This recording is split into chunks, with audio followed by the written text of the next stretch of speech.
Hello, everyone. This is Brother Benson, and I'm joined today with Miguda. Miguda, how are you doing?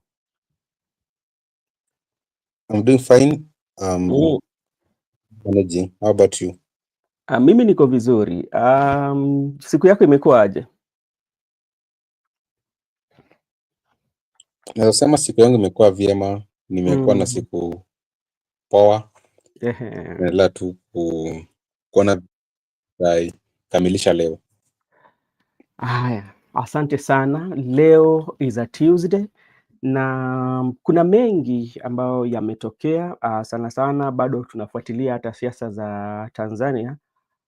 Kwamba unapata kwamba wale wagombea ya ubunge wengi wao wanazindua kampeni zao ili kutafuta kura, kwa sababu unajua kura zao zitakuwa pale Oktoba, so inamaanisha wamebaki na siku chache waende kupiga kura, na vile vile wakati wanapiga kura, Tundu Lissu bado anaendelea na kesi yake ya jinai ambapo juzi, nadhani ni jana, wananchi sana sana ambao wafuasi wake na wafuasi wa Chadema walikuwa pale kotini wakisikiza kesi hiyo, so ni jambo ambalo bado sisi tunafuata.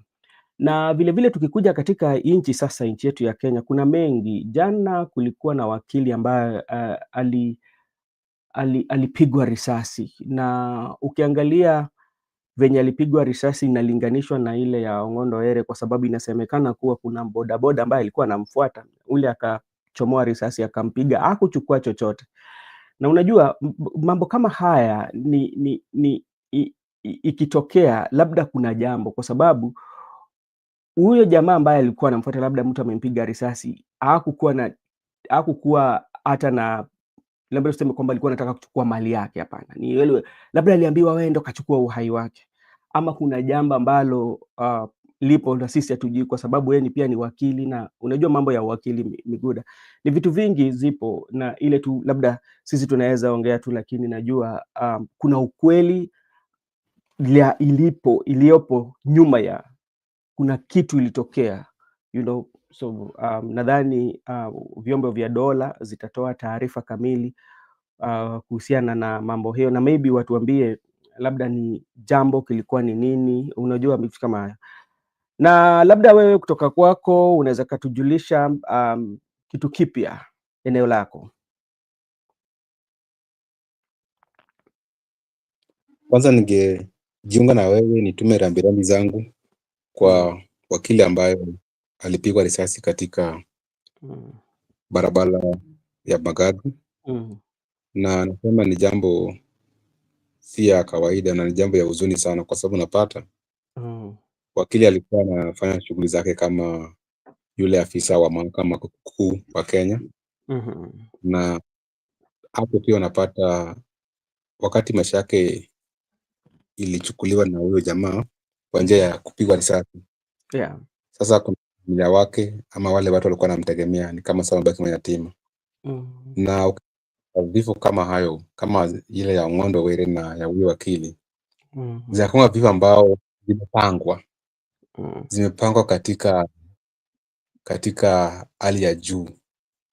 Wao wanaopanga hiyo kifo, na imepangwa hata pengine imepangwa hata kwa miaka miwili ama miaka 5 imepita. Kuna tu Mm. watu ambao wamekupangia ya kwamba wamekuwa wakikufuata ya kwamba siku moja wakipata wanaweza kupiga risasi. Ningependa kusema jambo ya wakili, mambo ya wakili, kazi ya wakili ni kazi nzuri sana, Mm. lakini ni kazi ambao kuna maadui. Yeah. Unapata pengine kama katika mahakama ambayo una represent mtu mwingine, pengine uende ukashinda kesi na wale watu wanasema alikuwa na wakili mnoma sana, ndio maana akashinda kesi, pengine wanaweza kufuata. Na kando na Mm. hayo, pia kuna mambo mengi na mnafanya katika ofisi, pengine Mm. mambo zikaenda segemnege ama kinagaubaga, pengine Mm. hakuelewana. Mimi nimeona tangu nianze kufuatilia vifo za wakili wamekufa wengi. Pia Yeah. kuna wengine alikufanga, unakumbuka yule mwenye alikufanga alipigwa risasi alafu akawa anaitwa Kimani, mtu kama Yeah. Kimani. Alafu huyo wakili alikufa, na pia huyu jaji alipigwa risasi mguu katika Mm. mahakama huko Mara. Sasa Mm. kuna wengine wanaona kwamba suluhisho za kesi zao ni kuwa wale ambao wanazifuatilia, lakini jambo mbaya, na pia tunakemea hayo jambo, lakini pia tunajua kwamba kama ni wakili lazima ujichunge na ujifunze security juu unapata unafanyia watu tofauti kazi, watu wanatoka katika jinsia mbalimbali. Sasa pengine unafanyia watu wakora, unafanyia watu wa Kristo, watu wa kanisa, wanasiasa, na pia alikuanga chairperson wa political dispute resolution katika tume yetu ya IEBC. Pengine hapo unaweza kuta kuna mambo mengi yanaweza tokelezea katika hizi chama za kisiasa. Sasa ni nini nani haswa amemua, lakini nasema kazi alikuwa anafanya yeye wakili na pale alikuwa amekaa, kuna uwezekano ya kwamba alikuwa na maadui wengi sana. Okay. Yeah, Miguda, asante sana. Unajua ni jambo ambalo inastusha sana, na pia sasa unajua unapata kwamba sasa lazima pia uangazie sana usalama wa nchi. Itabidi watu waulize usalama wa nchi iko vipi, wakati unapata kwamba inatokea tu kwa barabara ambapo watu wako wengi, na unapata jambo kama haya inafanyika na unaona watu wanaenda, huyu mtu anaenda na motorbike, hakuna hata ile wananchi, unaona kwamba saa zingine wananchi tu labda wanaangalia tu, hakuna mtu kupiga kelele, unaona vitu kama hizo. Inamaanisha serikali inafaa iangalie sana sana pale hali ya usalama ya nchi na hata usalama ya watu wake.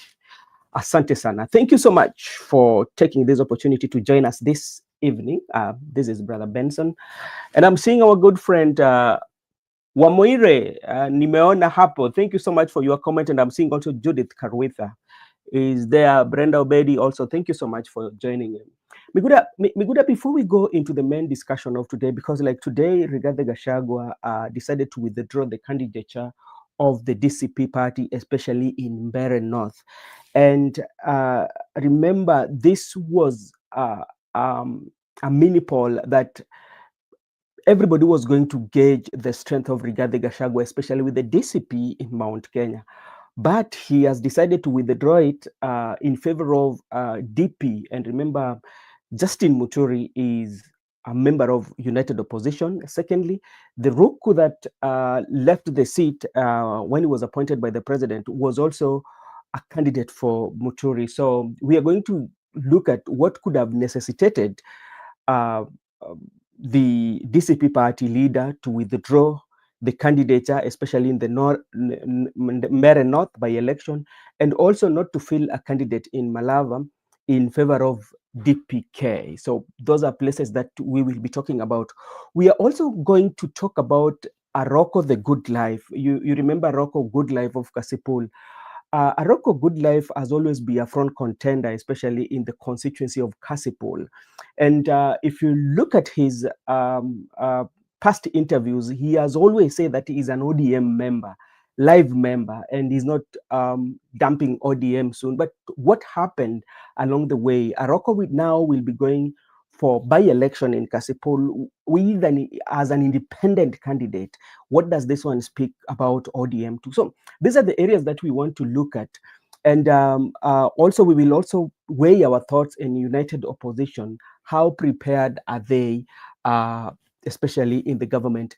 My brother, that's done. Gachagua want to be anonymous until next year. The best strategy. Okay, thank you so much. And maybe okay, I'll and I also want you to weigh your thoughts. Maybe before we start, can you please weigh your thoughts on Moses Kuria with this candidate and is coming in, and the candidate who was a front runner then dumps the DCP, then is now the Moses Kuria candidate.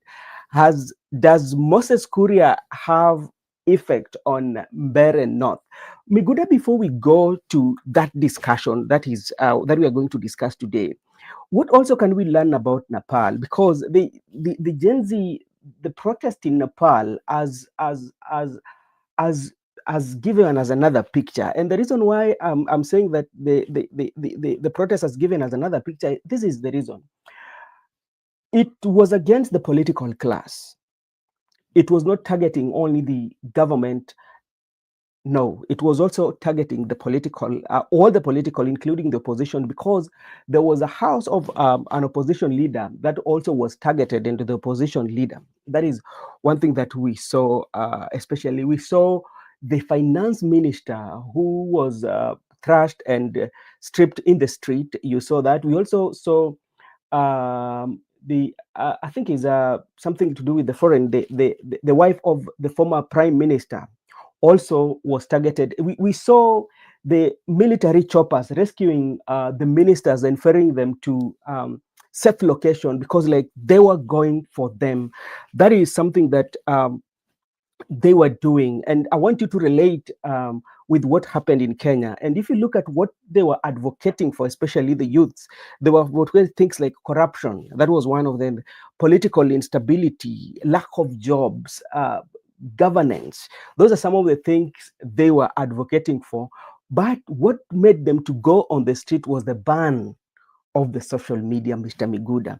And you know, at some point, remember, our leaders were talking about the social media and see what social media has done. And there's also consequences that comes with it. Is now they are going to start building a country, the economy, you know. So which means they have so many things that they will be battling with immediately after this. And now, as we speak, the military has taken over. They are on the street and they are requesting the residents to stay home, not to come out on the street, Mr. Miguda. So to start with, what can you say about the Nepal protest that was organized by the Gen Z?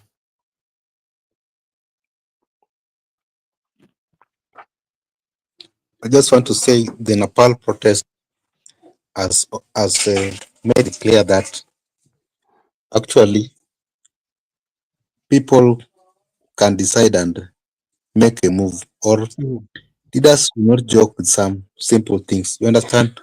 Yeah, The issue of social media made them to go to the street, yeah. but you understand people are talking about term limit in this country. People are talking about banning Twitter. Mhm. In my view, I just want to say sometimes people can be tired of bad administration and people can decide. And when people decide, not even bullets can stop the people to do whatever they want to do, Yeah. not even the military. But the issue of Nepal can just, they march to parliament. I think they also occupy parliament, Mhm. and the leaders were exposed. Like you have said, the financiers was stripped on the street, Yeah. like our issue. Mhm. But there are things that must be understood. They were outside fighting for corruption, Mhm. and there was corruption indeed. And people have been telling our leaders to stop being corrupt because that day when it comes, people will just go to those leaders who are corrupt. What happened to the Nepal people? Because even remember that day when the people were demonstrating, look at the homes which were targeted for the leaders, not for non-leaders. And Mhm. if it could have been actualized, Mhm. it means leaders could have been exposed. So a leader should not embezzle funds while in office, Yeah. because when people decide the sovereign power, Mhm. because the people are the sovereign, the people are even sovereign to the constitution. It's the people Yeah. then the constitution. Yeah. So if the people decide to do anything, Mhm. even the military cannot stop them, because the military will just come in to protect the country and the constitution, but the military will not stop the people to do whatever they are doing. I Mhm. think that is where we have been saying we don't want to go to that route. Mhm. We don't want to go that route. But why can't they do the right thing? That's the question people are asking. Because you have seen, they're also calling themselves Gen Z. And Yeah. Gen Z begins in Kenya. Mhm. They're that year when people are demonstrating. Mhm. And there are people who have tried it. Ugandans tried it and failed. Accra, Ghana tried it and failed. Some countries have tried it and failed. But the Nepal people have Mhm. succeeded. Your guess is as right as mine. Mhm. So when you look at the triggers, because like you know, you look at our the ones that happened in Kenya. one of the triggers was the finance bill. And they said that the finance bill, they said that this is not what we want. This finance bill is not good. Can you reconsider it? But if you look at what has triggered the Nepal is the social media. So, and immediately they were protesting for social media, and they said that the ban was withdrawn, and they said that now the social media can start to operate, and it did not stop there. Then it graduated to now the corruption. Now they said there's a lot of corruption. So, which means, from the look of things, there's something that have always been uh, pushing them, but they did not get something to trigger them to come on the street. And this is, you can also compare it to Kenya, the two, like the finance bill that triggers, then from that one, it went to Ruto must go, and we're going to State House, and this one now start from the social media to now targeting the government, actually including the Supreme Court was touched, the parliament, any government building, you know. So what comparison can you make, especially, and you talk about the triggers, and after talking about the triggers, also what the people are going through, because sometimes people might be going through something, but like that trigger is not there.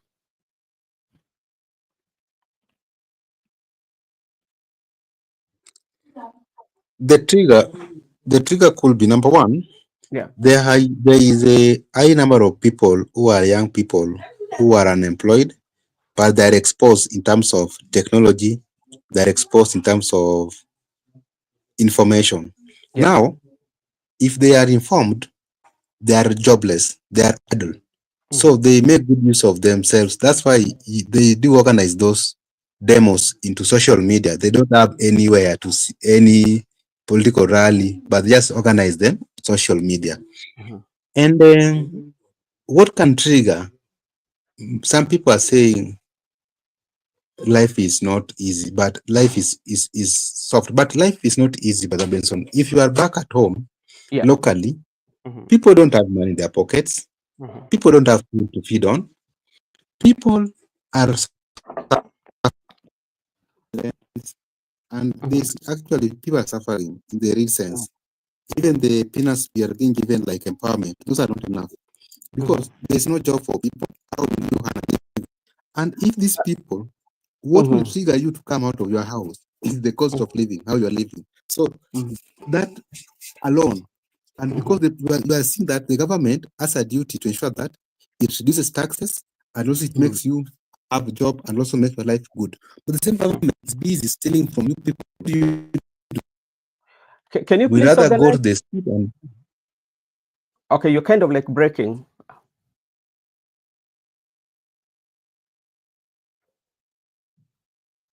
Okay, we are still waiting for Miguda. And something that I done. am I now clear? Can you Okay, now go hear ahead. from me? I can hear from you. I think now I'm not breaking. I'm saying Yeah. Right. so there are many things that can trigger people to go to the street. First, there is always that fact that people are suffering. A good number of people are not feeling the the reason of being part of the country. Now, Mm. those people, Okay, I think maybe we have a problem those with the. people, those Yeah. people at times will come that you will come out of your house by yourself to Hmm. demonstrate because that right is enshrined for you to demonstrate.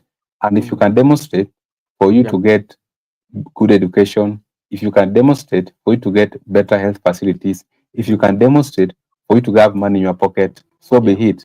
So even the reason why finance bill was going to kill people because they were going to tax everything. And there Yeah. are things like even they wanted to tax content creator, whereby if you are a content creator, you Hmm. must pay the tax.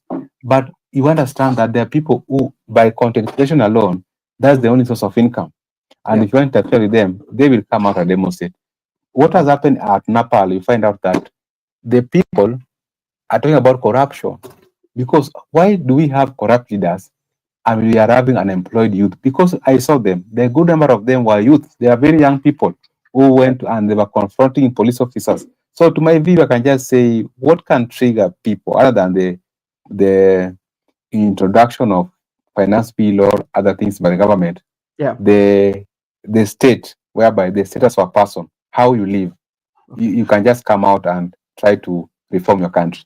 Okay, thank you so much. And something that also I saw, and I was watching this documentary, the opulence, especially that were being exhibited by the family of the ministers, and they take these good photos in lavish areas, and show this kind of good life, while the majority of the youths are struggling. That also contributed. And the similarities that also I can withdraw get from all these two situations is about how the government listens. you know the government should try to listen to its people and come up with the policies that really make sure that things work for the people, not work for themselves. The opulence that the Gen Z were complaining about then, that also was one of the reasons that especially the younger youth out there were saying. And that's why they decided, first of all, to target like government institutions. They were going for members of the cabinet, because like they feel like you are the people that have been given the mandate, especially to make sure the life of people are better, but you're not doing it. You're supposed to be doing it. So that is what I can see here. But like also political instability, you know, and lack of good leadership and governance, whereby you just want to live okay, but at the expense of the rest of the country. Let me take also this opportunity to say, Asili TV, we are getting him clear. Asili, umepotelea wapi? It's been long. I rarely see your comments and I rarely see you on the show. I hope and believe that you are doing fine. And that is what we can conclude from Nepal. So, and I think it should be a learning lesson, especially to every leader of every country, especially on how to deal with the issue of governance, and also how to deal with the new generation, that is Gen Z, how they interact, and how can you interact with them and make sure that their contribution and their complaints and their issues are listened to, and maybe not all, but should be solved, or make them to be part of that process, so that you don't let your country to go into such scene whereby it will take them time to build economically. That is something that is true. Okay, Miguda, let's jump to Kabondo Kasipul. Kabondo Kasipul is asili Nico have pending wedding editing, and you know how editing work takes time. Asante sana. Okay, all the best, my brother. Provided that it can bring something so that you can put the food on the table. But we appreciate you finding time in your busy schedule to at least engage us. We thank you so much, and we don't take it for granted. Asili TV, Asili 2 TV. Thank you so much. So, Miguda, as I was saying earlier, let's go to Kasipul. We know Aroko Good Life, and Aroko Good Life has been one of those leaders in Kabondo Kasipul. When it comes to politics, you cannot go without mentioning his name. He was a great competitor to the late Ongondo Were, and I remember very well, if I'm not wrong, after the nomination, he came second. And when Ongondo Were passed, you remember like he was one of those people who, in the initial stages, was held as a suspect. And remember, he did not even get an opportunity to go to the burial. And immediately after he was released, he was also the court order barred him from going to that constituency for a while, until he went through his process of judicial process, and he was allowed now to go back to his constituency. But he still had that spirit to be fighting his nomination in ODM. But from the look of things, we saw this one coming, because like the relationship that he had with even the chairperson of the ODM, currently Her Excellency Governor Wanga, it was not smooth. They were not in good relationship politically, and even when Ongondo Were was being buried, the support that go for Boyd, and now Aroko Good Life had decided, now I'm going independent. Do you feel the judgment he made was too late? I just want to say it's too late, but good. That's the best judgment he could have made right now, because initially, from the time Ongondo died, Yeah. he was a member of ODM. This someone who is a live member and even contested for the nomination into Kasipu Kobondo and became number two when Ongondo Were was given certificate. So this someone who has been in ODM. By the time Ongondo was dying, he was still a member of ODM. He never resigned. Yeah. But now he wanted to he has shown the people that he was willing to compete in ODM and he was willing to compete against anybody. But you understand what has happened in Kasibu Kabondo, because ODM cannot purport, and I want to say this Yeah. without any fear of contradiction. Yeah. ODM cannot purport that they are democratic, but they have taken side. They are telling you people, let us go for nomination, let us go for primaries. But already one candidate is working with the chairperson of the party. Yeah. One candidate is working with the PA to the president. One candidate has been endorsed with the president PA. One candidate has been endorsed with the governor of Overbay County. One candidate has been endorsed with almost the MPs who are ODM affiliate in the county. So to me, they have shown that they don't have any interest to go for the primaries, because if it's a primary, it means everybody, people should be neutral. It should be a neutral ground. But I cannot go for a competition, and already my competitor has been shown the certificate. So to me, he has shown the people that, or he has shown the part that I was willing to work with you. I'm your member, but you people, you have taken side. So if you have taken side, there's other avenues I can still explore. Like one, I can go for independent. So the good life has done a very good thing, because Manny Bior also wanted to be in ODM. I think people like Arok and Manny Bior, these people have been in ODM before. Most of people have been in ODM in that region. But now, because Manny Bior saw that, okay, you said, and none other than party leaders said during the burial that the king is dead, long live the king. So who was living? The son was to take from the father. So it's like an hereditary, whereby if someone has died, the son or the wife or the someone, we are not in a monarchical state. We are in a constitutional democratic state, whereby if it should be given people free ground for competition. But I support Aroko's move, because people have advised him also, because 2 weeks ago I had people advising that, what are you doing in ODM? They have shown you all kind of whatever, but what are you doing there? Kindly go with it. So they should just agree amongst themselves, independent candidates, to have one person to fight against ODM. But from the look of things, ODM already have their candidate. And also, just to add one thing on the issue of Kasipu Kabondo, that is what is happening in Nairobi. People don't want us to talk about it, because if you talk about it, they will tell you, oh, you are against Baba, you are against ODM. No, no one is against Baba, no one is against ODM. We love Baba, we love Baba, we love the party. But sometimes truth must be said, because they are telling Babu Owino that Babu Owino, don't get out of ODM. Come here in ODM, you compete and be given certificate.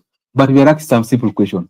Has Babu Owino declared that he's out of ODM? He has never. But that perception they're creating to you, that we kuja to ODM, usitoke chama, he has never said he's going to get out of chama. So it means they have their candidate. And they're telling Babu that even if Sakaja come to ODM, we are going to take it to primary. But the good news is, Babu is not that stupid. It is very clear. Babu cannot be given ODM ticket in that Nairobi gubernatorial. So let him just do what he's doing. But I like the spirit of Babu. I rather fail to be governor than being taken into circles like a kid. Like me, I've said this thing. It's not a matter that you must be MP or governor. If you stand for the right thing, just stand for the right thing, even though you're losing it. But I like that spirit, because what Arok has done, this is exactly what Babu is going to do. They will just go up last minute, then they will just come out like sympathetic that, okay, we try to be in ODM, we try to be loyal, but we were never recognized. No one accepted us. They had their people in mind. So to me, lastly, to finish the issue of Kabondo, the issue of Kabondo, to me, it is on the public domain that there is unfairness in the party, because You cannot tell people to register to be the party members. You cannot tell people that you are looking for the party membership, democracy. Then you have a already prepared candidate in your mind. Even if Aroko was accused to have killed Ongondo Were because he was arrested, if he was Yeah. alleged to have killed Mhm. Ongondo Were, Yeah. how many people have shown interest in the Kasipul? 11 candidates. Why can't you work with these 10 candidates that all of them are party members? People like Ajombut are there. People like Yes. Manibior. Why can't you just affiliate yourself with all candidates? Why are you only sidelining one person to your side, then the rest you are abandoning them? To me, it's unfair. That similar incident will happen in Nyakach. Remember Nyakach constituency right now, we Mhm. have like, I just want to give this addition for clarification, for good explanation. Mhm. In Nyakach, we have like 7 candidates who have declared. We Yes. have Trevor Ombija, we have Okoto Pande, we Mhm. have Kuja, we have Vindadi, we have Former Daima also is coming, we have Mburo, we have Ochieng Atela. Daima. Mhm. Ochin Daima is also making a comeback. Ochin Daima. Also, we have Mburo, and also we have Atela. All Mhm. of them, there are 7 who I know very well. These 7 of them, all of them, apart from Daima, the rest, they are, I can say, they are damn wealthy. Now Mhm. they are rich. Mhm. Now they are being told, you people just go for primaries, and there's another one. The other one is calling support. There are 8 people actually. Yeah. So they are being told, all of you to come for primaries, and it's crystal clear that the Nyakach ticket is going to be given to Trevor Mbija. And none other than Mama Ida confirmed to us that this is my friend, I love him, he loves me. What are you doing in ODM if you are Nyakach? So the earlier you start going for the independent, the better. Mhm. And let us stop this issue of taking people into circles, because somebody want to be the MP or MC or governor. Someone want to work for the people. The people are popular candidate. Then because of 1, 2, 3 reasons, he's being denied opportunity because of the party. And this lesson to the people. Aroko Good Life now has shown that actually he wanted to be the MP. Even Yeah. the court process itself has declared that he never participated in the Ongondo Were death. Now they have nothing to pin him down. That's why he has been working, campaigning left, right, and center. What Mhm. do they do now? They now subject to the people their candidate. Lastly, Brother Benson, Yeah. the people are the one who are going to be governed, not the party. If you Mhm. elect a party candidate, Yeah. he's going to work for the party, not the people. So Mhm. we elect a party candidate to work for the party. That's why in our region there's no development. So to me, I'll just conclude by saying I rather failed to be governor or MP, but I was pursuing the right course. Okay, okay, thank you. You've given us a very good history of how things are going to happen, and even talked about Nyakach. But like, I'm looking at it this way: on the part of not only Aroko but also other candidates who are vying for that nomination, especially for the nomination certificate for ODM. But from all the indication, you would see where the wave is at. Why is it taking them too long to understand, or why is it taking them too long to know? Because remember, immediately Ongondo Were uh, procession started at the airstrip, coming all the way to his rural home. At some point, the sun, which is not very familiar, especially, or is very unfamiliar, especially during the burial, because during the morning, because this morning period, it usually requires, especially the family members, at least to get time to mourn. But remember what was done to him. He had to come and speak to the mourners, and what, from all indication, the statement he made was pointing. Then you came to the burial, all what the leaders, even including the party leader, also the where he talked, it shows where the wind was blowing to. But why did it take the likes of Morocco to see this and then come and make decision at the last hour? Yeah, that is part of strategy. Yeah. Not that Arako is stupid Mm-hmm. or Babu is stupid or the people I've mentioned are stupid. Out of 8 candidates in your card, you can't say that 7 are stupid. Even you Mm-hmm. can get 2 people who are not stupid. Yeah. People knows very well, but people are just trying to gauge the ground that we tried to be here, but there is no democracy. We tried to be here, but these people, they are preaching water, taking wine. I think Mm-hmm. that's what they're trying to tell the people. But they Okay. know. Everybody knows. Even right now, let me give you another one. Migori County. Yes. They know very well that that ticket is going to be given to a Chirot for gubernatorial. But people have not backed down. They are still contesting for the governor seat because people know. And let me tell you, out of 8 candidates, it's Mm-hmm. only one person who can have the ticket for ODM. We can't give even 2 people. So it Mm-hmm. means 7 people are not going to get it. So in your calculation, obviously 7 people are not going to give a ticket. So Mm-hmm. it's only one person. And this one person already it's an informed decision that the certain constituency so and so is going to be given. And you heard what the budget chair said, Mm-hmm. Samatandi, that who can imagine to compete against budget chair in this constituency? I'm Yeah. the budget chair for the entire country. You can't compete against me. So such things. How do you want people to come to the party? How do you want to recruit new members? And when the young Yeah. people are saying the Gen Z that we are not coming, we're waiting for Mm-hmm. our party, Yeah. then we are being told, oh, wezi pinga baba, umeanza mapemba, see what, blah, blah, blah, blah, blah. Mm-hmm. We have said very clearly, no one hates Baba. And even people have voted for him. Like we have voted for him twice. We love Yeah. him. And they also, we have attended his rallies. Mm. We have been there. We have seen for him. So there is Yeah. no way you can say that because I want to be MP today and I have a different ideology, now I hate Baba. That is Mm. nonsensical. That's the politics of the past. What we are saying, these people know very well. But Mm. in political strategy, you can't Yeah. just walk out immediately. They will blame that, they will say, yeye ndiye alitoka mapema. Sisi angebaki ODM tungempatia. But that's not the case.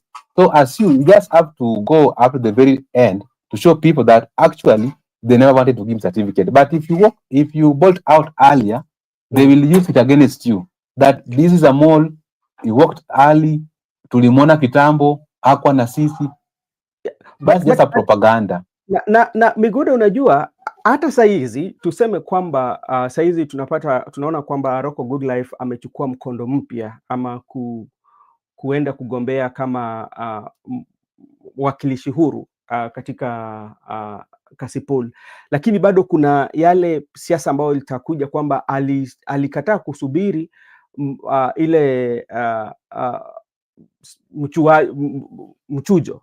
Unaona, watakuwa namwambia hivyo, you did not even wait for the nomination, you decided to bolt out and maybe to send it further. What implication does this one have to Aroko himself and the ODM? You know, what implication does he have to Aroko? Because you have to look at, maybe if he doesn't get the capture that Kasipul Kabondo seat, then it means next time he will not be favorable. Yeah, because like the forces that maybe are fighting him are still going to be in ODM. So which means now he has parted ways with ODM. He cannot come back, and maybe if he come back, he will be like any other live member. There, Brother Benson, I want to disagree with you because this thing called ODM, Yeah. it is only applicable to some people because the same question I've asked very clearly that maybe he bolt out today, then he can come back as whoever member. Remember, Ochilo himself was contesting against Obado with the Yeah. independent candidate. Then when Ben Olojo passed away, he came back in ODM, and now the governor of Migori with ODM. So it is only good for Ochilo to do so. But when Aroko is doing it, now it's against party rules. It's contrary to those are policies we are not going to play going forward. Yeah. What we are saying, it's very clear that the seat remain vacant. The popular party is ODM. Majority of the people in Kasipul are ODM. You cannot say this the ODM, this the no. Most of the laws are in ODM, so you cannot say you are the more ODM than another person. So if it was declared vacant by IBC, we expect that out of 11 candidates, all of them are ODM people. Now we have 11 candidates, and one candidate is working with the national party chairperson. One candidate is being endorsed with the president PA. One candidate is being endorsed with people are being sent, the party leaders. So it's like we are going to a competition and the referee has taken side. How are you Okay. going to trust the process? That's what I'm saying, because it's like it has been compromised. This nomination has been compromised. So I think Aroka has not made a mistake in my view, because from the look of things, even if he waits, Aroka cannot be given the ticket for ODM. It's very obvious the problem. So I think they are going to give the person they have been working with, Yeah. and Aroka has done the good thing. Let him just go to seek that seat. If he fails, let him fail with his head high, and Yeah. by God's grace, he can make a comeback, or in the future, he can still join ODM, because people have walked out, they have joined, but Yeah. they have not been mentioned names. So I think Arok is just like other people. So he's just a Luo, he's a Kenyan, he's just a human being like another person. So I think he has time very well that I was supposed to contest for primaries, Yes. but from the look of things, I'm not being favored by the party. Let me use another alternative. Okay, thank you so much. And now we have to look at it, because like we know Aroko might be having a large following or a good population that is behind him. And also the money guy, what is his name? Manibior. Manibior. Malibu. Yes. So all of them, they might be having massive following, and they are going into a competition whereby now they are going to compete from the party that they belong to. And as the Odium will be having an upper hand due to the fact that the base, the larger base, or the entire base really love Odium, the party, not the person. They love the party more than the person that who is running. Also, you look at the candidate, is if it is Boyd Were will be coming with that sympathy that I'm going to complete those projects that my father started and he did not complete. So he will be coming with such upper hand messages. What then should the two candidates do if at all they want to to get that seat, especially in the issue of dividing of votes? So first, I want to try to tell you that initially in the Nyanza region, there are people who are marked that can't be given ticket, because you have asked me now, why are you leaving now? People will say you ought to have waited. I want to give you two constituencies. In the constituency, it was crystal clear that Agostino Neto was not going to be given ticket. So there was no need for him to wait. That's why he formed UGM, akaenda, akaanguka nayo, the better. Because even if you go for primaries, no one will elect you. And in Ugenya, David Ochieng, Yes. it was obvious that he was not going to be given ticket. He formed DMG, akaenda, kapita. So that's how multi-party can help you. So the people, I just want to advise young people and also people like Arok and Manibior, it's high time people have alternative parties, whereby if you feel that you are not going to be favored in the primaries and the people love you, because you ask me, what about if people love you and party does not love you? If people love you, it's always important to go to parliament with the party, with the party, other than independent, because it's come with a lot of privileges. So the people should look at alternative parties. And now the young boy, I cannot oppose Boyd because he's a young man like me. I want him to succeed, because when he succeeds, I succeed too. Yes. But now it's coming with a different view that he's the son to the deceased, is going to complete projects. Which projects? MP's work is to represent, legislate, and oversight. If he can promise the people of Kasibu that I'm going to represent, oversight, and legislate, well and good. And Mani Bior and Aroko, in my view, you might find that Mani Bior is having a followers and Aroko is having followers. So it's very hard to unite these followers that you can step down for Aroko, good life, or you can step down for Mani Bior. Their supporters will control them. But seeing a scenario whereby people can decide to vote block into their respective wards, because all of them are coming from different wards. Okay. Each and every person can decide to die with the candidate from their home state. That sisi kama watu wa hii tukupe na mtu wetu. tukufe So na mtu it's wetu. up to you people, so kila mtu akufe na mtu wake. Okay, before we look at what is happening in the Mere North, especially where the DCP candidate or the DCP party leader, Honorable Rigathi Gachagua, has decided to withdraw the candidate in that mini poll. We want to look at what is the role of the people, because like we've been speaking about the Aroko, the people that he has, and what the ODM has done for him, or maybe he has smell a rat that he might not be getting that certificate, or the nomination is not going to be free and fair.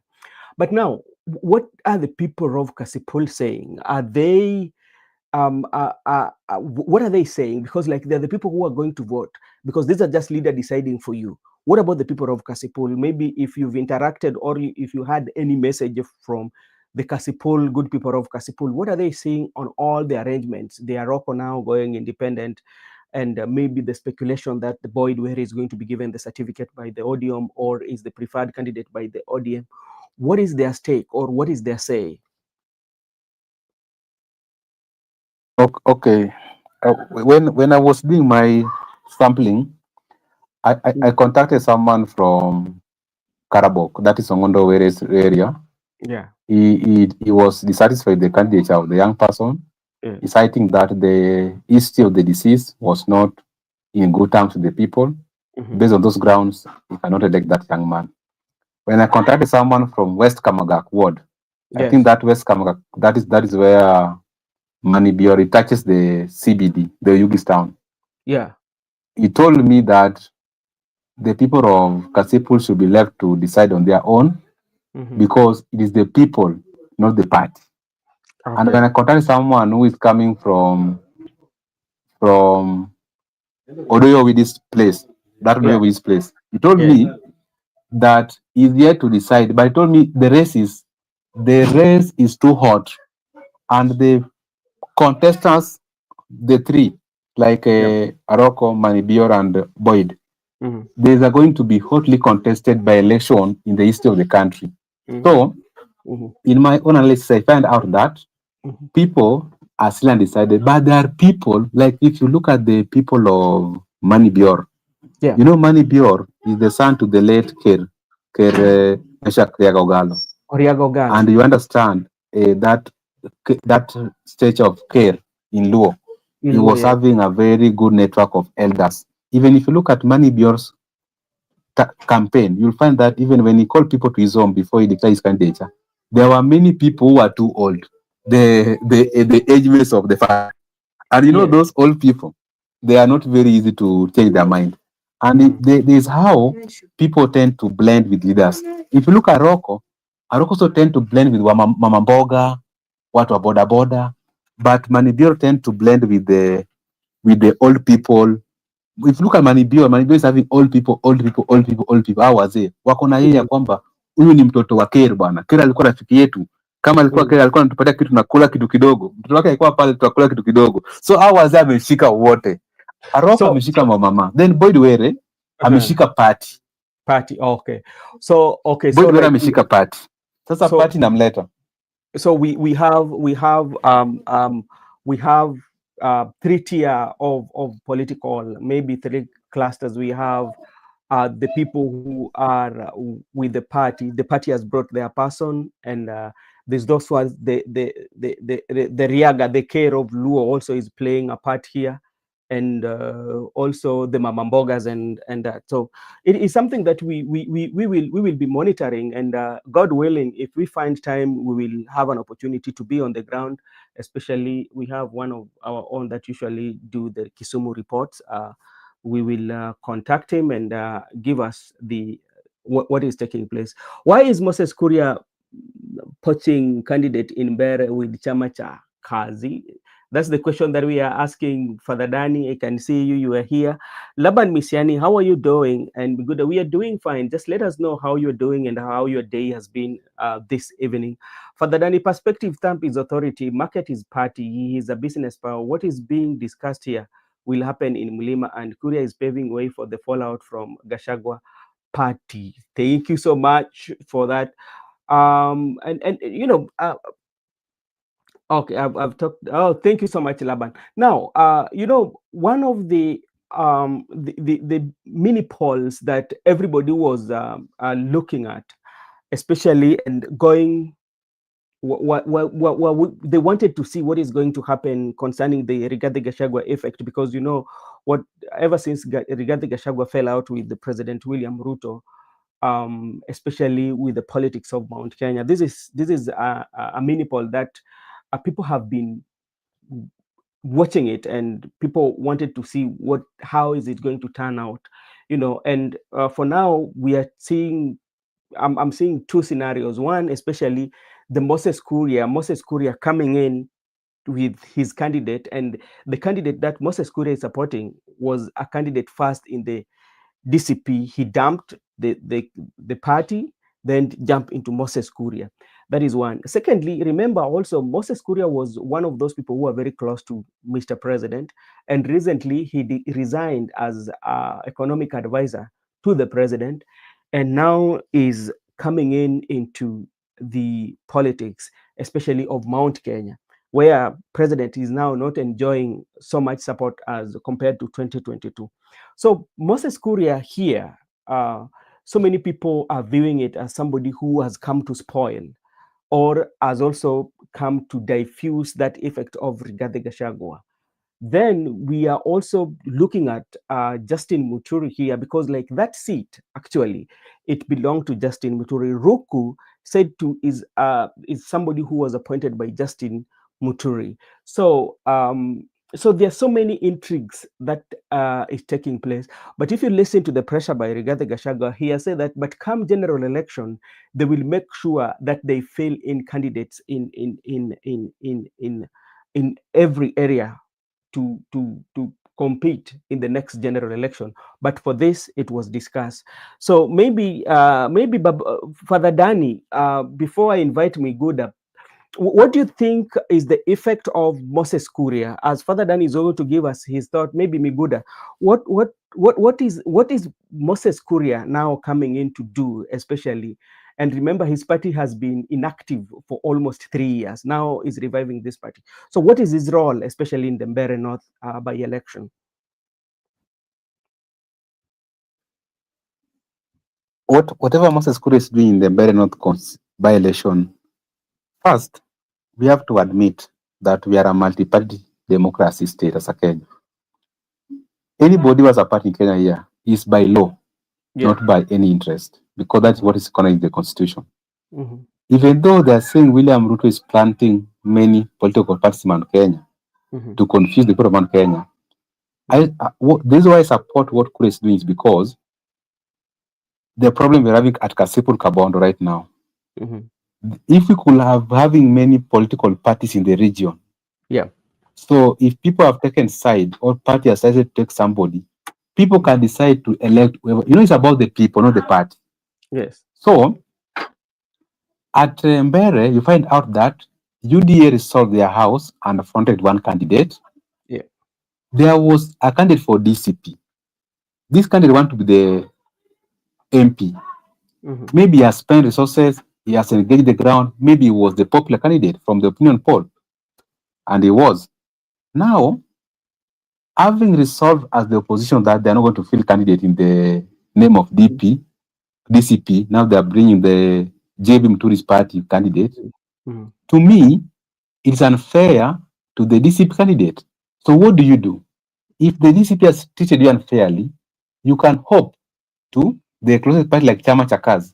So to me, Chama cha Kazi has provided a platform for people who have been mistreated into, not Chama cha Kazi per se, but any political party in the region can offer you opportunity. Maybe the party has go against your will. Or maybe the party has done you what ODM has done for the people in the previous. So to me, I just support that it is good to give alternatives. Not that people are put in one cage that all of us must be DCP. If you're not a DCP, so you are just a DCP even when you are not going to work for the people, you're just a DCP. That's why we're getting it wrong, because you find out that, like what's happening at Kasipul, they are preaching chama, that sisi kama watu wa ODM, chama ni ODM, But what are you going to do for the people? You are going to work for the chama, not you are going to work for the people, not the chama. So Mm, to me, at Mbere North, mm, it is should be that room for association should be open. That if my party has decided to fill a different candidate with a different mm, political party, mm. I can associate with any political party. So I think, to me, we should look at the right of the person who has gone to Kuria's party, not Kuria's party, because even him, he has Mhm. a right. Even Okay. him, he want to contest, and if you Mm. cannot give me that avenue to contest, I can Mm. decide to do my politics the way I want. Okay, thank you so much. And I'm seeing Molel Gilbert. Thank you so much for joining. And DCP withdrawing is withdrawing is a wrong calculation. And do you maybe to ask even those who are in the comment section, because you know you are dealing with the united opposition, and here we have two factors that are playing in. Remember, Rigathi Gachagua and Justin Muturi, all these were friends to President William Ruto, and the way in which they exited the circle of President William Ruto, they did not exit it in a good way. They exited in a disagreeing manner, and maybe this particular seat was one of those that they also want to tell President William Ruto that, okay, you exited. We want to tell you that we have we have power, and we want to tell you that we are controlling this. So by them deciding to front one candidate, especially them who were not agreeing with President William Ruto, that gives their candidate an upper hand as compared to the UDA and the one for Moses Kuria. So which means they're going to put their vote in one basket as compared to if the DCP and the DP were running candidates. Could that one also be a reason? It could be a reason, but let me tell you one thing, Brother Benson. Yeah. At Mbere North, I'm also seeing, initially it was Kasipul Kabondo and Malaba, which are very hotly contested. But now Mm-hmm. Mbere North has joined the team. At Mm-hmm. Mbere North, I'm seeing it's going to be hotly contested because Kindiki wants to prove to President that I command the Mm-hmm. region by Yeah. giving you a UDA candidate. True. Gashaga want to send warning that with the combination of JB Muturi, we Yeah. are able to send William Ruto out of Mount Kenya permanently. And Mm-hmm. also Moses Kure want to prove a point that if there is any infringements of rights in political parties, be it UDA, be it DPP, be it DP, I'm alternative. My party can be alternative for anybody. So I think it's going to be very, and there's a lot of money going to be spent there because when I say right now, the empowerment team, the one who are having the all our taxes, the empowerment team are going to Yeah. base there for the candidate of UDA. And also, Rigathi Gachagua is also someone who is not easy when it comes to matters of money. Yeah, and even Mm-hmm. Jay Mutu is a wealthy man. So they're going to spend a lot of money. And at Kasipu Kabondo, the two candidates like Money Bior and Arok, all of them are good. They have resource to campaign. They're good to go. You saw the kinds of cars they are having, the Range Rover SUV, the G Wagon. Those are kinds of cars which we have never seen in campaigns. But Mm-hmm. they're having variety of them. So I think at the issue of what at very north is just want to compete between Gashagwa join hands with Buturi to Yeah. beat William Ruto from Mount Kenya, and William Ruto also want to work hard with the Kindiki to prove a Yeah. point that even though you have been making a lot of noise, Mm-hmm. but kwa ground ni kuna watu. So I think there are many things are going to happen in the election by election, including rigging of Yeah. elections. So don't Mm-hmm. just look at it that I'm having people. No, you must be very careful with the IBC. You must be very careful with the agents and also the police officers because they can decide to rig. They have rigged elections before in this country. So I think it is going to be very hotly contested that very not constituency because you find out that Kindiki is from Mount Kenya having Yeah. a candidate in the name of Mm-hmm. UDA. Yeah. JB Muturi, Gachagua, Mount Kenya boys having one candidate joined. Kuria, Mount Kenya boy. So I think it's going to be a friendly fire between the homeboys and the outsiders wanna just cheer and wanna just come for mere support. So it's going to be a local tournament between local boys. Yeah, and let me ask you now, when you're talking about the strategy and the character of Rigathi Gachagua by him withdrawing that, having this notion or having this power that he controls the Mount Kenya, and now he says, okay, let me withdraw my candidature, or let me withdraw my ambition to fill in candidate for by election in Mbere and give Muturi a chance. But if you look at the political journey of Muturi has never been such a very, very, very active and vocal politician, because he ran for MP long, then he became Attorney General. So he has never been on the campaign trail, especially even to campaign for DP. But now you find Rigathi Gachagua saying that, okay, you can fill in your candidate. Does it give another picture of Rigathi Gachagua, bearing in mind he knows the influence that he has in Mount Kenya?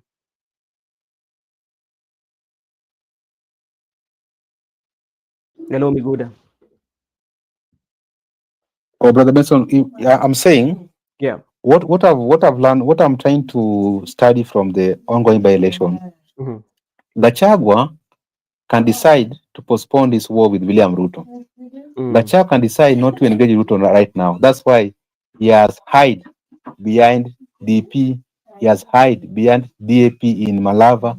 He has hide behind Wiper in Machakos. But he's going to support those candidates. So he can decide to hide behind those candidates to postpone this war with Ruto. You don't want to engage Ruto right now because that's part of strategy politically. Number two, Gachagua can be smart politically that he wants this affiliates party position to enjoy this by-election match so that when that right time comes, you will have something to tell them that when we were having by-elections, we, the DCP party, we were gentlemen. We stepped down for you people.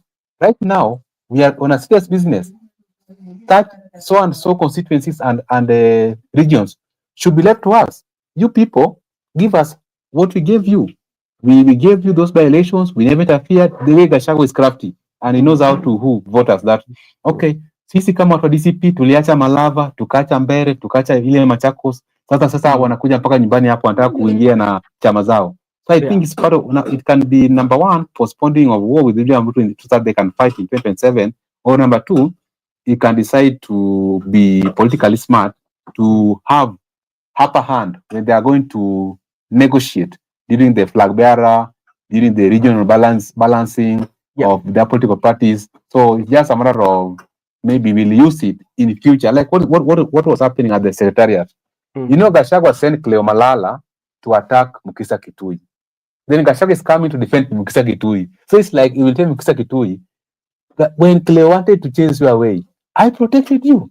Wiper was quiet. DAP was quiet. DP was quiet. It is only the DCP who come and protected you. Now you are at the secretariat as spokesperson. Kindly support my ambition to become the flag bearer. So I think some are just games being played here and there. Cards are being pushed. But others are also matter of they want to fight in future, not now.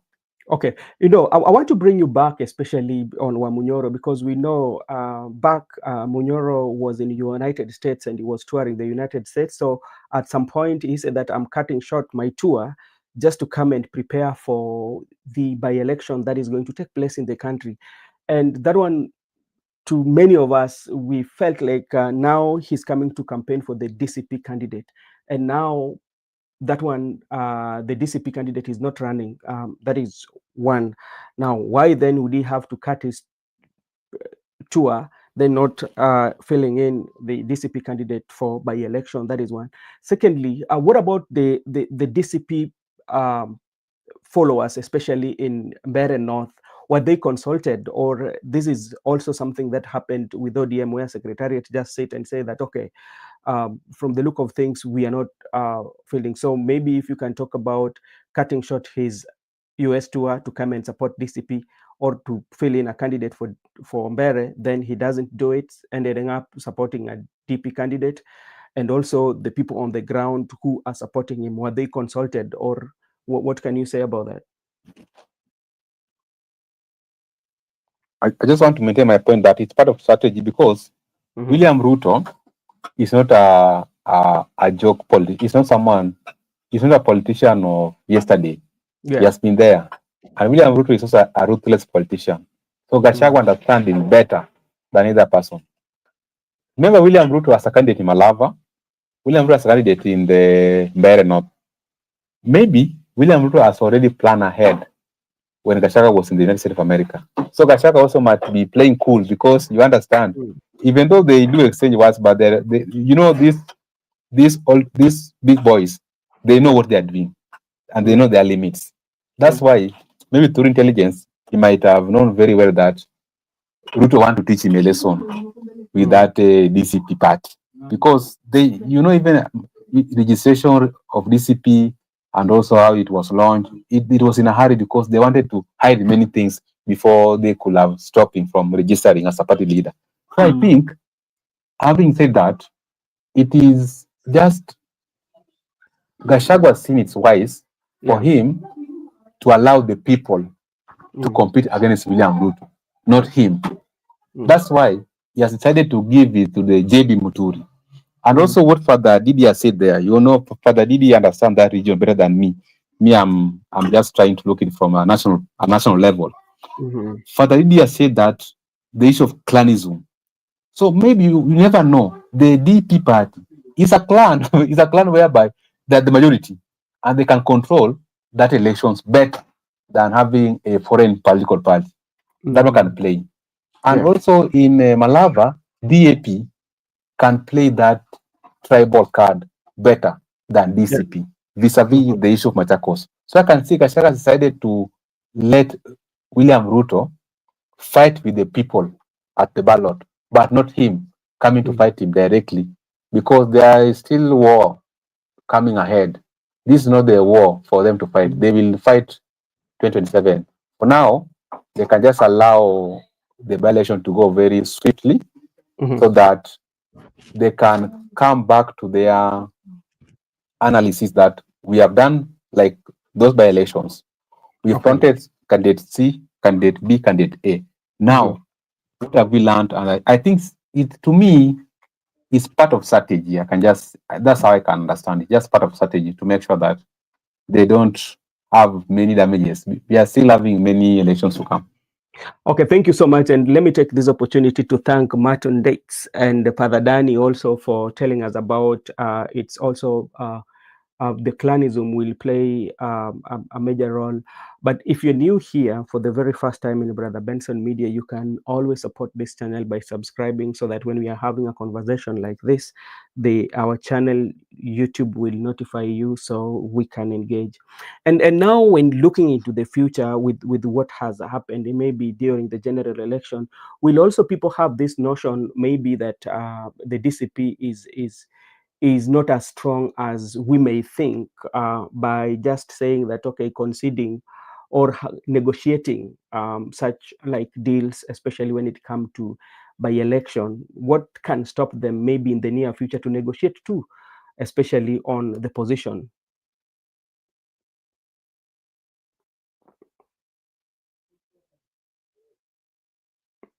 Hello, me good. I've not heard you. I lost you. I lost my network. Maybe you can. Okay, come on. Maybe looking into the future, especially 2027 in the general election that is coming,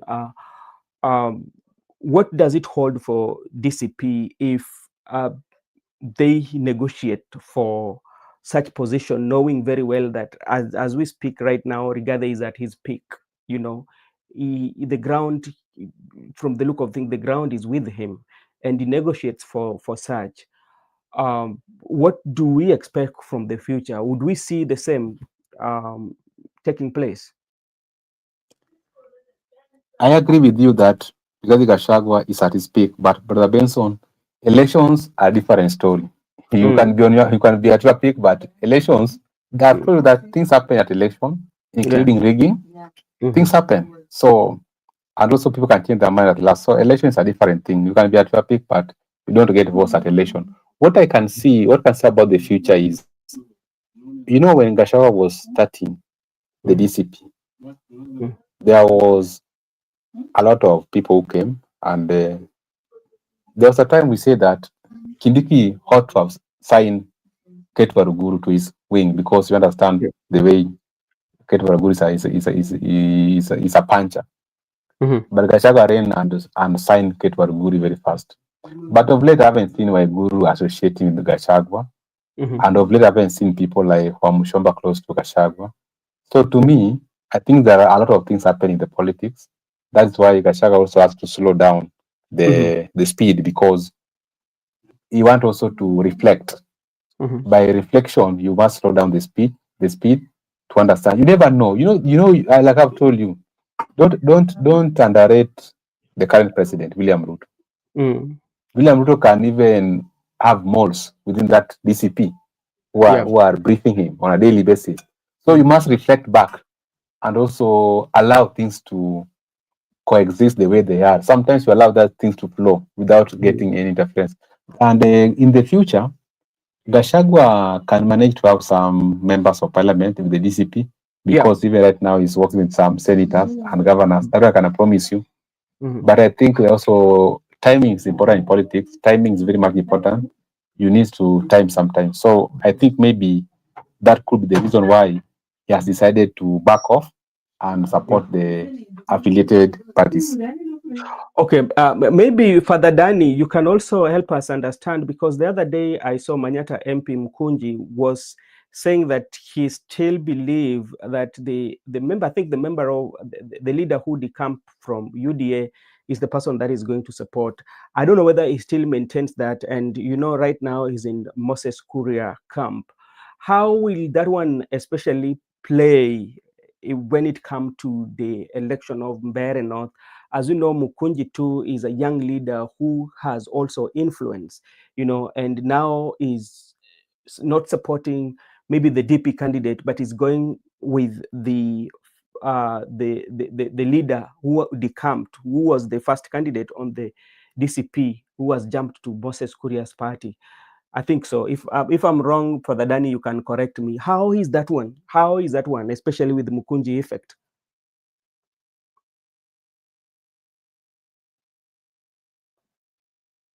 Hello, Miguda, can you hear me?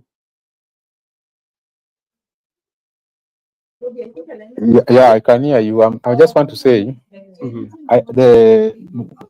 what is called who is that young man, the young MP from that area? It's called Mbui or who? Mkunji, the MP from Manyata. Mkunji, the Manyata MP, Mkunji.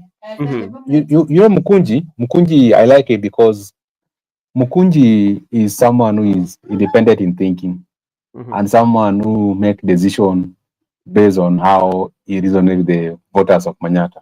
And that's why even before the broad-based government, Mkunji was associating himself with people like Babu Owino. He was welcoming them to his constituency, and he was in UDA.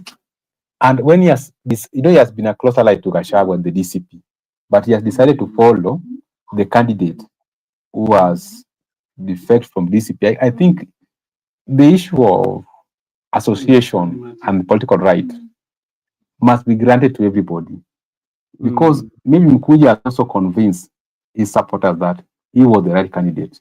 Then it's now being denied chance because of the opposition unity, and he has found a party to lean on. So I think by doing so, is this friend, you cannot deny your friends. You can decide to support your friend. You can because maybe you have been mobilizing for him, and also he has come to you, and maybe you are the think tanks behind him to contest. So I think that is very much in order, and I support what Mkunji is doing. Mkunji is doing a good thing, because that's what we are saying. I can be in ODM or I can be DCP, but the decision of the party leader cannot interfere with my political associate and interests and friends, because we have friends. So the fact that you are not talking with Gachagua or JB Mturi or William Ruto doesn't make me not talk to William Ruto.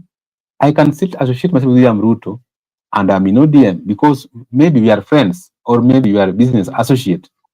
And that's why I like what Mkunji has done. The fact that he's a close ally to Gachagua, the party leader of the DCP, but he cannot be restricted to associate with the Chama cha Kazi candidate, because That's how it should be. That's what democracy is. Not that it is only Gachagua who should associate himself with William Ruto, or it's only Baba who should associate with Ruto. But when I talk to Ruto, now me, I'm a rebel. No, there's no rebel. People must understand this thing very clearly. Okay. Each and every person has that right to associate with whoever he wants, and no one choose for you your friends. You can have your friends across the political party. Yeah. Okay, thank you so much. And this is what Mato Mekandet says. What is DCP and who is DCP? I think, bro, Benson, DCP is not Gachagua. It is a mouthpiece of dissent. Not everyone can get a microphone and call a press conference. Okay, thank you for that. And Father is saying about Manyata MP Mkunji that, let me see what Father is saying here. Father is saying Mukunji is from Upper Embu and cannot have much sway in Mbere. So the election in Mbere actually will give us the direction on how maybe the polls will be, or will give the political parties the roadmap on how they should work on their weaknesses and their strength. Because I know, as you said earlier, that underrating President William Ruto is something that even his opponent should not think of. They should find a way of how to match his political prowess, because he has the resources that it takes. Again, he's still the president, so he gets so much access to everywhere he wants to go, and especially when he wants to go to campaign over there, he can also say that during that time is when he's going to launch so many projects. So he has an upper hand, but at the end of the day, it will be the people of North Mbeere to decide on who they are going to elect. And also the Moses Kuria Moses Kuria effect. It is something that should not be underrated. In Moses Kuria being in that race. Yeah, and I this is my assumption, especially when it comes to Moses Kuria. Either Moses Kuria is taking advantage of the guy who was in DCP who decamped. Yeah, because maybe he was the favorite. So if he's the favorite and the people of North Mbeere love him, so he might end up being elected as the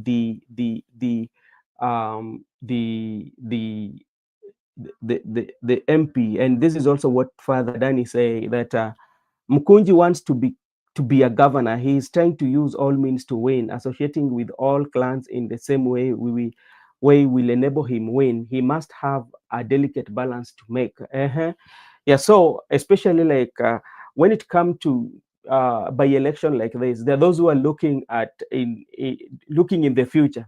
They're not just doing it for now, but looking in the future on how they can benefit politically. But Mukunji is very young. The way he thinks is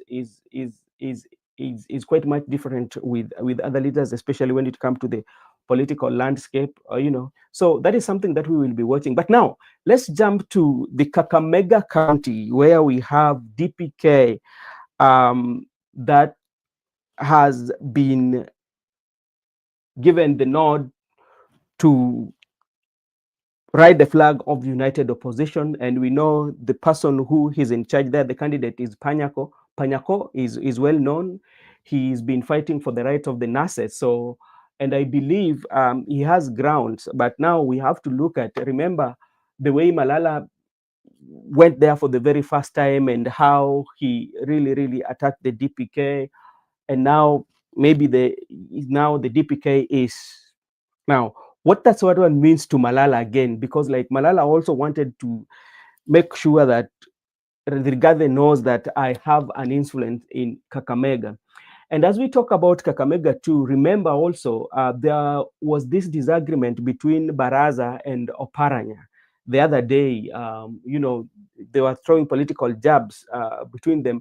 Even during that Kakamega, the same Kakamega, there was the disagreement during the election of the chairperson of the ODM in Kakamega, where Baraza was announced the winner. But I think it was Tindi Mwale who was opposing his win. So as we speak now, I don't know whether the ODM has worked down on the interangles that they have in Kakamega, and they have a candidate maybe they have to campaign for. And also, when you're talking about Malava, remember, Malava constituency was headed by an ANC candidate. And as we speak, Musalia Mudavadi folded his political party, and he doesn't have a political party. And now the person who is coming to vie is a UDA. How is this one going to go, especially in Mudavadi way? Will the party allow him to get a person that is favorite, or the party will have to give him a person that is going to uh, campaign for?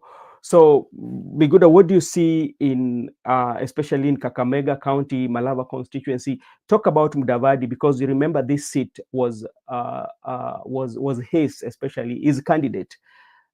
Is the person who won this seat, but now he doesn't have a political party. He's a member of Jubilee, a member of UDA. How is this one going to affect his influence, especially in Kakamega, and to be precise, the Malava constituency? In Malava constituency is another. I think out of these by-elections, the Kasipul one, the Mbere North one, and Malava are going to be hotly contested. But I'm also realizing that the reason why Gachagua might withdraw all the DCP candidates, and decided to resolve to one candidate per opposition, per region, it could be maybe they are getting instruction from the secretariat that we don't need to front many candidates, because what I get, you get. That's how they're going to work going forward, because they have said their main agenda is to send William Ruto home. So if they can listen to that's why I say it doesn't need to be Gachagua. If there is any formula that can work for them to remove Ruto, wapatie wananchi hiyo formula, wananchi wapige kura. But let them not struggle for this. So that one can also play. Maybe the secretariat decided that, okay, let us resolve this issue whereby we allow the DP in Bere, we allow the DAPK in Malava, and the one in Machakos left for Wiper. But in Malava is going to be hotly, because remember, we got an NC MP. By that time, Musalia Mudavadi was working with Viruto. So they embraced ANC. And by that time, I think there was also UDA candidate and ODM candidate. So ODM lost an UDA. Right now, we have a problem. There's no ANC in existence. It means like Mudavadi is coming with the UDA. But initially, Malala was in ANC, and Malala is the one who influenced the people to vote for that ANC candidate.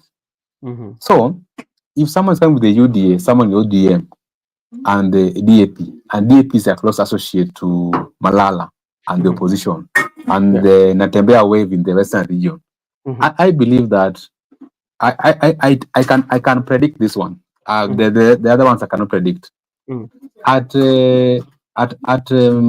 Malava, DAP is likely going to take it. DAP is likely going to take it. That one I can slightly predict, because you understand ODM and UDA are working structurally right now, and they have two candidates. Broad-based government has got two candidates, UDA and ODM. So the president is going to support who? Raila is going to support who? So I think they can give way to DAP. That's how the DAP can maneuver, and they can declare DAP.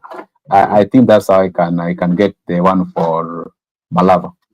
Okay, but now when you look at let's say like you're giving it to DAP, but also you have to look at Malala. Now let's come to the personality of Malala, because Malala, is trying to build the inroad so that he can be that person in Western Kenya, not even Western Kenya, especially in Kakamega County, that somebody who has a say. But now this could have given him a very good opportunity, especially first to sell the DCP candidate, to also to sell himself, and to make Rigathi Gachagua know that, okay, in my own area I'm influential. But now that one is taking him out, because like the people who will be more frequent, especially in Malava, will be the DPK.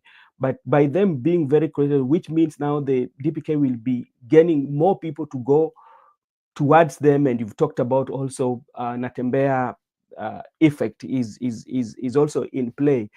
Do you feel this one is making Malala not irrelevant in the politics?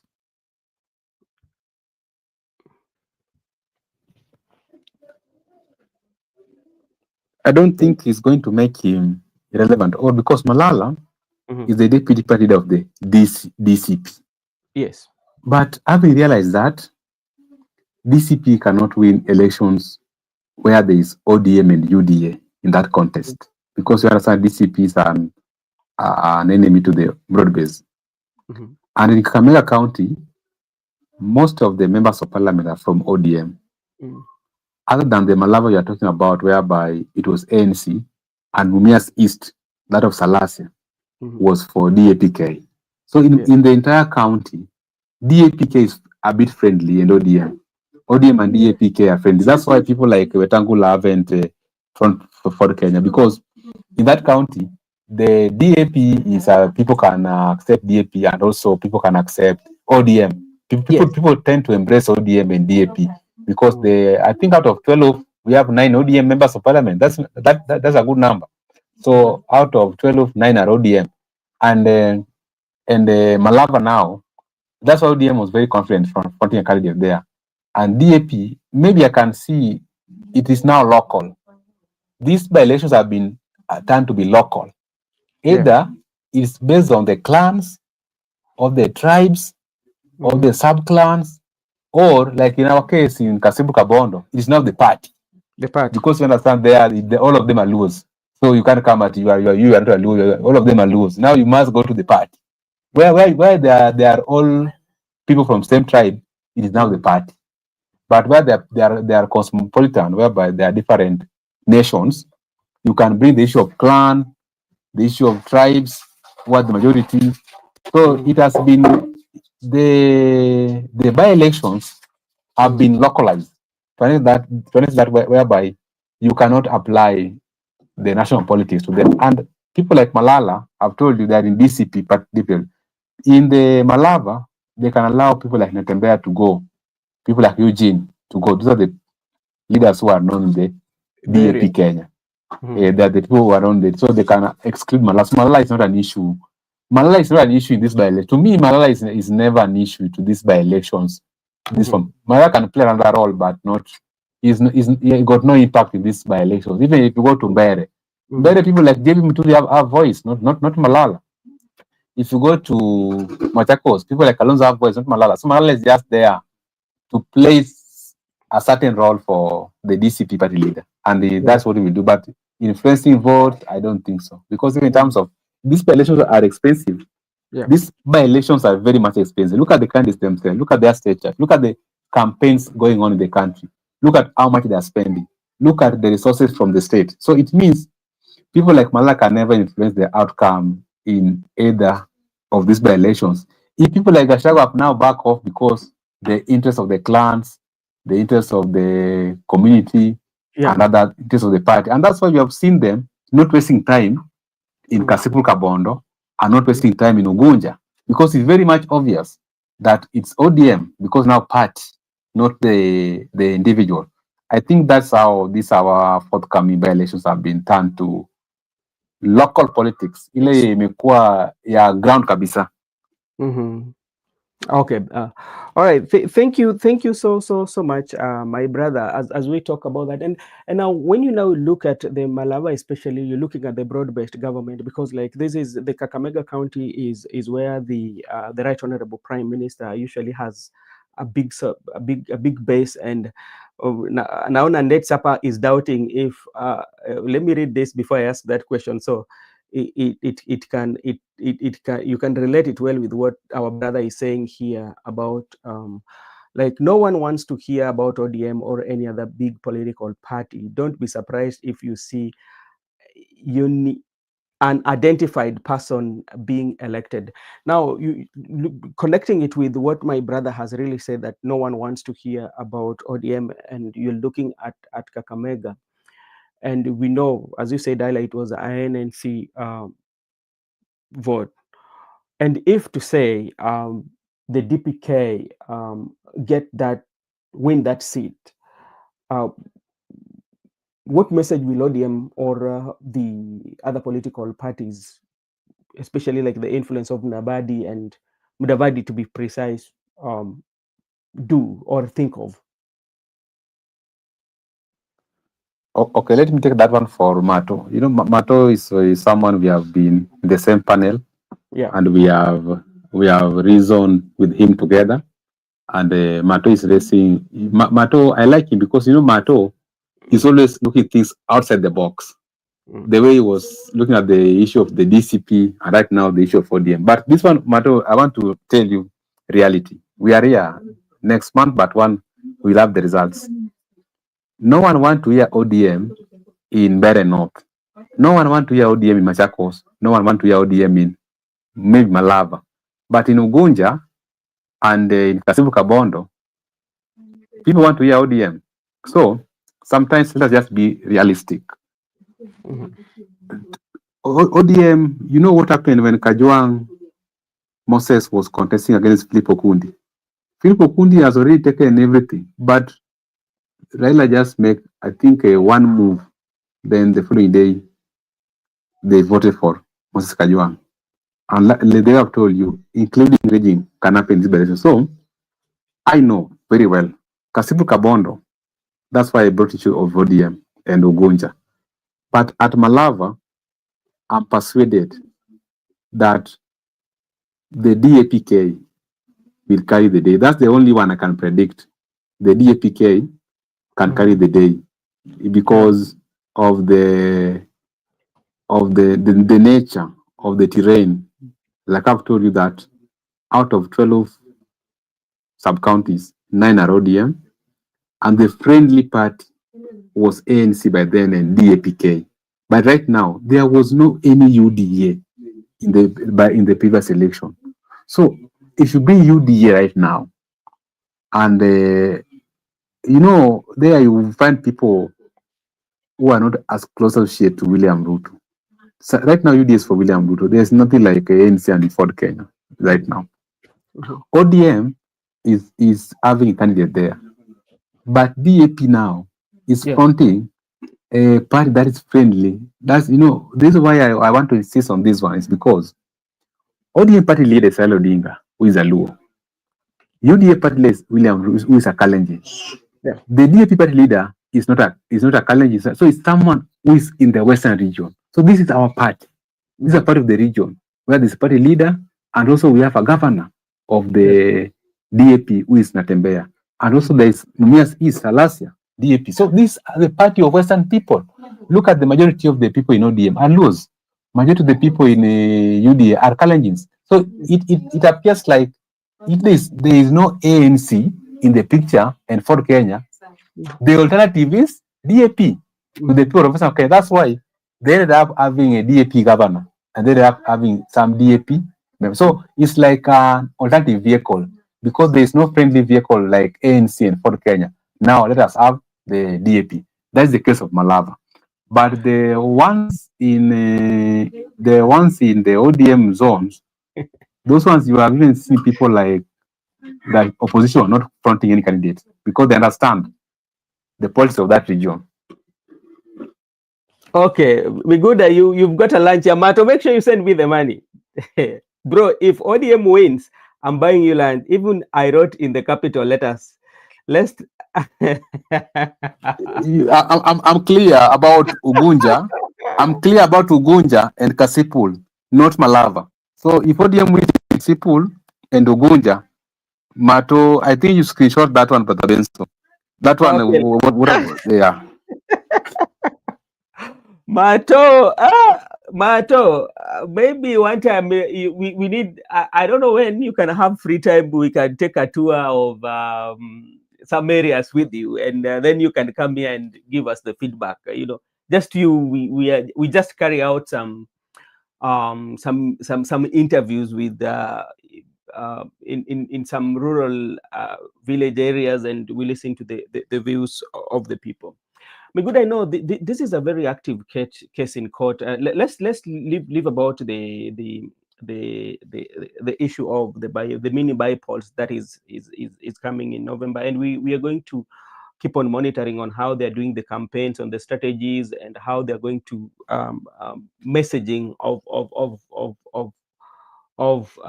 words to the political party, the slogans that will be there.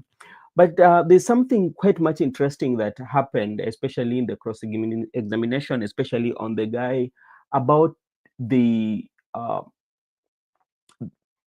accessibility of our personal, especially personal data. Remember yesterday, some was trending on how the Safaricom was able to give out the personal data of the university students without the court order. Can that guy in turn sue Safaricom for that, because that was breach of its private personal data?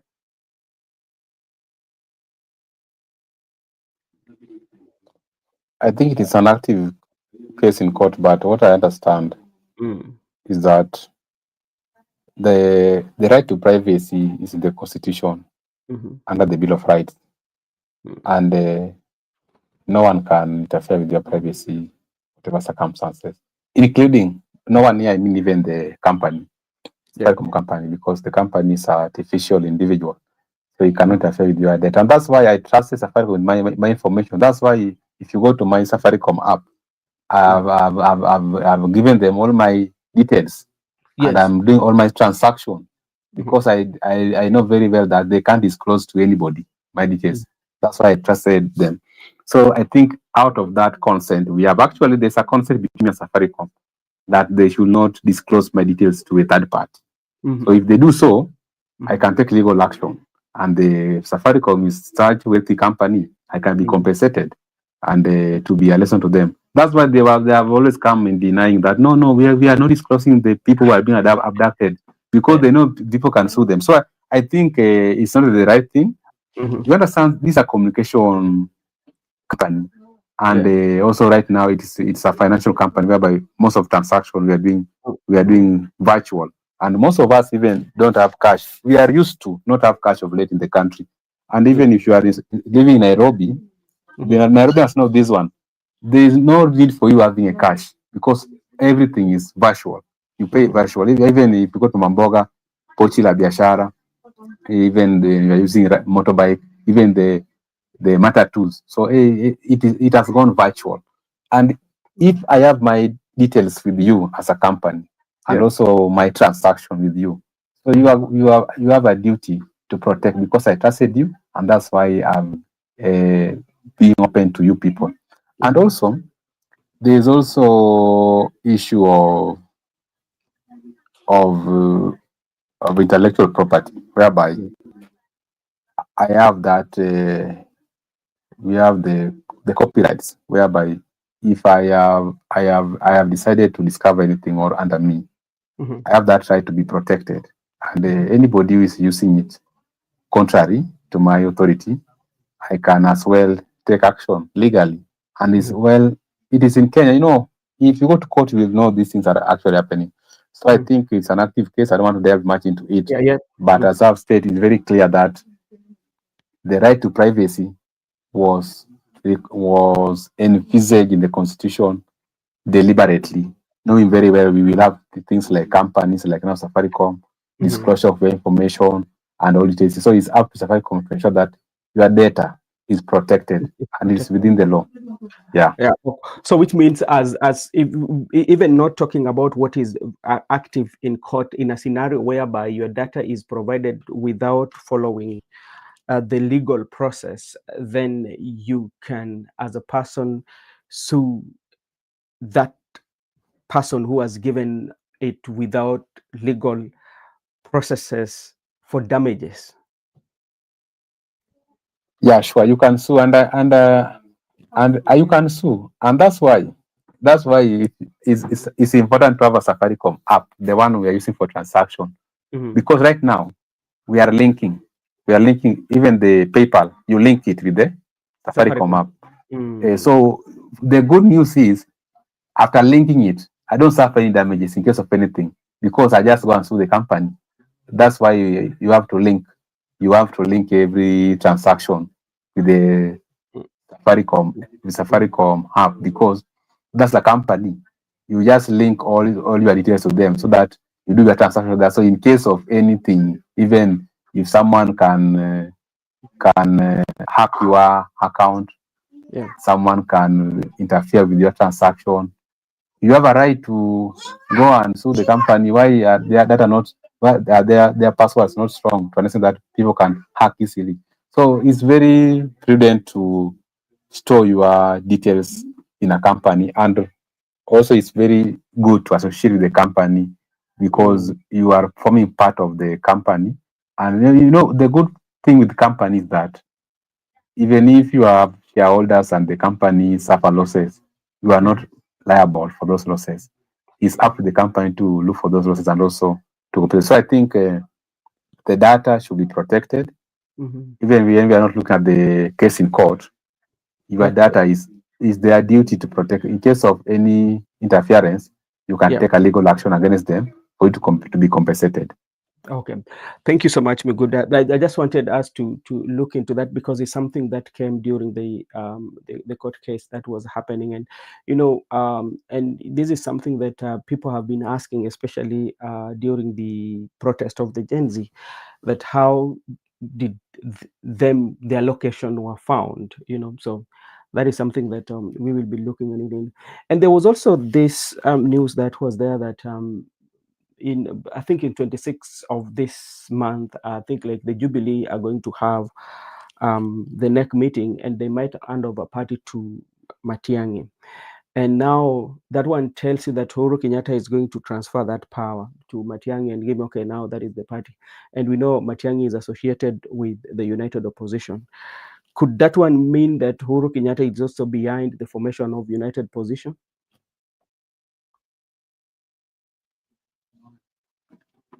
Uhuru Kenyatta, first before that one, you talked about how Gen Z being found during abduction. Yes. I was of another opinion, Brother Benson. The president and the CS for internal security, they are cunning people. They are people who are clever. They were saying their communication team failed them, but that was not the case. Actually, they were informed. They knew that the finance bill was unpopular, but they were just having pressures from the IMF. That's why they forced it on the people. And if they are telling you that they have a defunct niece, that's a lie. You know, they can locate you. I know very well. I'm persuaded. If they want to get you, even with Safaricom, they will get you. They will get you. Don't let no one cheat you, because I was at Ushago, Brother. So let me give you a certain story why I'm persuaded. I was at Ushago. Then at Ushago, I met a local drunkard man, and he briefed me about the security of our area. He told me there are a group here called 43 Brothers. They are raiding people. Then I went to a certain market. An old mama told me there is the same story. And even my mom told me the same story. And I also went to Village Square. And they told me the same story. And when I met Maya Assistant Chief, he told me the same story. So I was shocked, I think 2 days ago, when I was watching the mainstream media, Citizen TV. Then CS for Internal Security, Murkomen, was giving me the exact story that was given by a drunkard.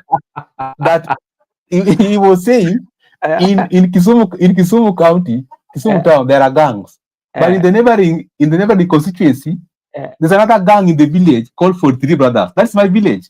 How did Miss Murkomen knew that information, which was spread to the villagers? Then the other constituency, there's 18 brothers. Then the farthest one to the one western, there are 42 brothers. And their leader, the 43 brothers leader, was arrested. Currently is in the police custody. So I also heard Murkomen saying, we have managed to arrest one of the leaders of the group, 43 brothers. That's when I realized, do not joke. they have just allowed you to exercise your freedoms of expression and what as a movement. But if they want to get you, they will get you.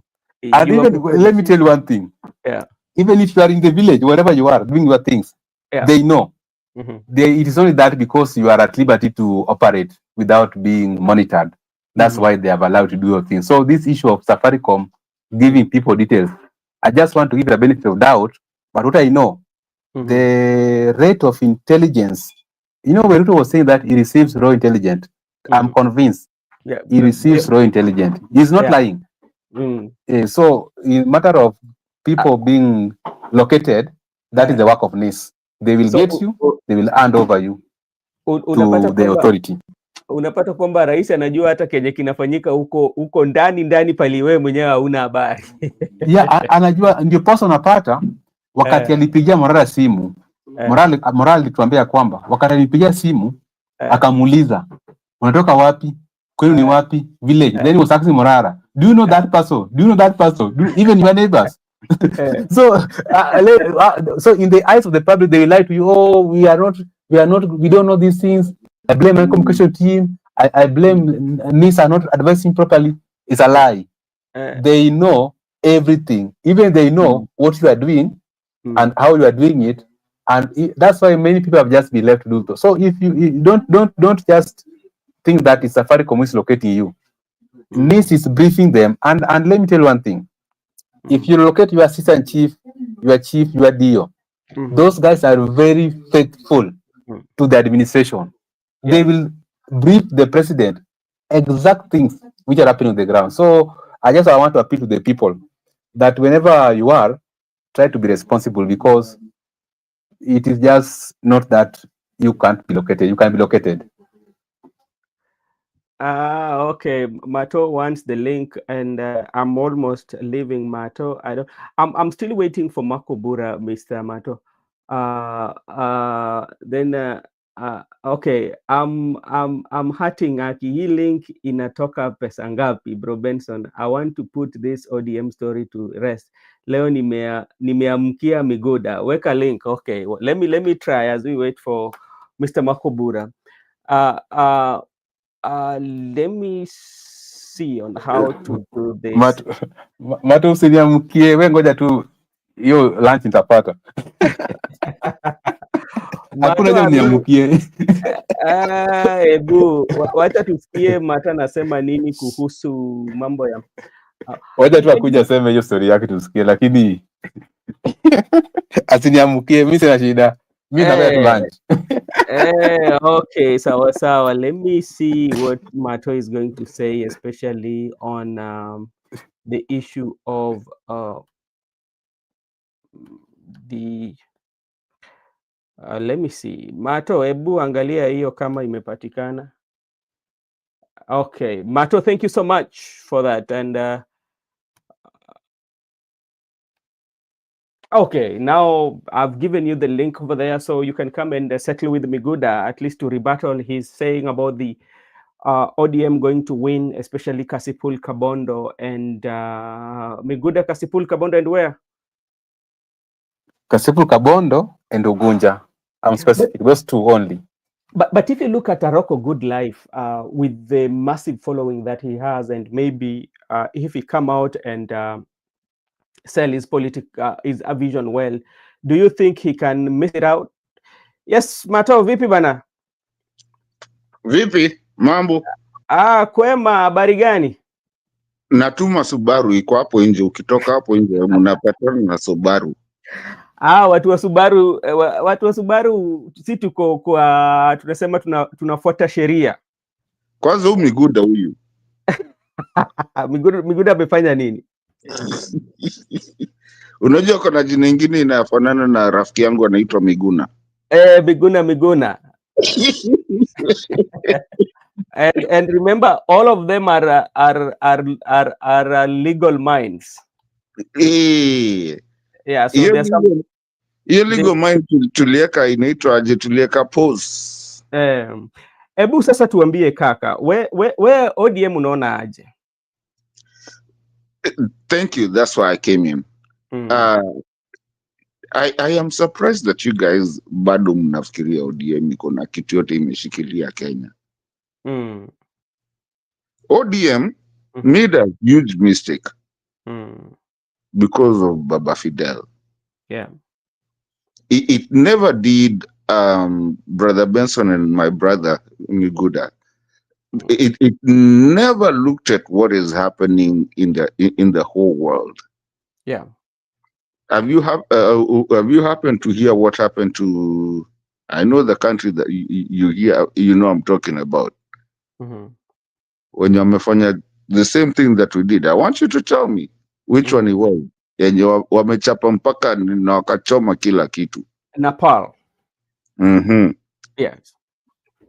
Do you understand that the last time that we were having that June 25th, True. that that was something ilifanyika tu na haiko inajalisha whoever is doing whatever and whatever, if you're DM, if you're wiper, if you are whatever, haiko inajalisha. Watu tu walikuja tu na wakachoma na wakaingia hata parliament wakaenda kukula mchele. True. Who cared DCP? Who cared about wiper? Who cared about ODM? Who cared anything at the time? Nobody did. Did you? I mean, I know there was ODM people there. Kulikuwa Wajaka, Mhm. kulikuwa Wakamba, Mhm. kulikuwa Wanani, and everything. Yeah. So basically, what I'm trying to tell you is that people all over the world Yes. are tired of these parties. Nyi mnaongea ODM.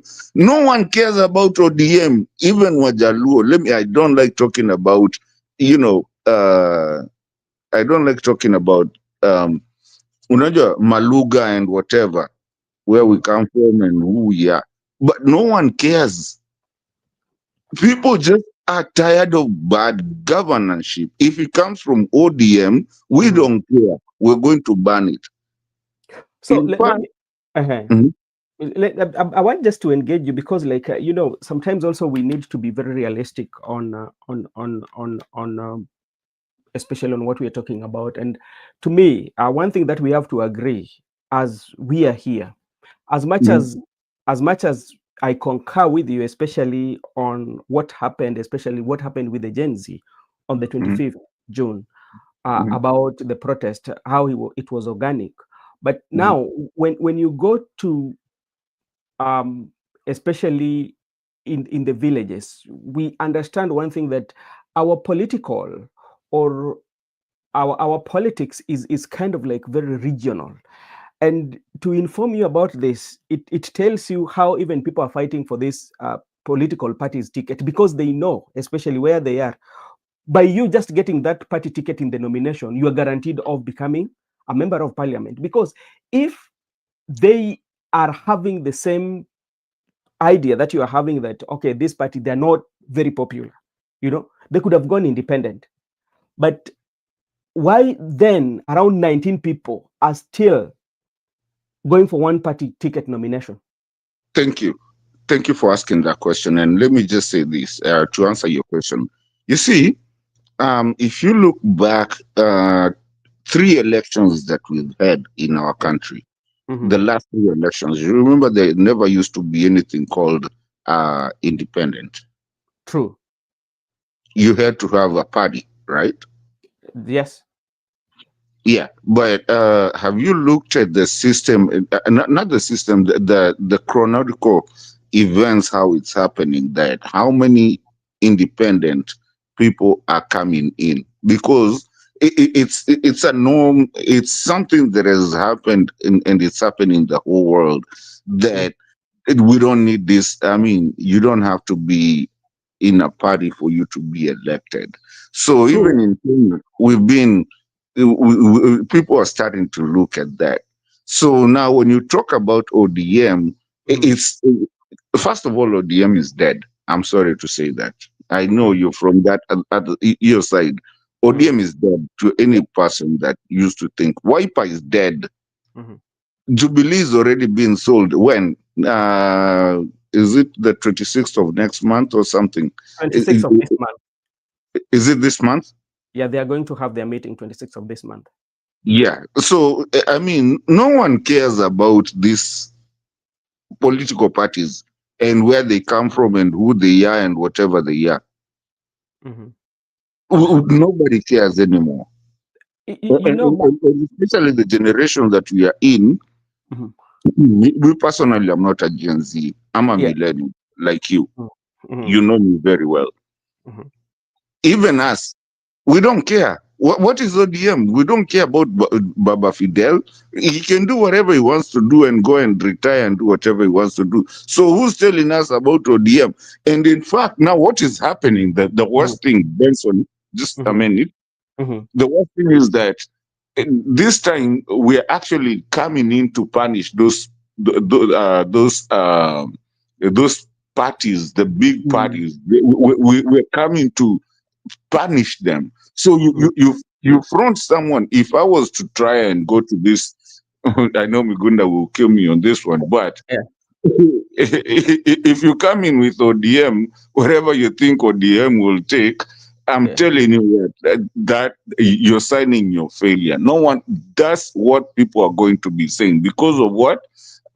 Information technology, where people nowadays have phones and they can see all these things and they're sick and tired of these things that just because you are ODM or you're gonna pass. We don't want to hear that. Now the problem is atom to go imemfikia. Okay, Mato, to some extent, I agree with you, especially there's a group of, there's a population that we are dealing with right now, or a population that we have that are looking politics differently, the way it was being viewed, 5 years ago. And this is informed by what happened, especially with the June 26, because when you look at June 26, especially if you look at young people, especially we talk about Gen Z, this is the time that they got time to interact with the Kenya Constitution and knows the powers that they have as the people, or even as the young people, to put the leadership in accountability. And, this is the time that also they knew that the powers belong to them, yeah. And which is, we compare back in the days whereby they did not care who becomes the president, who becomes, because like they were so much into provided that they can get all that they want. But remember also, you are dealing also with a generation that has always believed in the political party, and the people that runs them. And the example that I can give you, and you will agree with me, talk about Kalonzo Musyoka. When you go to his area that he feels he has that fan base, you will find that he cannot make a statement without mentioning the name of Kalonzo Musyoka in his speech or her speech. Yeah. When you come also to those who are loyal to the Right Honorable Prime Minister, they will not go without mentioning the name of the Raila Odinga in those speech. The same as the President William Ruto, those who are very loyal to him, or where he has got large support of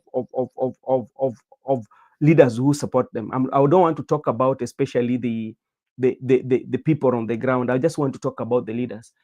And I compare that especially to the Tanzanian members of parliament right now, or any other leader who is vying, or any other leader who is supporting Samia Suluhu Hassan. You will not find any leader given podium everywhere, including some of the musician celebrity, without finishing their statement without mentioning the name of Suluhu Hassan.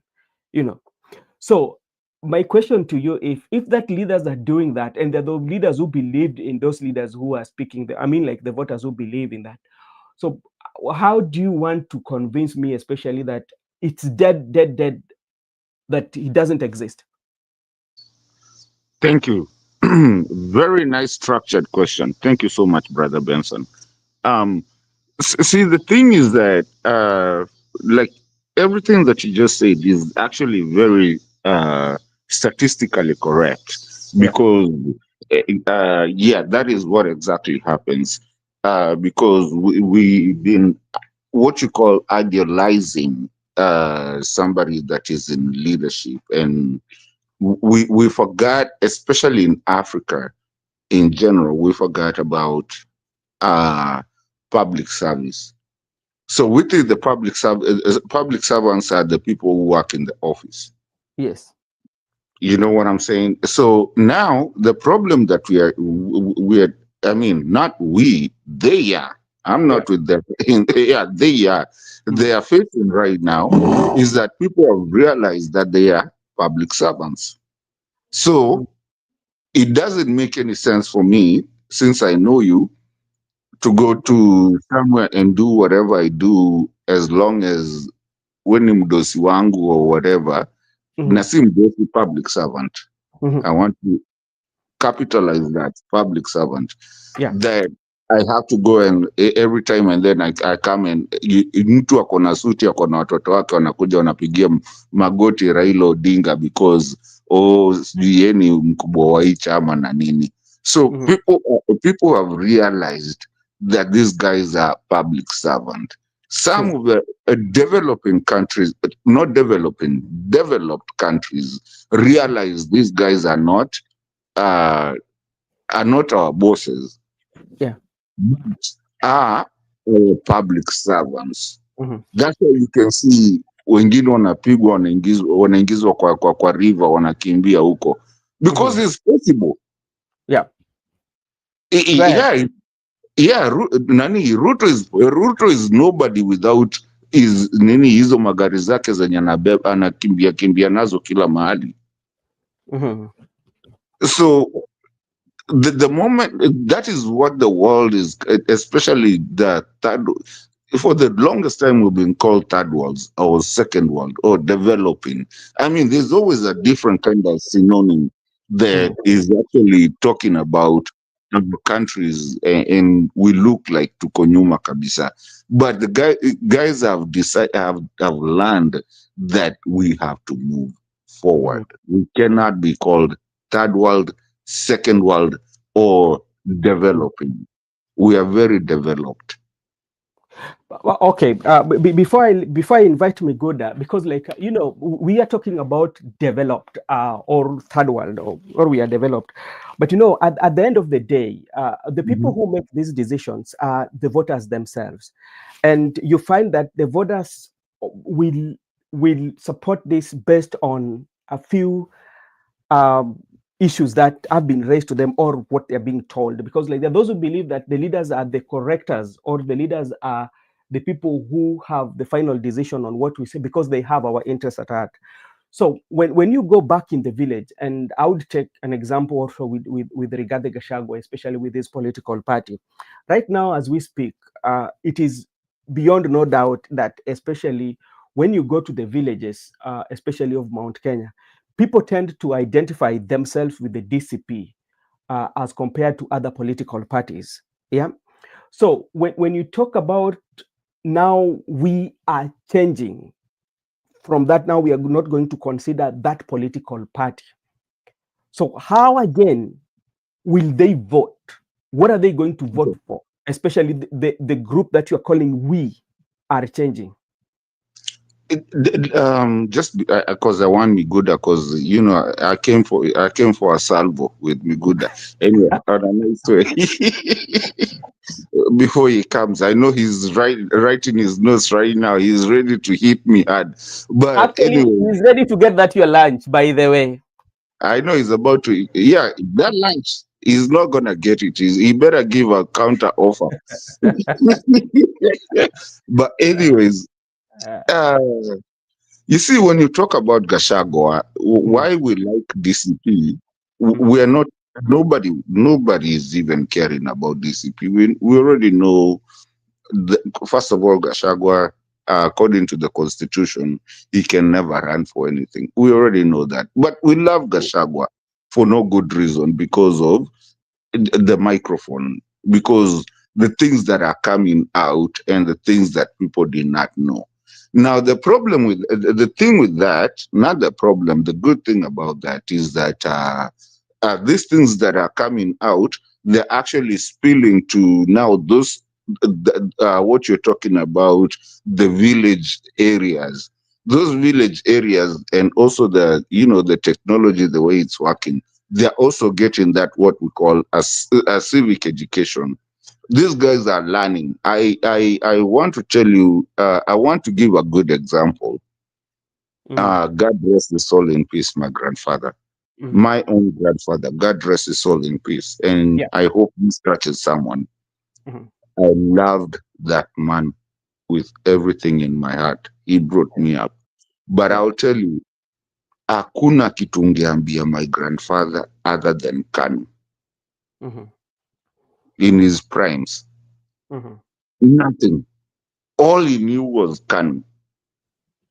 That when ODM came, we had to fight. Yani, sometimes he used to tell us that was my uncles and me, Nanini, talking about ODM and Railas, and you remember the rainbow. When the Yeah. rainbow was happening, he was, I mean, he got so mad, karibu tufukuzwe kutoka kwa nini, kwa nyumba, because at the time elections were being held in December, so that's Christmas time. Yeah, karibu tufukuzwe, akisema nyinyi hamujui kitu yenye mnafanya, no, Yeah. lazima mkue KANU, sijui nini, KANU, Moi. And let me tell you what, let me ask you a question. Yeah. Anyway, before I ask you the question, so that I can let me go to talk. At the time, at the time, he felt KANU was the way to go. Was he Yeah. voting for Moi, and was he voting for at the time it was councillors? Was he voting the councillor because it's KANU? Yes, he was doing KANU all the way because it's a chama, not Chama, yeah. looking at the person. The person. And So, go ahead. so by the time he, like I said, God rest his soul in peace. By the time he was gone, he was like, you guys were right. Because when ODM started coming, and then ODM, Wiper, Ngilu Namani, DP. and Masaya Ngilu and everything, and then they came and did that. What they did, it was what was it when they changed it? Yeah, The and coalition. then the The rainbow. coalition. Thank you. Yeah, the Rainbow Coalition, and then they changed it. Remember at that time, contractors even started working at night. They had to buy, flashlights za usiku wafanye kazi, because everything was gonna go down. But he came back and said, and like I said, God rest his soul in peace. He said, "You guys actually, you understood what your generation understood. Something had to be changed." This is exactly what is happening right now. And lastly, as I finish, but I'm still here. Okay, I can stay for another. Let me just finish this point. I can stay for another 10 minutes. Then we see on what's happening. Okay, let me just finish this point. Lastly, remember those days when it was just a political party, there was never anything called independent. Yes. How many independents do we have today? And what does independent mean, Brother Benson and Miguda? Independent means we are done with this politics. The political, whatever, I can go. So the constitution itself has metamorphoses to a point where it's saying, if I have a descending idea, I don't have to follow Raila Odinga, or I don't have to follow Ruto, or I don't have to follow DCP. I can just do it by myself. So people are being independent in the way they are doing, and that's why I'm fighting Miguda, telling him that this thing of you're talking about the regional people will do ODM because ODM is the dominant party there. It's a lie. Imeenda, imeisha. Oh, okay. Mato, just hold on. Before, and this is Biguda. Miguda will I'm giving after talking about asking you this, but don't answer it. When you're looking at the statistics of independent candidates or those who are vied as an independent candidate, there's a trend of it, how it happens. And you find that before somebody goes independent, he has to start from a political party where some majority of them feel disappointed in those parties. That's why now they decided to go independent. So you feel like their first judgment is not only to be that independent, I say, but their first judgment is first of all to try in this political party. They get aggrieved, then what they do, they move to become independent. They don't start from initial stages. Few of them are doing that. So what does what one points for you? That one points for you and tells you that like majority of them, they know very well the potential of those political parties, especially in those areas. That's why they first of all try their luck in those political parties. Then if they feel that justice has not been served to them, then they go to vie as an independent candidate. We've seen it in major elections that we've had. Miguda, go ahead and engage Mr. Mato. Yeah, I just want to respond to Mato. I told you that Mato is someone who is thinking outside the box, and that's a good brain. And the Mato is full of ideas. And maybe I think when he was growing, he was someone who was a reformist, just like me, Mato. I understand what you are telling me. But there's me. I'm just talking from a point of whereby I've done my poll, and also I've moved to the region, and I shared with Brother Benson some pictures when I was in those regions. So I'm just trying to look at it the way it is. To me, if you go to regions whereby, you can be in a region, for instance, you can be a region whereby there are cosmopolitan people.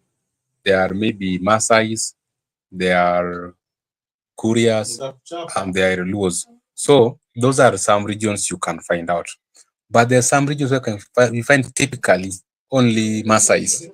Those regions, sincerely speaking, I can just say it's not easy to win because we were trying to do just some sample. We find out that a young person like you and me will tell you that with him, he cannot go contrary to what the party does said.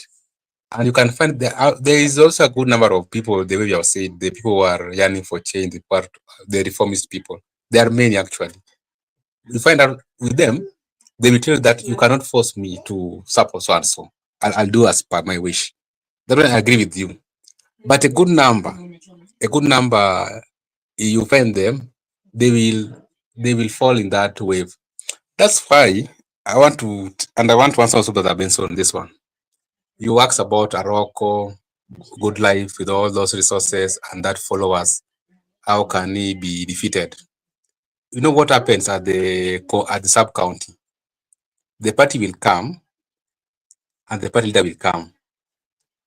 The party leader will tell the people that it is me. It is, for instance, it is Raila versus Aroko, not that young boy. It is always the party leader versus the other candidate. So people tend to look at it at that level. Many people, and they say, okay, sorry, if it is Raila, let's give it to him. Not that I'm an ODM member. Me, I'm not. I don't affiliate to any political party, and I'm yet to find one in the forthcoming election. I'm not a live member of a political party. Not that I'm supporting Raila. No, I'm just trying to give an honest opinion because I've been recorded. I oppose the broad-based government. I oppose the salvage of William Ruto. So not I'm giving my opinion based on association or whatever, but I'm just saying from the look of things, the way I have also gauged the ground, and I've also done my samples very clearly. So not that I'm correct or it can be the exact result. This is just opinion from me that from my angle, the people tend to vote for the party leader, not the candidate. That's why you will have people like Aroko, good life, with all those influence, but the people might fail you during that election. And I've also not ended at that point. I've said, these our elections, there is also possibility of rigging. They will rig because, and I've been, Mato, just to inform you, maybe, me, I've never come out of this country. I've been here for the better part of my life. So I've also participated in these things caused by elections, not that as a candidate. And I knew there was a region whereby ODM were going to, actually, they were not voted for. By that time, they were associated with Uhuru Kenyatta, the handshake. Their candidate was declared as the senator for that region. There are times whereby you have to look at it at the realistic part of it, even though there are a lot of information, a lot of change coming. But what I understand, Raila, the ODM, because we're discussing, what I understand ODM. ODM at the local level, those people tend to vote for Raila, not for the candidate. And it's just 2 months, I think, away. We witnessed this one. But if you look at, and I gave a good example with what they want to do to Babu Wayne. They're telling him they just want him to waste his time, but in the real sense, no one wants him in ODM. So they want to just argue that you work by yourself. But Babu has been part of the system. You understand how it works. That's why he has decided to remain and bolt last minute so that he will go sympathetic that I was kicked out. They never wanted me. And there is always this thing going on that we are democratic. We will go free fair primaries. We will do. We are not going to. But let me tell you, I have participated in those primaries. They have 3 forms of doing nomination. Number 1, direct ticket. That one you cannot survive. They will give the person they like. Number 2, they will let you to have a consensus whereby you are called, all of you. Then they say we have settled on certain candidates. Then the last one, which is very dangerous, is that universal suffrage. That one is very little. What they will do to you, you are popular in your region, they will bring their gadgets, the electronic gadgets. They will program them whom they want. After programming them, so by the time you are going to primaries, they will lie to you that you go for primaries. You know, the people will come out to go for primaries for election. But if you reach at the polling station, the first thing they request to you, are you a live member? So by doing so, many people are being sent away because in a polling station, maybe 16 people are the live members. And remember, they are programmed it. So they end up getting the exact candidates they wanted. So in terms of nomination, I can just say people have lost faith in ODM, not only you. In terms of those certificates, people don't trust it. But if you have that ticket in those local regions, you are a step ahead of your opponent. That's why I was trying to bring it like, when Kasipul Kabondo happened.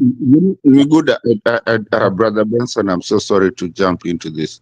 Miguda, you need to be in a cell somewhere, maybe committee or something, because you just said everything that you know that is wrong in our country and everything that is criminal in our country when it comes to our election.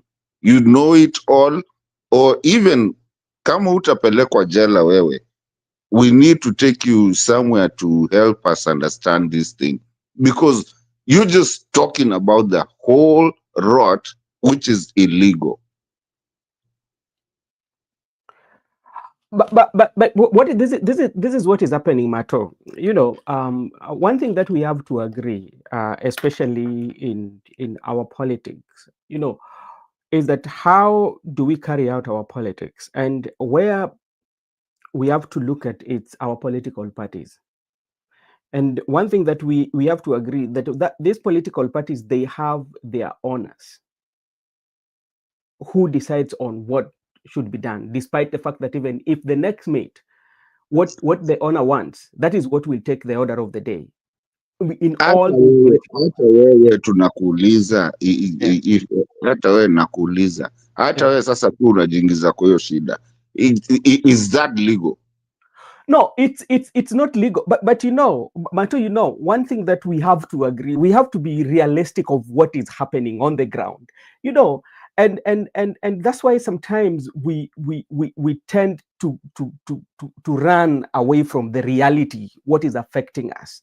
And both the Kenyan people, the voters themselves, even the leaders themselves have lost it all, you know. And the reason why I'm saying that we've lost it all, when we go to these political parties, for instance, the political parties do not stand because they have support from the people that identify with them. No, all those political parties survive because there are strong personality who are behind them. For instance, we can talk about, let's just bring it about, let's start with the DCP. When we talk about DCP, the personality behind DCP is Honorable Rigathi Gachagua. When you talk about ODM, the personality behind ODM is Right Honorable Prime Minister Raila Odinga.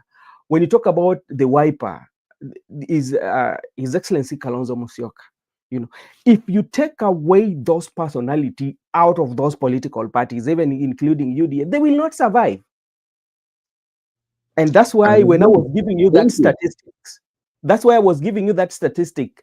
Every time all these members of parliament who are allied to these political parties, they cannot finish a statement without calling the names of the people who are behind these political parties. Because if you don't do that, nonsense that I'm saying, that we are not really thinking, we are accepting things. Sorry, I want to. I was really interested in Miguda. What he was saying is just that I had to just jump a little bit. And Miguda, pole sana. but you know, this is the conversation that people need to have. Mato, even though what you are saying, that is what people are fighting for. That how can we be liberated, especially in politics, whereby if we have a political party, especially we have a political parties whereby somebody is vying, should not be an official in those political party. Now, tell me, for example, let's talk about the typical example, the party that you are arguing with Miguda. Especially, you look at the ODM from the beginning, you would see that the preferred candidate for ODM is having a good rapport with the chair lady of the party, and the competitor is not having that good rapport. Tell me how that one is going to be free and fair. But now, when you go to the grounds, even the officials of the party will say that's okay. So, which means it is the problem that the voters themselves are encouraging it, and sometimes the leaders also are buying it. I agree with you. That's also quite in my mind. But sorry, Miguda, Eburudishia Miguda. Miguda, go ahead. Mato, let me go ahead. Thank you for that. Like I've said, like I've said, what I was saying, I just want to make my thoughts flow. You know, Mato is having a good idea, and that's where we are supposed to be.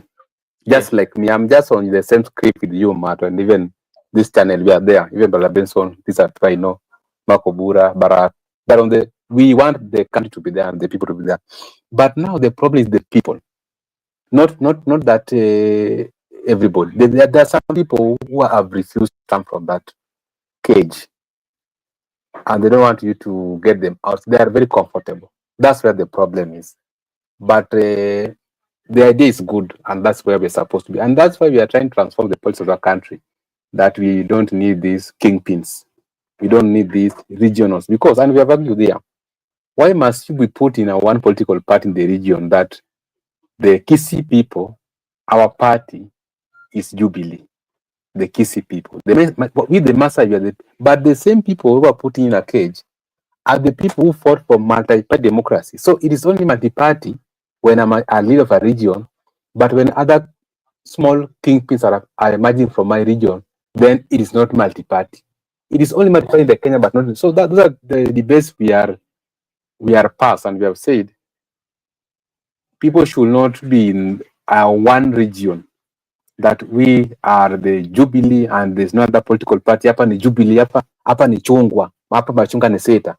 No, let us just allow other political party to emerge, because these people fought for multi-party. They don't want it. The same people also, I have a problem with them. When they were young, at their prime ages, around 40 plus, they were the people who are opposing Moi to death. To some of them were detained, and some of them were charged with treason. But when you are opposing William Ruto, then you are being told, wewe ni mtoto. But then they were never told, wewe ni watoto. The same people, when they fought against the father, and also issue for political Ford Kenya, they were against the decision of their father. But right now, when that young man from Nairobi, Embakasi East, is against the decision of the party leader, now he's being told he's a rebel. But the same people also rebel against their own father. So to me, it is only convenient when he's doing, but when you are doing, it is inconvenient. So I was saying, and I'm very clear, that that's how we should be, and that's how we should reason, that I'm at liberty to disagree with you, and at the same time, I'm at liberty to have my political party association and friends. I don't need to get instruction, or I don't need to get instruction from you as my party leader. But there are a majority of the people who are not ready to leave that stage. They have refused. They are saying we mpaka siku tamzika mpaka tuone ya kwamba ameenda. That's when we but provided ni mgo, provided is alive, hata kama nasukuma na mkoteni na wheelbarrow. So Mato, we are just on the same. I was just trying to highlight reasons why people can be elected on ODM ticket based on the realistic things on the ground, but that is not my position.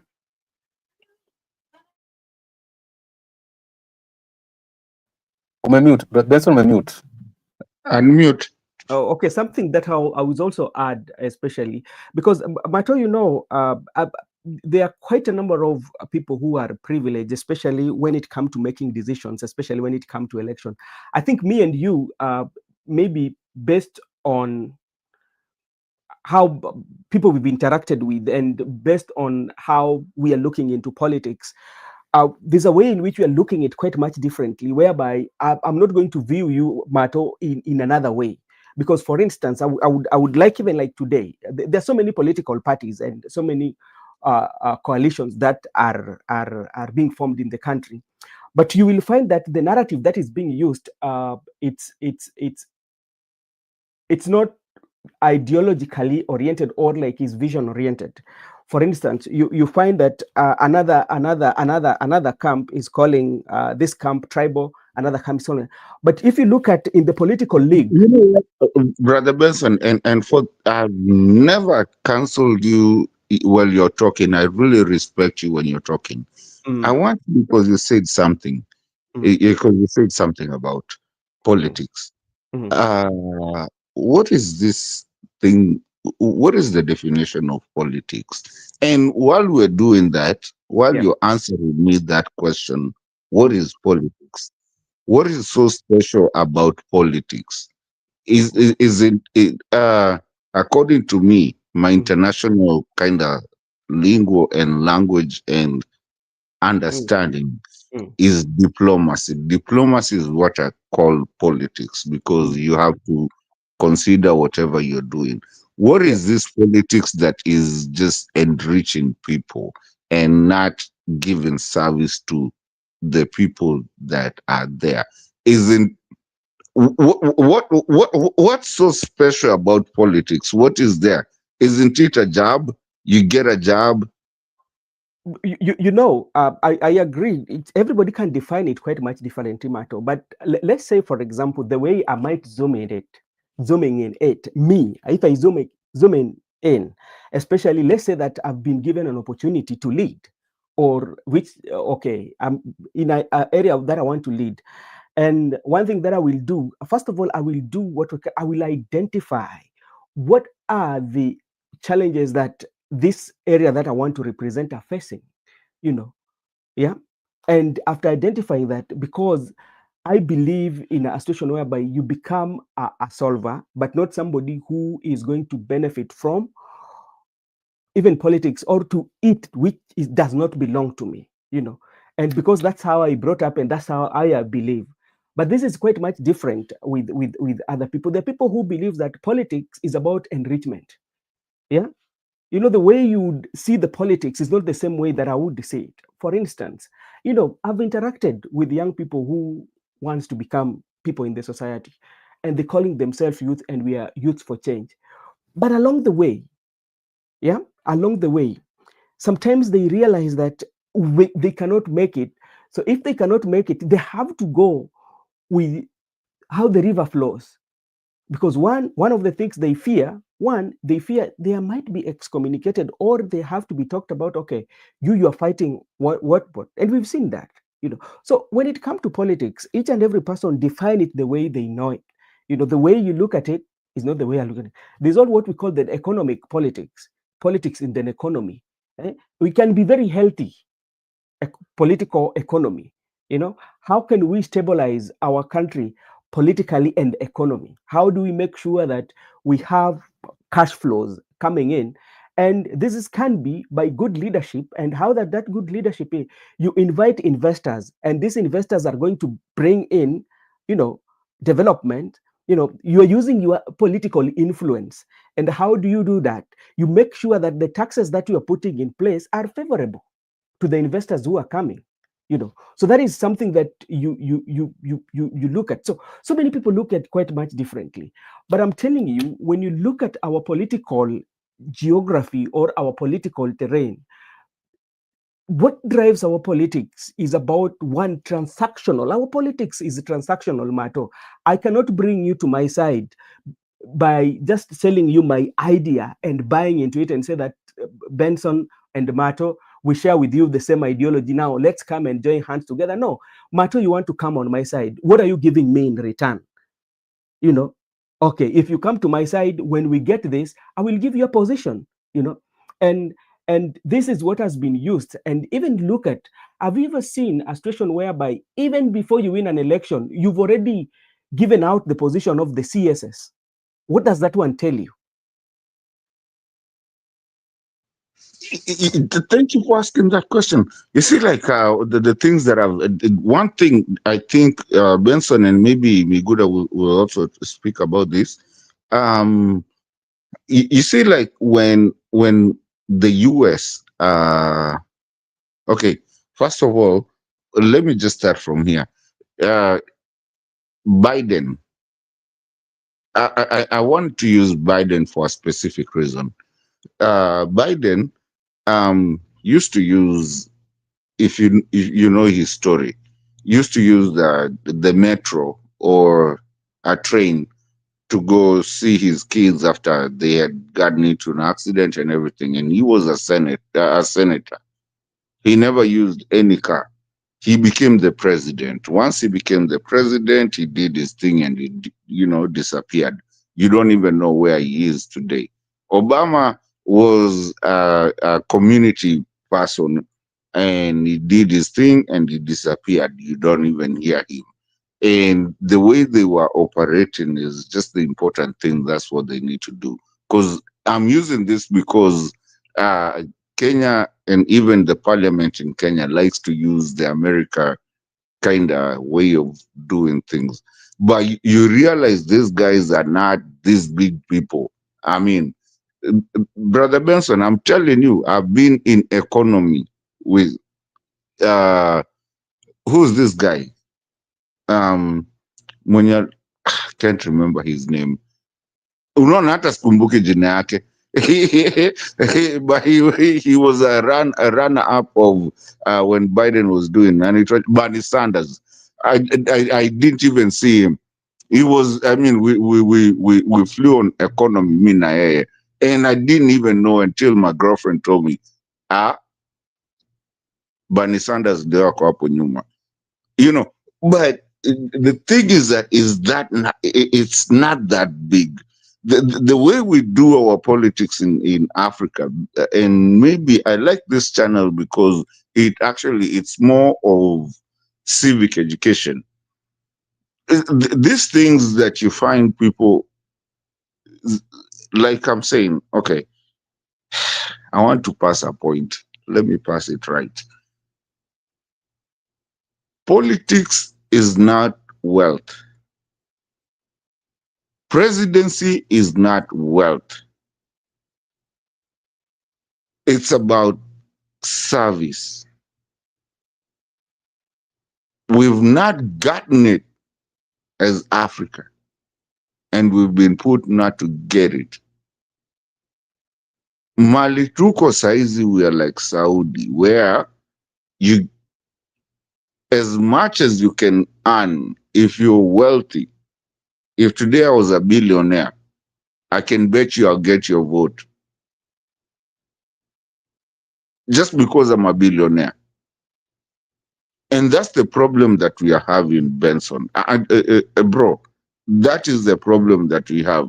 You cannot, I'm surprised of Kina Salasia and the other guy that came in, Nakatoto, kalikuwa kanaitwa Toto, na nini. Those little people wenye wanaingia, lakini nao pia wakiingia huko, inakuwa shida. So it looks like there's a cartel or a cult that is there, that once you get there, you wanakuambia nini, you have to be wealthy, you have to do this and all that. And that is something we are not looking at. Sorry to bring that up. I invite Miguda, maybe then we can close it, wrap it up. Where I think where we have a problem, and where if we can resolve, then we will be at a good place, especially when it comes to accountability and transparency and good leadership and governance. One is about where we should start from, is about our political parties. If we can move away from personification and ownership of political parties, whereby the political parties are owned, the political parties are owned, then that would be a very, very big step, especially for the country, whereby if at all, for instance, we are going to have like... I'm sorry to stop you on this one. This will be my last time to stop you. Yeah. First of all, no political party should be owned by anyone. It should be ideological. And that's why, like I tell you, that is where if we can run away from that, because, and even I think you've seen this video going around, especially the late Dalmas Otieno talking in Parliament about all these political parties. He had mentioned it while on the floor of the House. That video is now going around after his demise. People are bringing it up. So when we run away from the political party, the way it is being run, so it becomes a property that any official who is in this political party does not run for an office, that their sole responsibility is to run this political party. If you want to run for an office, you resign from those. That would be true. Because look at what is happening in the political party. It is automatic that the party leader of any political party, it is automatic he will run for presidency. And that is something that you cannot challenge. Yeah, and they have the autonomous say on those political party. If they disagree with you, they will say so and so should be taken out of that political party, and you will go. They prefer who will be the candidate. So if you do that, if you don't do it well with your political party, then you come to the main general election, and you find that everybody is complaining of the general election is not fair. Yet from the beginning, from your political party, there are chaos that we are witnessing in every political party. We are seeing certificates is not given in the right way, But now when it comes to the general election, the same thing happens, then people are complaining. That is one. Secondly, we should take away the transactional politics that we have. Our politics is transactional, and it's transactional both at the higher level to the ground level. And when I talk transactional, it's about even somebody giving you 50 shillings to make you think otherwise. Yeah, you find that during the campaigns, just about maybe 2 days to an election, somebody will come with sabuni imepigwa picha yake and all that, and that's where like majority of the decision making usually takes place. You know, the decision making, especially in our politics, the people who make last decision making, not because they are supposed to vote where they voted, but because there's some money that has been given or some tokenism has been offered to them. You know, so you end up having a candidate who was not supposed to have, then you keep on complaining.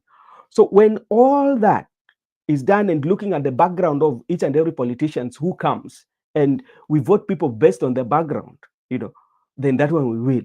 But you find that you go to ask for an oppositional election, you go and you want to say that I'm vying. The first question, what have you done? Wewe hujajenga hata choo hapa, hujajengea mtu choo, unataka tukupeleke.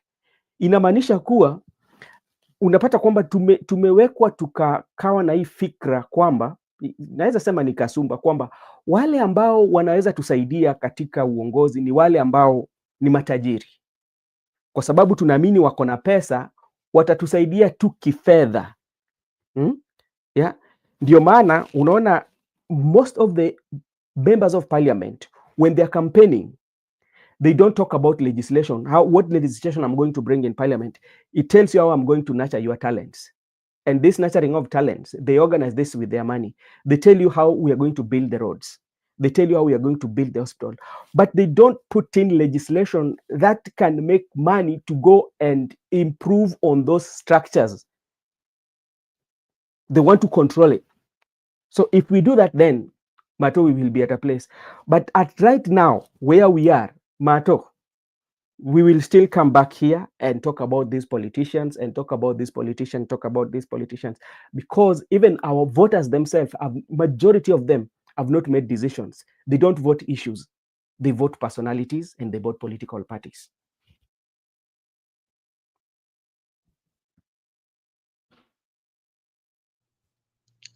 Niko na mingi za kusema, lakini let me good ago. I just want to say just one statement, Rani. I just want to make just one statement. I just want to state one thing. Brother Benson, like I've said, your questions are valid, and there's a problem. It's a problem in Africa. I don't know whether it's only in Africa, but it's a problem in Africa. And the system was made. The politician, that political class made a system whereby you are made to be poor so that you can keep on electing them. And all circumstances carried out. Everything they're doing just systematic, whereby the voter must remain poor to continue electing him and his sons, his grandsons, and so on and so forth as they continue. That the problem of the system must be overhauled. That one must be undertaken. Then what they say and what they do are two different things. They just speak for the sake of speaking. Just they have microphones. And I thank to the technology currently. Nowadays I try to ask myself, the times of Moi era or Jomo Kenyatta, it was very easy to lie to people, because when he is in Lodwar, we are not able to access what he said at Lodwar. So you could have just lied to people of Lodwar, then you go to Mandera, you lie, you go to Ukambani, you lie, you go to Coast, you lie to the people. So I was like, those people, they established that system to the likes of Ruto and the allies. That's why people are like Ruto. Even in the presence of camera, they just lie to you, because that's a system which they borrow from people like Moi. and also there was no technology. So how could you know that some roads were completed or not? Because right now we are it is global village. I'm able to access everything happening at presidential rally. Where Mr. Ruto is, I'm able to get everything through social media. You could, so I think by that time there are a lot of things that was not in the public domain, but currently we got it at our fingertips. We are able to know, okay, when he was in Wajia, he promised road, but we haven't seen that road completed because we have even the documents and so the shots were taken from their smartphones. So I think they survived for a quite long time, but now they've been catch up with the technology, and that's what happened at Nepal because people are able to mobilize by themselves, and that system to me in Africa, one day Africa must rise, and one day Africa must get rid of that system, and that system will be dealt with the advancement of the technology because you nowadays you can run but you cannot hide because we are able to locate you where you are with all your slides and we are able to put you accountable like they had the constitution so they could refer to you all the good citations in the constitution but reality they are not doing them because they know there's no accountability. So I think we need to do something with the system. And even I just let me add another point. I was having let me just add this one. We the people we borrowed this culture or system from the Western country, and I'm glad because when we were initiating our independence in 1963, we had people like Tom Mboya, and when Tom Mboya was given an opportunity to come up with the flag of the country, he never copy pasted. He gave us what is Kenya and the symbol that this is we are black people, the blood that was shed during the struggle. We love peace, and we are the environment. We are green. We have the green environment. So even when he was given opportunity to compose the national anthem, he came with something that is authentic, original, and we ended up killing such brains to an extent when we had a time to write our constitution 2010, the privilege, we end up copy pasting. We borrow some from America, we borrow some from the United Kingdom. Now we don't know whether we have the presidential, parliamentary, because the issue of we don't know which is democracy because I've won election, I'm working with the loser. So is it democracy or what is it that we are doing? So if we could have our own system, the Kenyan people, with the diverse nature of us, that with the people of Kenya, the Somali, the Maasai, the Kambas, the Gikuyu, the Kurias, we understand that we sit down as the people. Let us write our constitution that is for the Kenyan people, not something we are copy-pasting or borrowing. I think we could be better than where we are today. So I think we have two problems. The issue of the system and lastly, the issue of not being authentic. Just try to borrow everything from the so-called first world. Okay, okay. Thank you so much. And I'm seeing Marco Bura, and I think also you've realized I have a problem with my camera. Is bringing some issues here. I need to check what is happening. But as we were having a conversation, and Miguda, with all that you've added to, I agree with you. And you know, you've talked of something that also we've always mentioned here, and as a country, because like we are all stakeholders in this country. Some of us we are just voters, but we've not vied for those positions because like we've let people. But when you talk about the democracy, always, and this is something that I've always asked myself, especially when it comes to, we go to election. Then after going to election, we go under this period whereby we disagree with one another. Then the commissions are being formed. You know, then at the end of the day, we come up with one government. We will give it every name. We've come up with different names, but at the end of the day, you find that what we are fighting for, or what is being put on those papers, they sometimes they're not being actualized. Brother Benson, can I ask you a question just real quick? I know I'm letting the conversation how it's going now. In what section can you take, if you have the constitution of our country, does it say commission? What commission? Those commissions that are being formed, yeah? Okay, Miguda will assist me. Will assist us. What section? Can you read me what section in our constitution that says a commission has to be formed, either BBI or whatever it is? Where in the section of our of our constitution is there a commission name in that constitution? Okay, Miguda will help me with that, because like I want Miguda to at least come up with clauses that especially even our viewers can get what is very true. It's a very good question. But what I was arriving at, Mr. Mato, Nets, is this one. You know, when there is a dispute, we tend to run to the courts and say that court is going to solve this. And we have days that we are glued to the screen listening to the good advocates and good lawyer, the legal team battling it out. But you know what?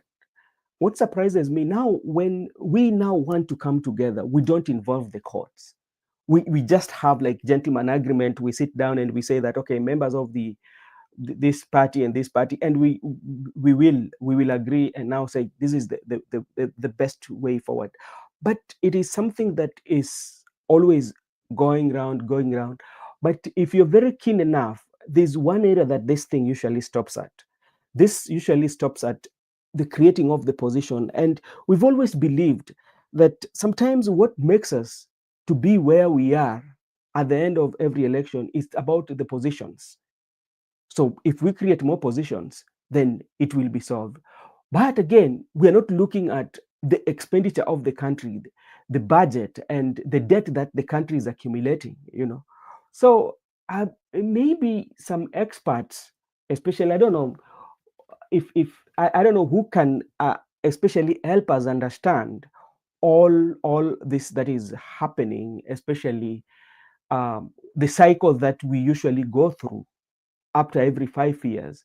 And I bet in 2027 too, we might end up being where we are today, whereby we have the broad-based government. From 2027, we might have another government, you know, because it has become part of our political processes, especially, and we have embraced it and normalized it, you know. And maybe Mato and Makobura, thank you so much for joining us. I'm going to fix my camera. You can continue with the conversation. But Mato, maybe if you can weigh your thoughts on how we normalize this issue as Miguda is tackling the part of the constitution that allows that commissions to be formed. Thank you so much. Let me fix my camera. Makobura, thank you for joining. Let me finish that question which Matters has asked before we move on. Very fast. First, I was saying, Mato, that before I answer your question, why it not for Tom Mboya, who came up with the flag of Kenya? Today, we could even have copy-pasted the flag of US because we like going to US. Now we could have even the stars in our flag, like 47 stars to represent 47 counties.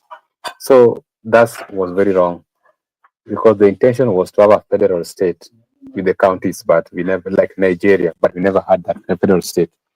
Now, Mato, I like your question, very good one, because you have asked who is coming with the commission. You know, commissions, these commissions, they are enshrined in the constitution. We already have commissions. I don't know why must someone come with the commission, because if you go to our constitution, chapter 15, the entire chapter 15 discuss the commissions and independent offices. And in the independent offices, we have two. We have the Office of the Auditor General and the Office of the Controller of Budget, which are independent. Now, in the commissions, we have a Teacher Service Commission, which is at the central. We have the National Police Service Commission, headed by the IG. We have the Salary, Revenue, and SRC. We have the Revenue Allocation Commission. We have the Kenya National Human Rights Commission, and Independent Electoral and Boundary Commission, and lastly we have the Ethics and Anti-Corruption Commission. So I want us to focus on two: Kenya National Human Rights Commission and the Ethics and Anti-Corruption Commission. Already we have the Ethics and Anti-Corruption Commission, the Constitution established under Chapter 15. We already have the Kenya National Human Rights Commission established under Chapter 15.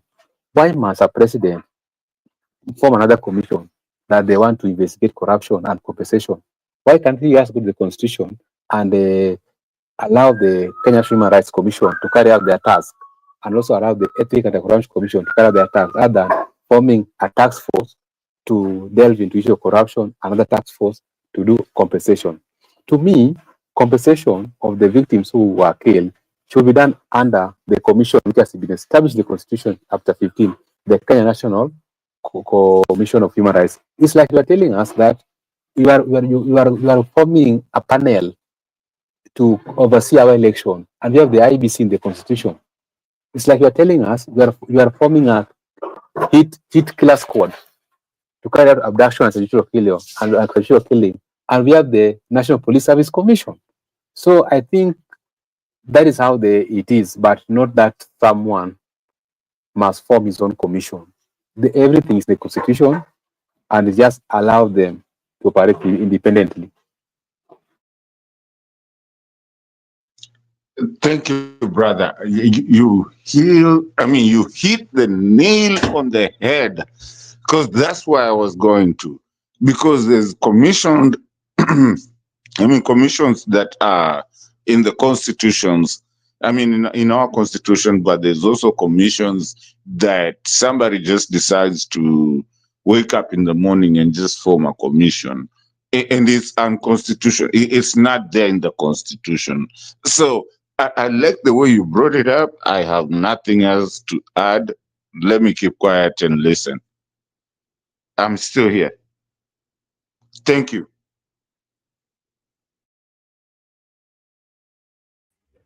Meguda, hi everyone. Allow me to say hi to our good friends. Mkenya Mkora ambaye yuko hapa na sisi jioni hii ya leo. Vilevile ni msalimu Miguda, na bila kusahau mwenzetu brother Benson ambaye pia amekuwa nasi jioni hii ya leo. Huku ni jioni na ni usiku pia. Sipajui mahali ulipo Mkenya Mkora, sipajui huko uliko. Saa ni saa ngapi huko sipajui, labda ukituambia. Vilevile acha ni watambue wenzetu, watazamaji wetu, hasa kina Ani, na bila kusahau na wale wengine ambao wamekuwa wakitu engage at the comment section. I want to take this opportunity to welcome you all and to appreciate and to say a big thank you just for finding time and giving us your comments at the comment section. We really appreciate. And if you're new, this is Brother Benson Media. Here we say that your opinion counts.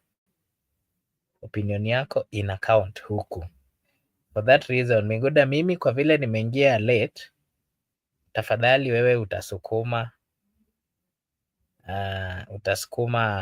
unasema aje? Mkenya Mkora, unasema utasukuma nini? Kichwa?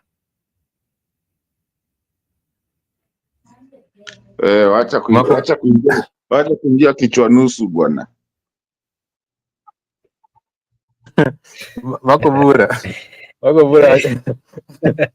Makubura fanya hivi. Just I think we have moved, but I think maybe in brief the issue. You can just let me know what you guys were giving the opinion, and then I can also in brief just give my opinion before something else comes up. Try to engage us on the issues of by-elections, and you focus on we have Malava, Kasipul Kabondo, Bere North. Those ones is like they are hotly contested. We saw the DCP withdrawing all their candidates in the by-elections and allow their affiliated parties to pick the candidates. Like in what happened in Bere North is the DP for JB Mutui, and what happened at Machakos for the Wiper for Kalonzo Musyoka, and what happened at DAP Kenya in Malava. You can handle that one, and also you can give your predictions as well. People have tried to give their predictions who gonna win in those seats, and also you can give us your prediction as simple Kabondo, because we saw Aroko quitting ODM and going for independent now, and also Manibior is there, so you can give us your prediction as well, and also you can also tackle the issue of the system, whereby we are dissatisfied as the people with the system we are having, that this is not what we should have, because it is confusing us. There's a system for us, but the people who came, like the colonizers, gave us their system, which we cannot use. So, and even the current system we are using, it's unstable for us. It's like we are Africans, and it's a system that can work for us, and we are being denied that system. We are being, so you can just try to, or to issue your statements on those areas. Meanwhile, Mato will engage na maswali hapo mbele. Ukiongea Mato hata ukijaribu kuteleza kidogo, unaacha wananchi, unaonga serikali, utauliza maswali. I don't know. I think just like I did say, here your opinion counts. So your opinion is your opinion, and is your way of thinking or so. But of course, remember, if it is your opinion, then it is, other people also have their opinion. So nasema hivyo kwa sababu umesema nikisema kitu kibaya nitaambiwa mambo. Anyway, first allow me to give my take on what we are expecting in the coming days, where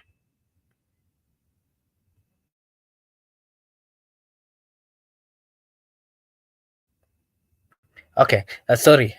I wanted to say that we know there are so many by-elections, around 7 by-election, which we are expecting. That is in the Senate and the National Assembly. They are around 7, and then the MCA seats, they are around 20, because it's totaling to 20 something, if I'm not wrong.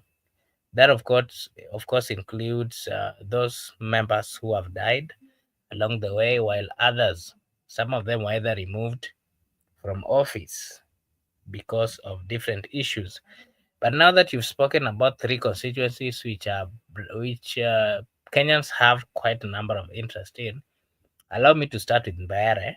And Mbeere is a constituency that was left vacant after the Member of Parliament Ruku was elected as a cabinet secretary. And something to note about that area is that is the constituency where JB Muturi, who has served as the Speaker of the National Assembly for 2 terms, and also the AG of this government of William Samoei Ruto, also comes from that area. And being that JB is one of those people who believes that is one of those people who believes that the president has not really done well in matters of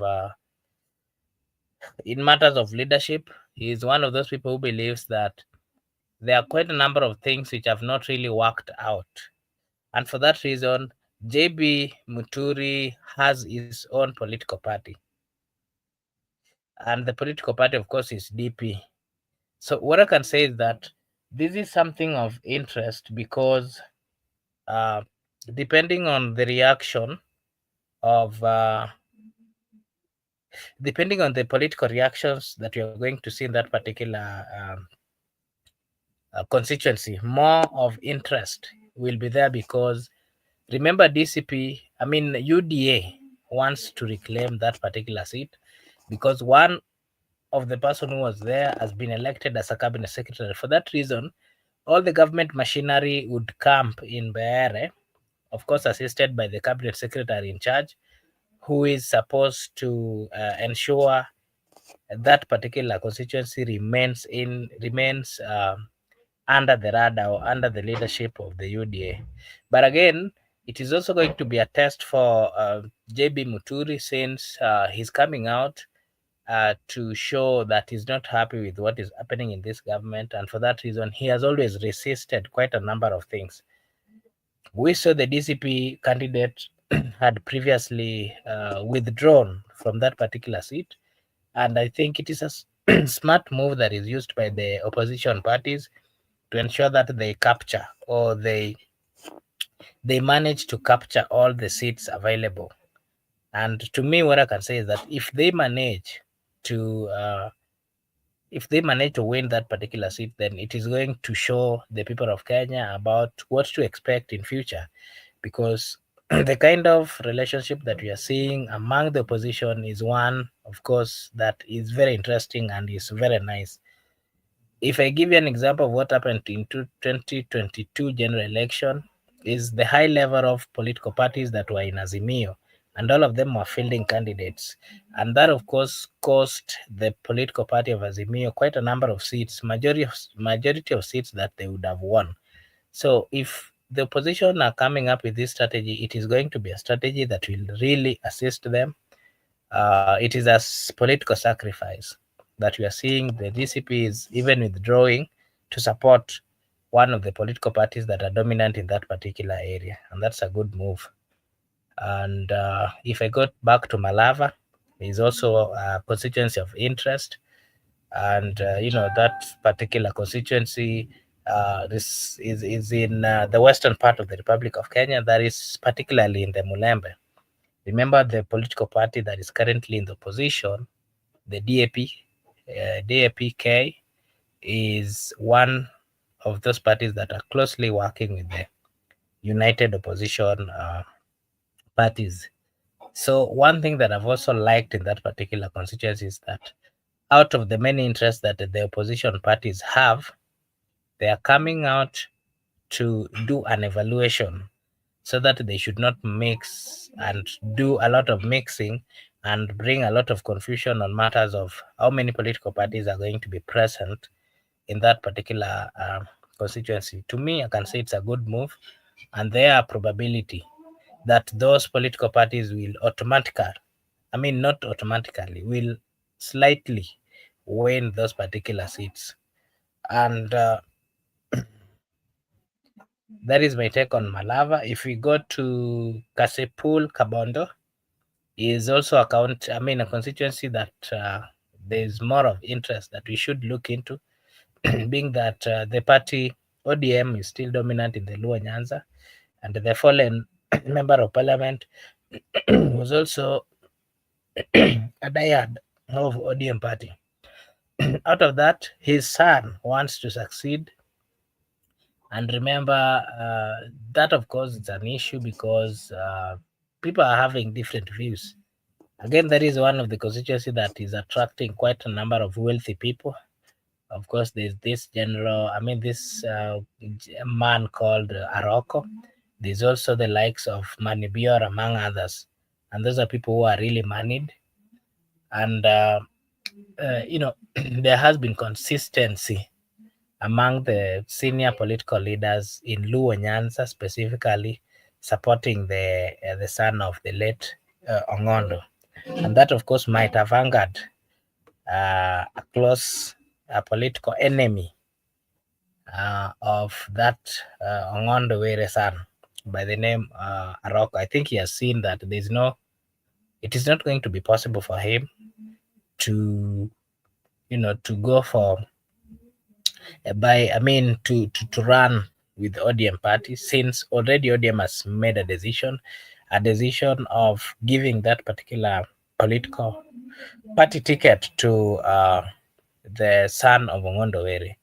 Yeah, so these are things of interest that we have to look into. These are political political happenings that we are going to are going to teach us a lot in matters of political alienation and political movement that we've always seen in the Republic of Kenya. That is what I can say about the by-elections. And not forgetting, of course, like I did mention, there are quite a number of county assemblies that also lost their members of parliament, and they're also expecting elections in the coming days. And what I can say, or an advice that I can give the people of those particular constituencies, is that election, whoever we elect, that person, whether he or she, we have to elect people of integrity, people of good manners, people who can deliver, people who has the leadership skills that is really needed in the Kenyan environment.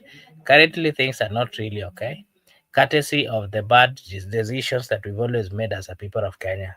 So, as much as we are going for election, let us not look into the political parties. Let us not say that, for example, the Kasipul Kabondo is in Luo land and Luo land is dominated with the ODM. No, let us give a chance to leaders, leaders who have a vision, leaders who know where they want to take the country without really getting to look into political parties, because looking into political parties are part of the things that have has actually led us to where we are. The many challenges we are facing today, it's because of the bad decision we made, having based our mentality and our thinking that we are supporting one of our own, someone of our region. And I think it's high time we think positively and we give our views in a positive manner without either being tribal or alienating ourselves on the regions or the thinking of the people who come around us. That is my take on the whole by elections which are coming.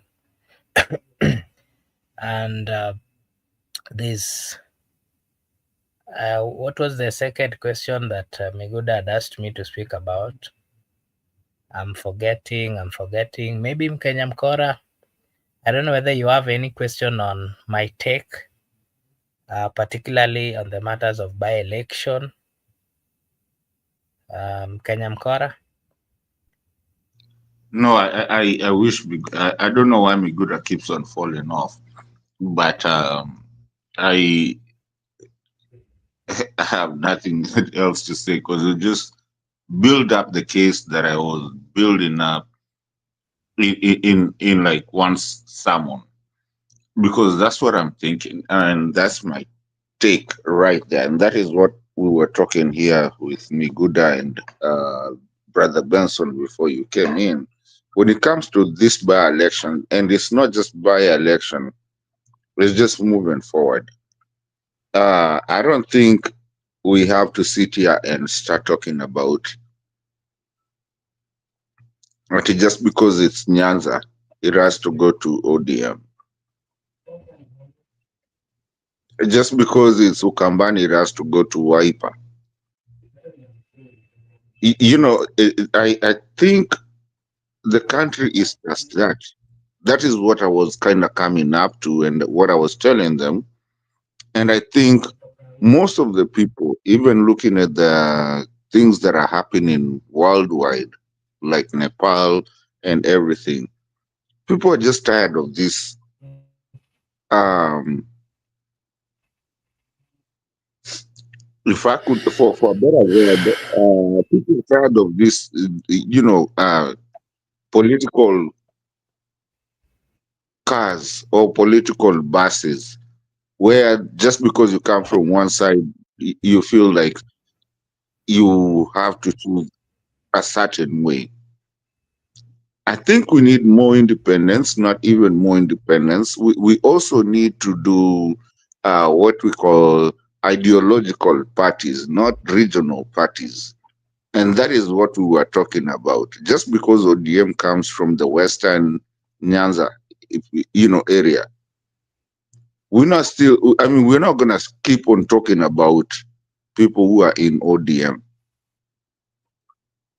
That's why we don't get good leaders, because you have to get a ticket, and that ticket that you're getting is an ODM ticket. Why? You want to get the ODM ticket because you come from a certain region. If you're from Central, you don't want to get an ODM ticket. Anyway, why are you looking for this ticket? Is it for you for public service, or is it for you to get into a position of power? So where are we going to sit at some point and say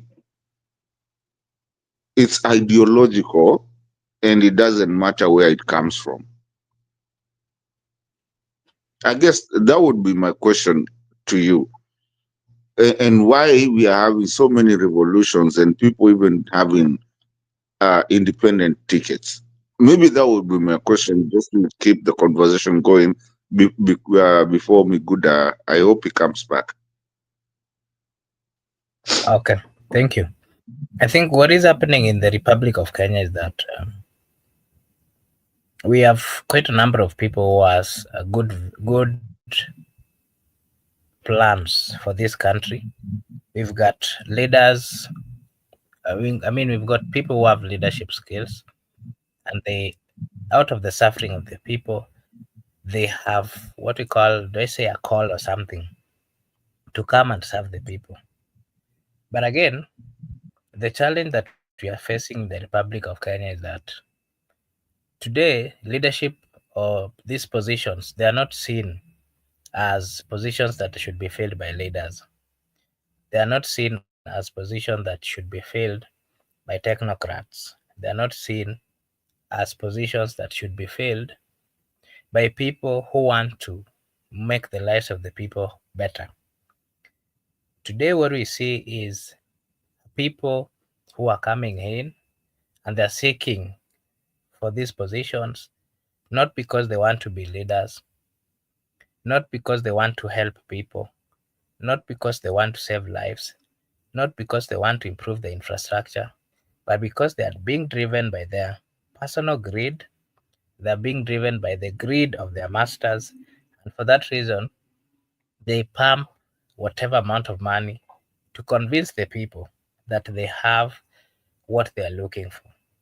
Unfortunately, the mentality or the kind of society that we currently live is a society that lacks quite a number of necessities including, of course, things that are used with people on a daily basis, of course, things to do with basic needs, of course, things to do with education and all those kind of things.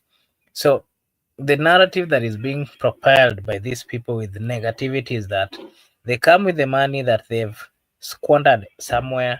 They come and try to show or to try to to just show the people that, you know what, if this is my personal money and I can use it to assist you today, what about if you give me a position where I'm going to get money that that is more or that is much, and I'll be having power? That would mean then that I'll use more of the money that I'm getting to support many people. But of course, that has been a fallacy. That has not been the reality. It has not been the truth. These people have always taken or played with the minds of the people of Kenya. They get to the positions that they're looking for. They then forget about the agenda. Actually, these guys even buy agenda. This guy pay people to write for them an agenda. They come memorize that agenda. And if someone has written for you an agenda, do you really think, and you've memorized, do you really think, even if you're given that position, you can do anything similar to that? Because that was not your thinking. That was not something you've never thought about. That is something that you've memorized and you paid someone to do. Those are the challenges we face in the Republic of Kenya. And that is why I'm saying that if it is matters of election, let us get sober and elect leaders. Let us elect people who can improve the lives of the people of Kenya. Let us elect or give a chance. My brother, my brother, there's something that I wish our listeners could actually take from what you just said. There's something I want to support you 145 percent, if that's even a real number. That where you have people writing things for you, and then you want to actualize it. Let me hit something here, and maybe you will say it. Numerous times, numerous times, I've heard the so-called president of the Republic of Kenya give numbers that are even, all of them, and mathematically, I mean, mathematically, it's not possible. And he seems to understand all those numbers. So I sometimes I've been asking myself, does he just guess, or does he go Mhm. somewhere and just and he's just been given you know what Let me a explain to paper. you. Mhm. I can answer to you that. I can tell you that the president that we have is a smart person. That is one thing that we have to agree. His level of memorizing or mastering things, uh, I mean, is on a high level. The president we have is someone that you have a story with, or you tell him that you're coming from this place.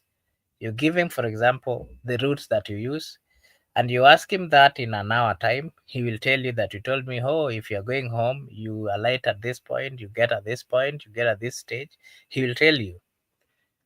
So what really happens, my thinking, I think the president do have a conversation with these experts, more so the experts in economy. And so he sits with them down. He hear these people doing the calculation. He hear these people coming up with structures, and then he masters all those kind of things. And I know he's also someone who learns. He does research, and once he has done the research, I mean, once he has listened to these experts, he masters, so that when he speaks things which are making sense. When he delivers a speech, he delivers a speech that makes sense. But in matters of actualizing, or in matters of fully on a practical way, doing a practical things on the matters that he says, we've never seen him do that. And that is why, if, for example, he comes up with some figures about economy, partly sometimes you can see those things are making sense. But if you get deep into it, it cannot make sense. And those are the questions that the people of Kenya has been asking. You know, so many times people have called the president as a liar. And part of that is because he comes up with, for example, a strategy that is planning to execute, gives a very nice strategy, tells you that you started from A, you get to B, you get to C, and then to Z, and even gives you timeline. If you see the timeline, to you, you'll say that suppose he does it within this period that he's saying, then surely this person is a genius. And then you wait for that time, nothing would have happened. The question then comes back, did he really mean what he said? So these are conversations that the president do have with experts. I can tell you he has so many experts, he has so many advisors. Most of time he do have conversations with them. And upon listening to them, he hears very nice wording being used by these experts, and then he masters. So if he comes out, he tries to draw something out of it, but most of time these things has not really materialized, because these are ideas, nice ideas that can be implemented, ideas which sometimes make sense. Of course, some of them do not make sense. Some of them are just beyond that I used to confuse people psychologically. So I think that is how I can answer that. You know, when you talk about Makobura, when you talk about him being smart, I am talking about his experts and everything. Who's the president of the Republic of Kenya today? The president, of course, is William Samoei Ruto. Okay. Yeah, All right. So when the president speaks, then something has to be done, right? of course, something has to be done. All But right. just like I did You tell mention to me. you, like that. You tell me. Mhm. I'm gonna walk you down the line. You tell me. Where are? Remember the day they had the climate change summit? Yeah, I remember. There was buses roaming around, which were the Electric. electric. Yeah, I remember him moving around with some small car, Yeah, he electric car, actually went to every day, KLCC every with morning. a very small car. Yeah, every day, and it was a routine. And we were like, "Wow, we have a president who is very humble." In our minds, in the Mm. minds of people of Kenyans. Little did we know, or did the people of Kenya know, that that was a psychological, there's something called empathy and sympathy. Uh-huh. Sometimes the thinking then, that is, if you do, I've ever interacted with people who have done serious psychological research, and from that interaction, I can say that the president has a smart way of evoking the emotions of the people. And one thing I can tell you about an individual's emotion is one very critical thing. And emotions can, the emotion part of human being is what can be used to easily assist them in making the decisions. And that is why even if you follow the political lifestyle of President William Samoei Ruto, when he started being a member of parliament, he started like, I'm a son of nobody, just came in. He started like, I'm a CU person, anatembea na Biblia, and he repeatedly, he managed to win the constituency parliamentary seat. After that, of course, with the interaction of those guys and being close, and within no time, he became the deputy. And remember what happened in 2007, 2008? Out of that, again, they also evoked emotion. And, they carried that away. I mean, they used that to convince the people of Kenya. Today, the other day, he had problems with the former president. What did he do? He then again evoked the emotions of the people of Kenya, telling them that, you know what, this guy, and sometimes if you look at those things, you see them as some sense. I help him, I helped him, and now Saya Nitaki. Any normal human being in their own thinking, and any normal human being with sympathy and empathy automatically will listen, because their emotion would have been touched and it would have been evoked. And that is why we've always ended up with President William Samoei Ruto. There is a possibility that is going to come with a smart way again to evoke it again in 2027, if the people are not And keen enough to and, really and look don't forget at about important issues. the crying that he was crying in churches. Don't forget about that. But anyway, so we started with one, and let me just give me a second. All right, don't worry about that. Another one was because I wanted to take you down the line, but anyway, you mentioned something that caught my mind. Even you try to evoke the emotions of people when they were doing this. What was it that he went and got Uhuru because Uhuru had to be there, so he wanted to take a photo of Uhuru and him so that he can show people that me and Uhuru we're cool, something of the sort. Anyways, let me go to my point too. We've spoken about the electric buses and buses and the little car. He also came and told us that the border people are gonna be using uh still electric motorbikes. Have we seen them? You live there. You live in Kenya. Have you ever been transported by a motorbike of Nini? But electric. A motorbike, I've seen quite a few in within town. But if you move towards the rural, I've never really seen electric. I've seen quite a few within the within Nairobi County. If you move past Nairobi CBD, I mean Nairobi County, I've never seen, because I'm somebody who do walk a lot. I've never seen them out of the county of Nairobi. And again, it is, if you remember the tone that he used and the kind of the specific selection of language that was used, then you would think that it was, ni kama walikuwa naenda kupeana bure kila mahali, like ukitoka tu kwa hii nyumba ufika hapa kwa mlango hawezi kosa ingine hapa kwa mlango, unaona. And that again is, How about Makabura? How about something that is not really hard? Free internet.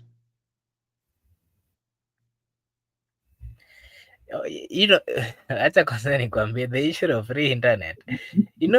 Actually this story started in 2013.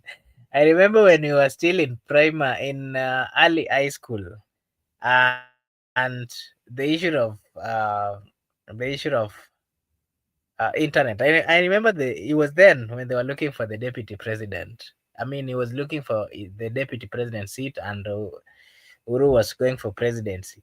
I remember the William Samoei Ruto, then the deputy. He's the one who came out and spoke about the issue of internet. And if you remember how he spoke about it,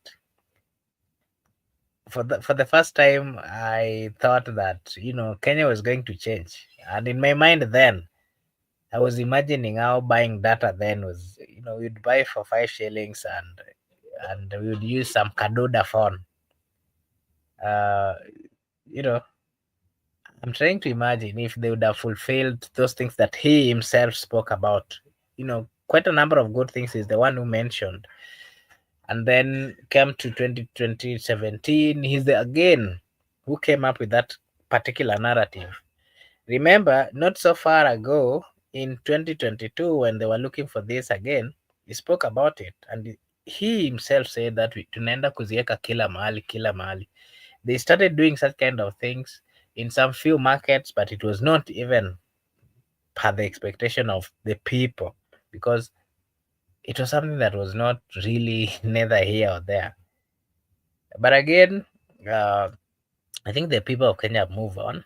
The And then people of Kenya today do not really need those government thing or free things to do with internet. Majority are trying to get their way out because, of course, we're seeing an introduction of quite a number of internet providers which are somehow cheaper.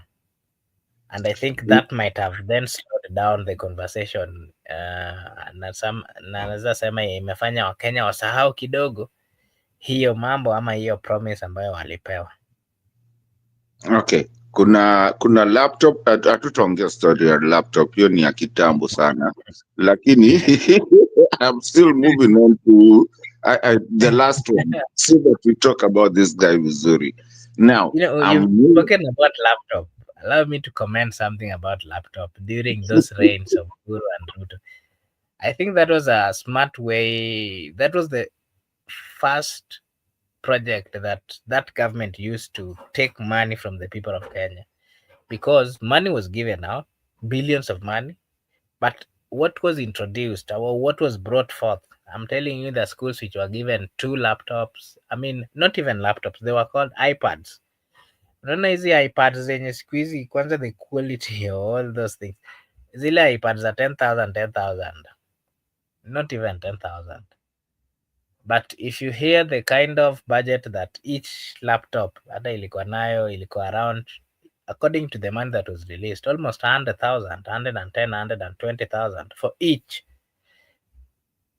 People never saw those things. There are schools that never received even one.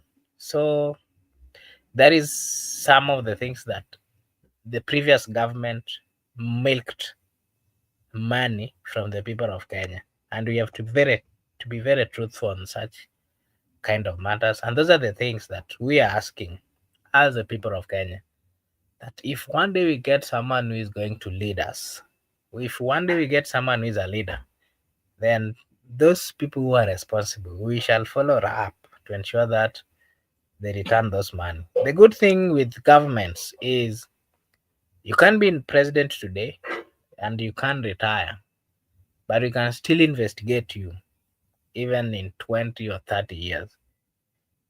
And that should be a warning to those people who are getting into leadership and masquerading as good leaders. But in truth, there's something else, that a government works in a way that they can never understand. There are things, government have secrets that can never be which are not really easy to erase. Kenya mkora. Acha sasa basi nikuchape sasa kiboko ingine. Leo nimeamua kuinject nikiwa na wewe. Now, you know, the first time I realized that the plural of a stadium is not stadiums. You learn quite a number of What is vocabularies. the plural? Did this guy really stammer or what? Then I realized, by the way, he was right. The plural of stadium is not stadiums. It's stadia. Yeah. Yeah. The stadia in Cameroon would be completed in 2 months, in 6 months. With his boss standing In there Wote. looking. The Yeah, with stadium his in boss. Wote Yeah. will be completed. By the hiyo ya Wote walimaliza hapa bado. Hakuna kitu huko bwana. Ai, saitani. The two most popular stadia according to him ilikuwa the one in Cameroon and one in Wote. Na sasa hiyo bosi yake amesimama hapo anamwangalia tu. Yaani Uhuru amesimama anamwangalia. Yaani I never forget that picture. Yule anasimama hapa anasema hata kama Yenyewe ataka tunadanganya bwana. Kuwa mpole. there's some friends that you need to keep, especially if you're not good at some things. Sometimes you need to keep some friends to assist you in maneuvering. Man, kama kuna kitu moja Ruto amenisaidia nao ni kujua plural ya stadium. The stadium. Stadium. And Stadium. Hadi wa leo hatujawahi ziona. The stadium in Cameroon. Stadia. In 6 months, we'll have the stadia in Wote. We'll have nini. The contractor is already on board and we've sourced for the money. In 2 weeks' time, the stadium would be. Anyway, that is life. And that is Kenya. It's not just Kenya, by the way. That's what we were talking earlier. It's just not in Kenya. It's the world over. You see, like maandamano yetu. It has really opened the eyes of quite a number of people in the entire world. Today, we are seeing young people coming out to fight for their rights, to fight for the rights of others. They're coming out to point out issues that they think are not good, issues that they think are not going to help them in future. Right. They're coming out to stand and to say that our future belongs to us. If you are there, if you are out there and you want to mess with our future, we're not going to sit somewhere and relax, but we are going to come out and show you that we are concerned about our future. And that is the best move. That you know this thing it didn't even start with Kenya. It started with Brazil some years ago, where they went and took all their parliamentarians and put them in trashes, in trash cans. Walikuwa wanatupa ndani ya trash cans. It started that a couple of years ago, but also where Kenya came, and now where what Nepal is doing, and there was this Myanmar. It's all over. It's like it's a cold that has gotten the Nicole Dimeshika, the whole world. And when you see even in the Nepal one, they're saying is Gen Zs. This thing of Gen Z started in Kenya, but the rest of them are not playing. You saw them, wakichapa mtu wakamwingiza kwa mto. It's just that the world where we are right now, the world needs to go back to a reset, factory. Ama, what do you think? I don't know if that's me. Kuna mali tu kuna kakitu I think kaliharibika. what I can say is that it is not just Kenya. I agree with you. Mm. The entire world needs a new generation to take over, because it is not just Kenya. I think because let's go to Uganda, the same problems are there. Go to Tanzania, the same problems are there. Go to South Sudan, the same problems are there. Nigeria, that is just Africa. Go to US, for example, those problems are there. Go to Mhm. UK, those problems are there. As much as the level at which they exist is not as big or as similar to other countries, but the fact of the matter is that those things exist. But again, uh, depending on the structures that are put down in those specific countries, there are some countries that cannot give you a chance to get out. Go to Tanzania here, huwezi toka ukuje uanze kusema you're right, and it is not that they are not suffering, they are suffering. But again, that might hold it for today, but I can assure you in the coming days it will explode, and that is why we are seeing it exploding at different times in different countries, because the pressure is there, it is building, but then the explosion now happens at different times. Yeah, and I believe, like you said, Tanzania. Thank you for bringing that up. You see, like Tanzania, people like Tanzania, the people who, yeah, hawezi toka, or Zimbabwe, those people wenye wanakaanga ni kama wamenyamaziwa. That's what you call a chicken time bomb, man. Yeah, yeah, The day it happens, hiyo hakunanga kurudi nyuma. yeah. So, And actually mm-hmm. hiyo inakuwaga worse. At least unaona Kenyans wanaenda wanavurugana, wamezoea, unaona.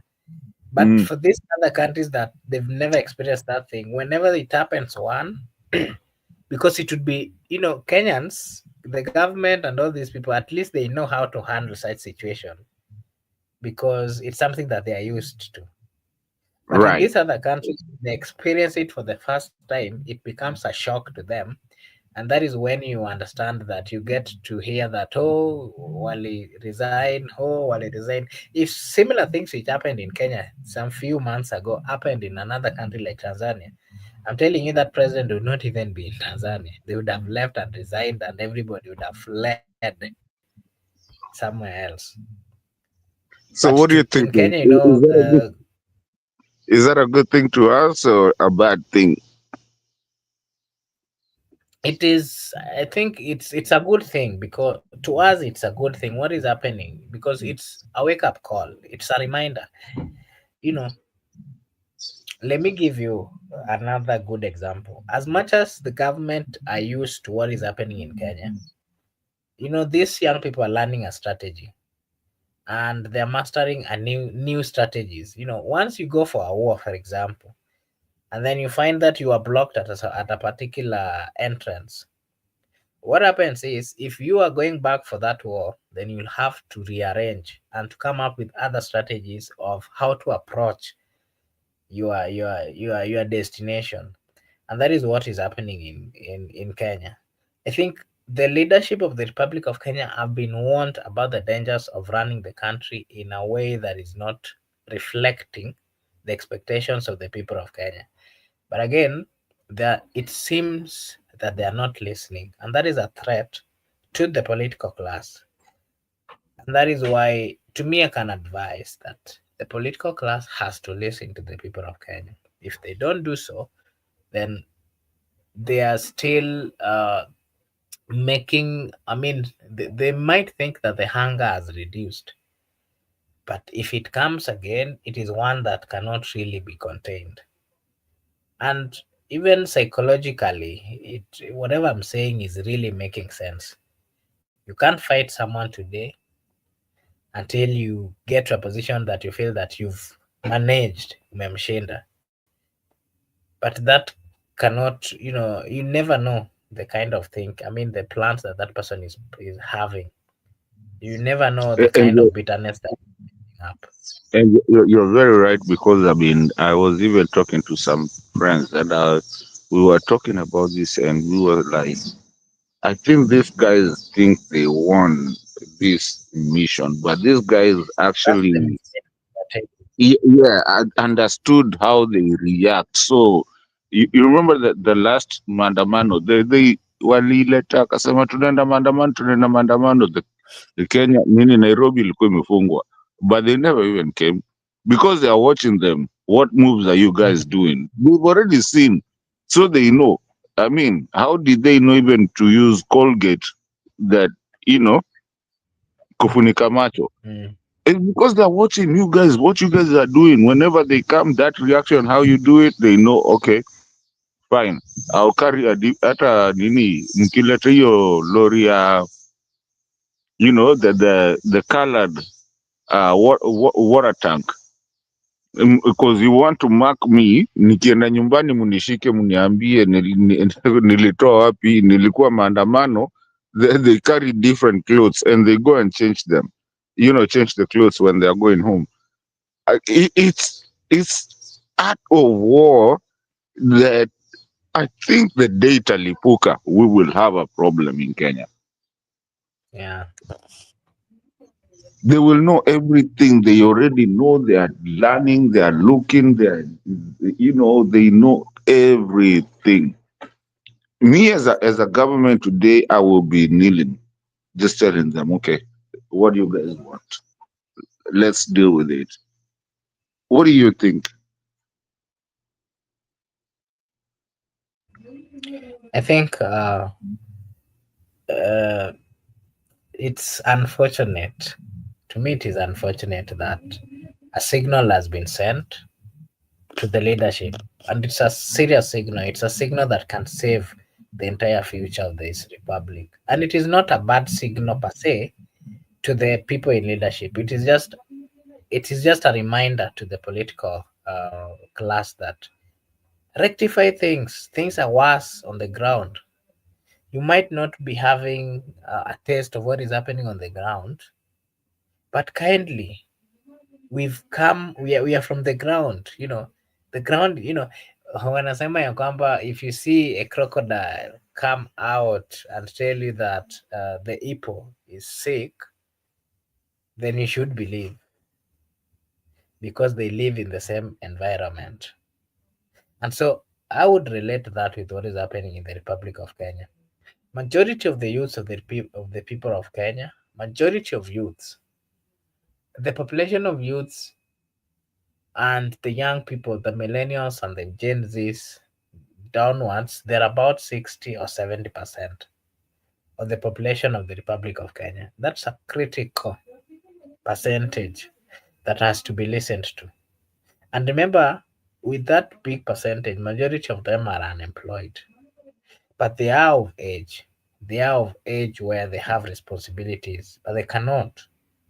How do you address this?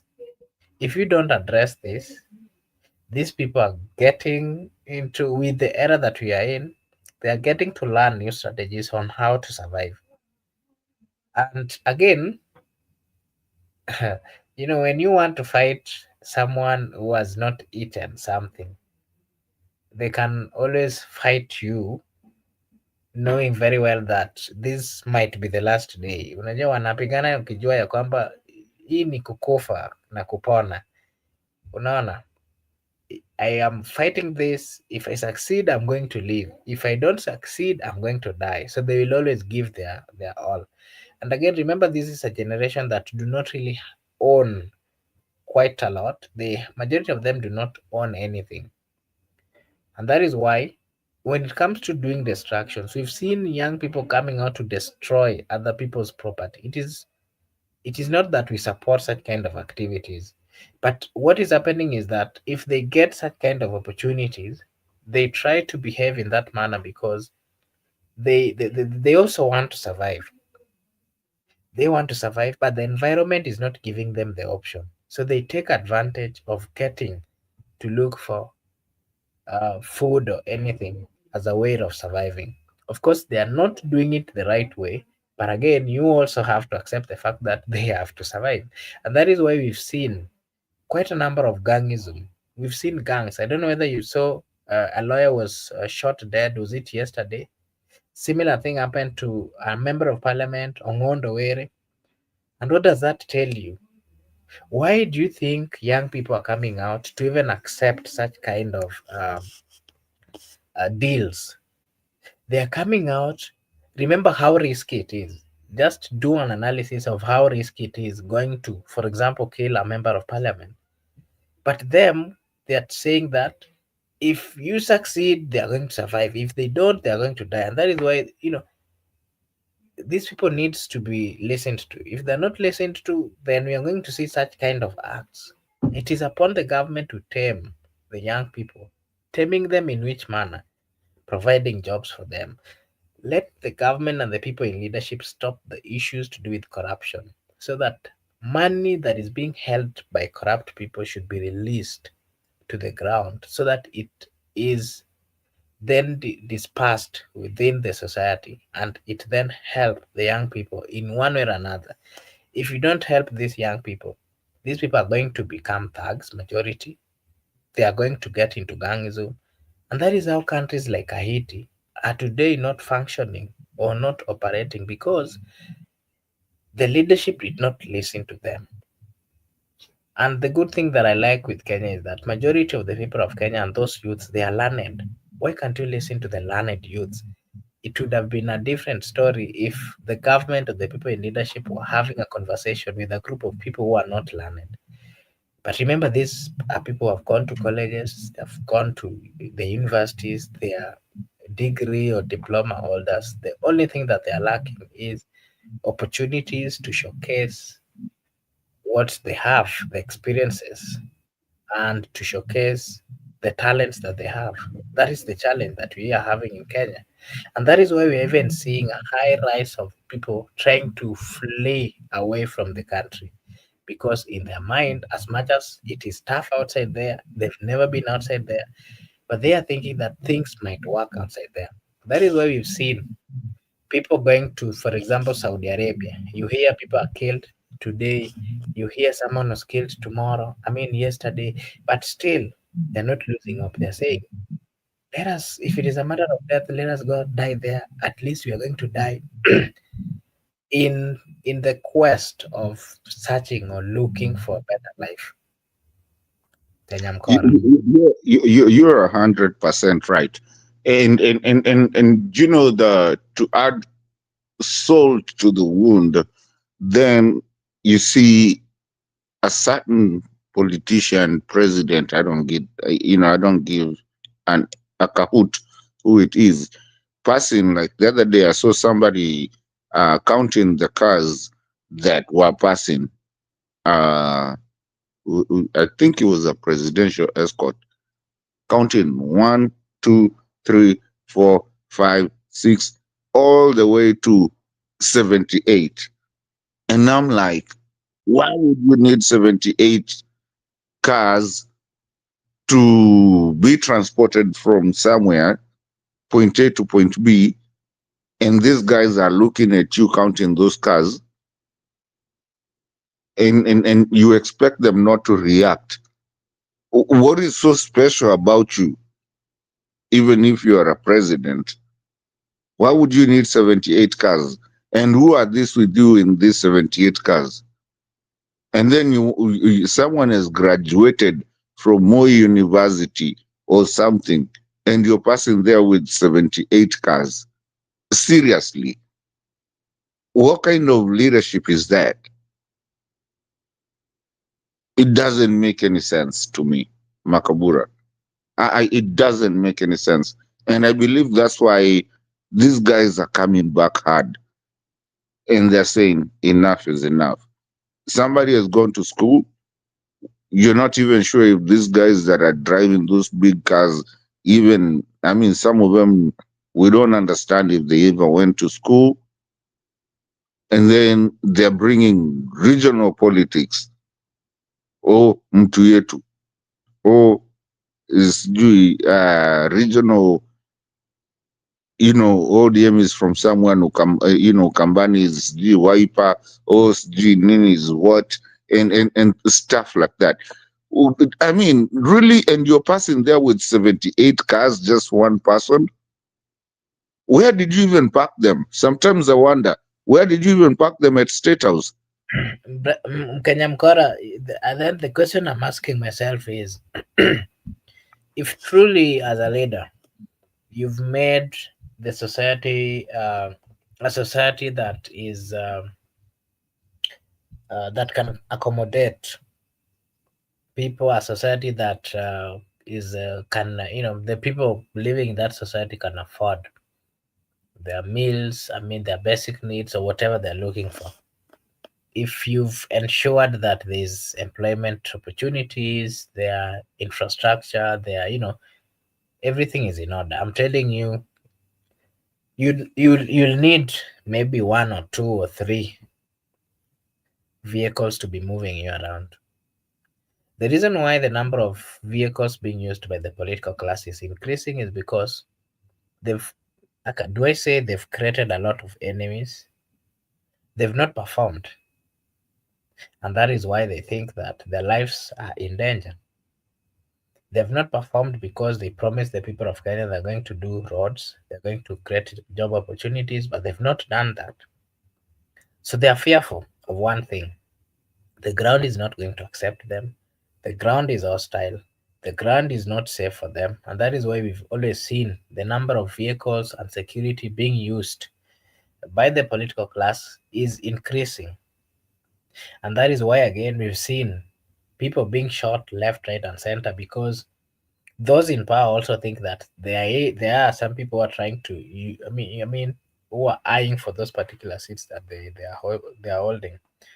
And to me, this is something that can be solved not in a tough way, but in a very easy way. In an easy way because the leadership has to do their work. If they do the roads, if they do the infrastructure, they do the creation of job opportunities, these young people who are moving around, turning to be gangs, these young people who are used by the political class, paid 50 bob to move around and do things which are not right, they'll not accept to do that. If these people are given, any opportunity to start their businesses, they'll be busy in their businesses. You'll not call them out. You'll not tell them that we'll be having a demonstration on Monday and they will turn out. They will never turn out. A society that has a busy, youthful people is a safe society. But a society that has a idling youth generation is a society that is not safe. It is a society that is unpredictable in terms of economical improvement, in terms of security, in terms of even the growth of that particular society. So And that is my take. And they keep on relating the Kenyan constitution and the Kenyan way of doing things, or African kind of way of doing things, to like you can see the constitution's been written in tandem with how places like the US do. Do you know in those places in the US there's no convoy? I mean, especially, I'm not gonna talk about the presidency of those places. I'm just gonna talk about like even a mayor or a governor. You meet them in a Walmart, you meet them somewhere, you don't even know who this person is while you're meeting them. And the funny thing is that back in the 80s, um, MPs never used to have bodyguards. They used to leave until two MPs were killed in Maradaima. Well, in Maradaima was becoming that's when that's the time that they started getting bodyguards. That never used to happen. He used to be just a normal person, just the way like in like those places, UK, US, and or even driving, and you go to a gas station or what people call, I mean, a petrol station, and you don't even know who's next to you, but he's the mayor of that area, or he's the governor of that area, and you don't see anything that is off in a certain way. But even him, he doesn't go with 78 cars. He just goes with a couple of, CIA, 3, 4 cars, 5. I mean, he might get to 10 with the ambulance too,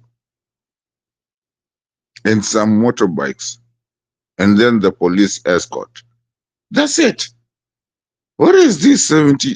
Hey, so what is this insecurity that even a mere MCA is moving around with 14 cars at least? Makobura,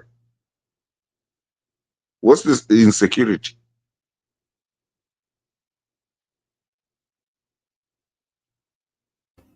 Okay. You know what happens is, Mm, mm, just like I was saying, the challenge we have in Kenya is that, let me give you an example. I don't know if maybe you've always gone for this rural matanga, and mhm, then you see people who have traveled from other places come to this matanga, or you see mhm, some people who hawa wenye already wako na wamefanya bidii kidogo wakakuwa na magari zao, mhm, and the typical villagers, especially those who use our wachanga, for example. If mhm, you see how they're behaving when they see a member of parliament or a mheshimiwa, utakuwa unaona wanabehave ni kama ni mungu wao mwingine, some god in small letter amefika. mm, But again, just have a look at this. For example, some teacher somewhere or somebody who has also worked his way, and as you know, who has something that they do on a weekly or something basis. Their behavior when they see these people will be like a normal thing, like, me I can survive. The political class mhm, have managed to ensure that the society are vulnerable. They have ensured that the youth or the people cannot really afford quite a number of things. And that is why you will always see people fighting for 50 shillings in Matanga because wamepewa na mheshimiwa. And they feel entitled, like ni kama ni yao. It is not that because they wanna like they like, but it's because they are idle people, idle mm, in the sense that on like you know you know when people are, for example, idle, let me say so, they will always the thinking and the things that they would want to do are things that wanaweza kubali kufanya tu anything. So that is the challenge we've been having. Anybody mwenye unaonanga, for example, labda anaenda mahali on a daily basis, in their good minds hawatafuatana kupigana na the members of parliament 50 bob. So just like I was saying, the society, the level of insecurity is around. It is not something that people are getting to become, deciding to get into bad activities or to get into this gangs activities. It's because there's no opportunity and they're idle. An idle mind is a workshop of what? Of the devil. the So, devil. in short, the political class has made it tough for the people to survive. And these people, they have their wives, they have everything they have to survive. The only way they have is they get into activities which are not right. And these people, they are the ones who are now being used to follow the Waishamiwas or to follow those people that, you go meet those people, tell them that follow these people, they will follow. You will not even give them a lot of money. The only thing you'll give them is they can survive, they can eat for that day. It is a society that has been exposed. It is a society that has been vulnerable in the sense that people cannot afford their basic needs, and they would use. I mean, they'll get into any deal so long as they're going to get their basic needs for that particular day. And that is why we've seen high number of people being killed today, high number of people being arrested today, high number of people being, uh, being robbed today. It is not because the people like. It is because the society is vulnerable. The people in the society cannot afford quite a number of things, but they have to live. They are human beings. That is why you also see quite a number of greed. Greed sasa inaingilia watu. Greed ikishaingia, these people in government are also trying to say that their bosses wanaiba. What are they then supposed to do? They get into deals with people who are not even within those companies, and they also steal. And now the cycle continues. It is something that can be finished if we have a leadership that really cares about the future of this nation. Yeah, I just think that, I mean, sometimes thinking about this, Waga saa zingine, I know I'm a political kind of guy, and I'm really, you know, into this. Sometimes I feel like, and sometimes I feel like some of these countries, like ours, Kenyans, we are not really serious in what we are doing. And I think like we repeat ourselves sometimes. We already know the problem, but we're still gonna jump into the same problem and start talking about the same problem. So like everybody knew Ruto was not right, or the government. We already know the government that is there right now is not right, but we're still playing games and having a split kind of mentality. And me, for me, saa zingine waga it makes me get a headache. You know what I'm saying? Because I'm like, how do you know this thing is right? I mean, it's red, and then you wanna call it blue, yellow, until maybe it becomes red, but you can see it's red. So that disconnect is what I don't understand. You find like nowadays people are talking about, oh, like earlier we were talking about, the upcoming the upcoming by-elections, that ODM is gonna take this side because that is Nyanza side, sijui nini nini, and I'm like, Jesus Christ. Are we going back now to this thing? We've already tried to say that we are tribalists and everything. So, and people, we were actually talking to where Mina Kina Benson, to where they were saying a specific place is just they all know ODM because Nushago, and they just know ODM, so they are gonna choose an ODM person. I think that was Malaba, and I'm like, ah, I need Panado. You know, are we here again? You know, and once we advocate for that, I just don't know. Is it just that we can't move from bad politics to just just governorship? Kenya Mkora, the challenge you have in Kenya, just like you did give a very good example that people knew, for example, that this color is red, and you'll still see people saying that this is blue. And you also gave a very good example that, of course, the people knew that Ruto had problems, but they still went for Ruto. And what I've always asked myself is Ruto was part and parcel of Uhuru Muigai Kenyatta, and he was the deputy president. If that government failed, then the president failed and his second assistant failed. Whichever the negativity that we faced during the reign of Uhuru Muigai Kenyatta, those negativities should as well be attached to William Samoei Ruto, because he was part and parcel of that government. He's part and parcel of a government that came out led by the president Uhuru Muigai Kenyatta and the then deputy William Samoei Ruto. They came out, gave the people of Kenya a guide, an agenda that they wanted to ensure that they work on, and they stood together, came for the election, were given the opportunity.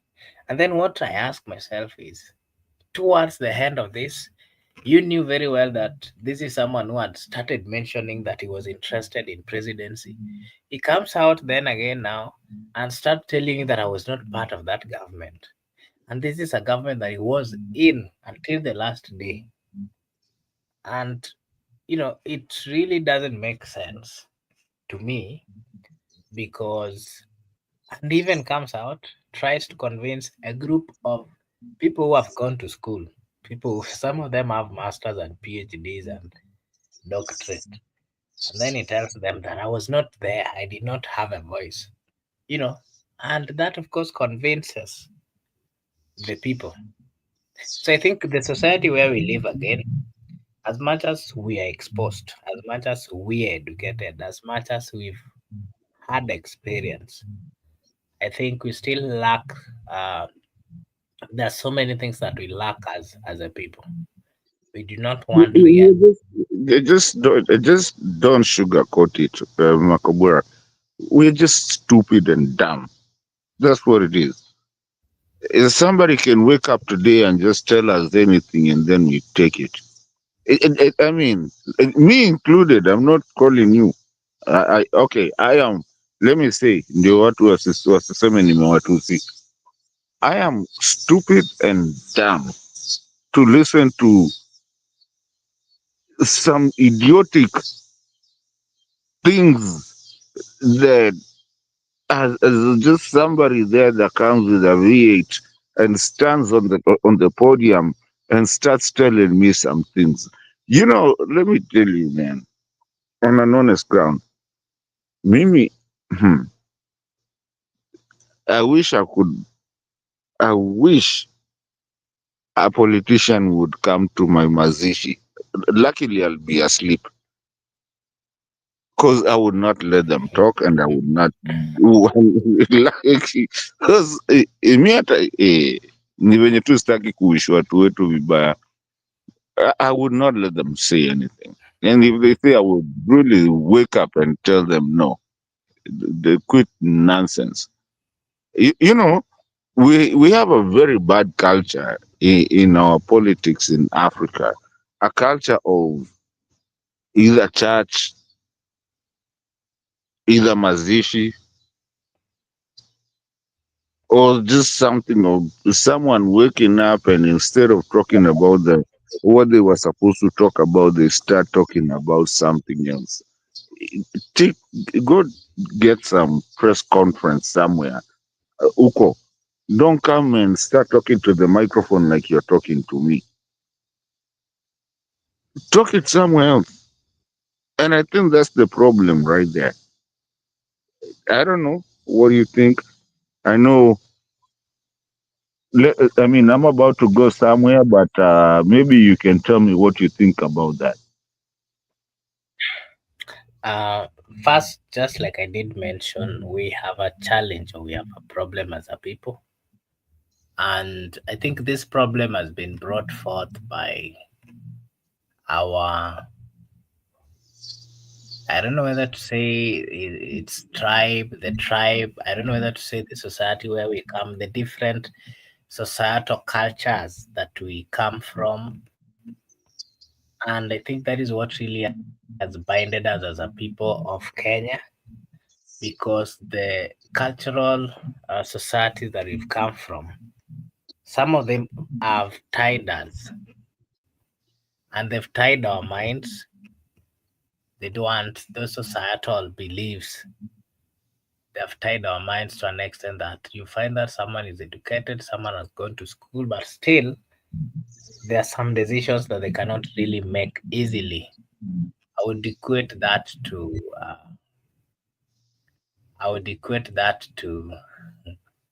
the natural thing that normally happens into the lives of human beings. But I would also, I would, on that one, I would come back on you and say that I think Kenyatta was right when he said Ujinga. What was the three? He said Ujinga, health, and educate, something of the sort. He had three things that he came up with. There was a problem that really disturbed Kenya, and that was in Africa in general, because first of all, the tribes, I call it multicultural kind of, a societal thing. There's countries where you walk into and they ask you, how many tribes do you speak? And you say at least three, because that's English, Swahili, and at least your tribal language. It's a cultural thing that I think we should be embracing it so much, because we are very blessed to have that many cultures, and which is a nice thing. But then when it comes to the political side, we look at them as a political mechanism of attacking or might, just having might because I come from certain culture, certain tribe, oh, boo, boo, boo, nonsense that I don't buy. You're intermarrying, you have this culture, a very good culture, multi, and it's so admired all over the world. But then with the political class just messes it up, that now that Makobura comes from a certain tribe, or now he has to support, that political uh, party that comes from that uh, tribe, or that is led by somebody from that tribe, and there's nothing he's ever gonna gain from that, from that political whatever, machination. So we destroy something that is so nice by just subdividing ourselves. So even the white colonies were better, and sometimes I wonder, did we really have to have multipartism? Maybe we should have just had two parties, ideological, just to belong to one because of the idea, or belong of the other because of the idea. Then we know where you belong, rather than having these marginalized parties. I mean, I was looking at the political register, political parties registrar. There's almost 144. Hata tip iko huko na ilikuwa ya Kalembe Ndile, and he already passed. What is this? Answer me that, because lakini within 10 minutes I'm gonna be going somewhere, Makobura. I'll have to leave. And that's okay. I actually wanted us to even finish. Before I finish, I'll give some Mhm, few views on that, and then tutamaliza tu. And by mhm. the way, thank you so much for staying with us for this up to this time. We really don't take it for granted, and we really appreciate the fact that you are giving us your views. You've taken your time. It's something that we don't take for granted. What we can say is just a big thank you, a good brother Mkenya Mkora, na wenzetu ambao wanatutazama pia tunashukuru sana. Just finding time to listen to us, it is an honor, and we don't take it for granted as well. We really appreciate. Yeah. So, what is happening in Kenya? I think we have a challenge, and That is one of the things that we need to accept. Once you want to move forward, normally if you're really focused on moving forward or making progress, then you have to do what we call evaluation. You have to evaluate yourself and see the challenges that you went through, that all those things that hindered you from going forward. And I think from my assessment and me ever, from the time that I've lived in Kenya, I've seen Kenya has the potential of becoming the best country in Africa, a potential of becoming one of the best countries in the world. But the only challenge that I can tell you we have is one, the wrong leadership that we've always given the opportunity.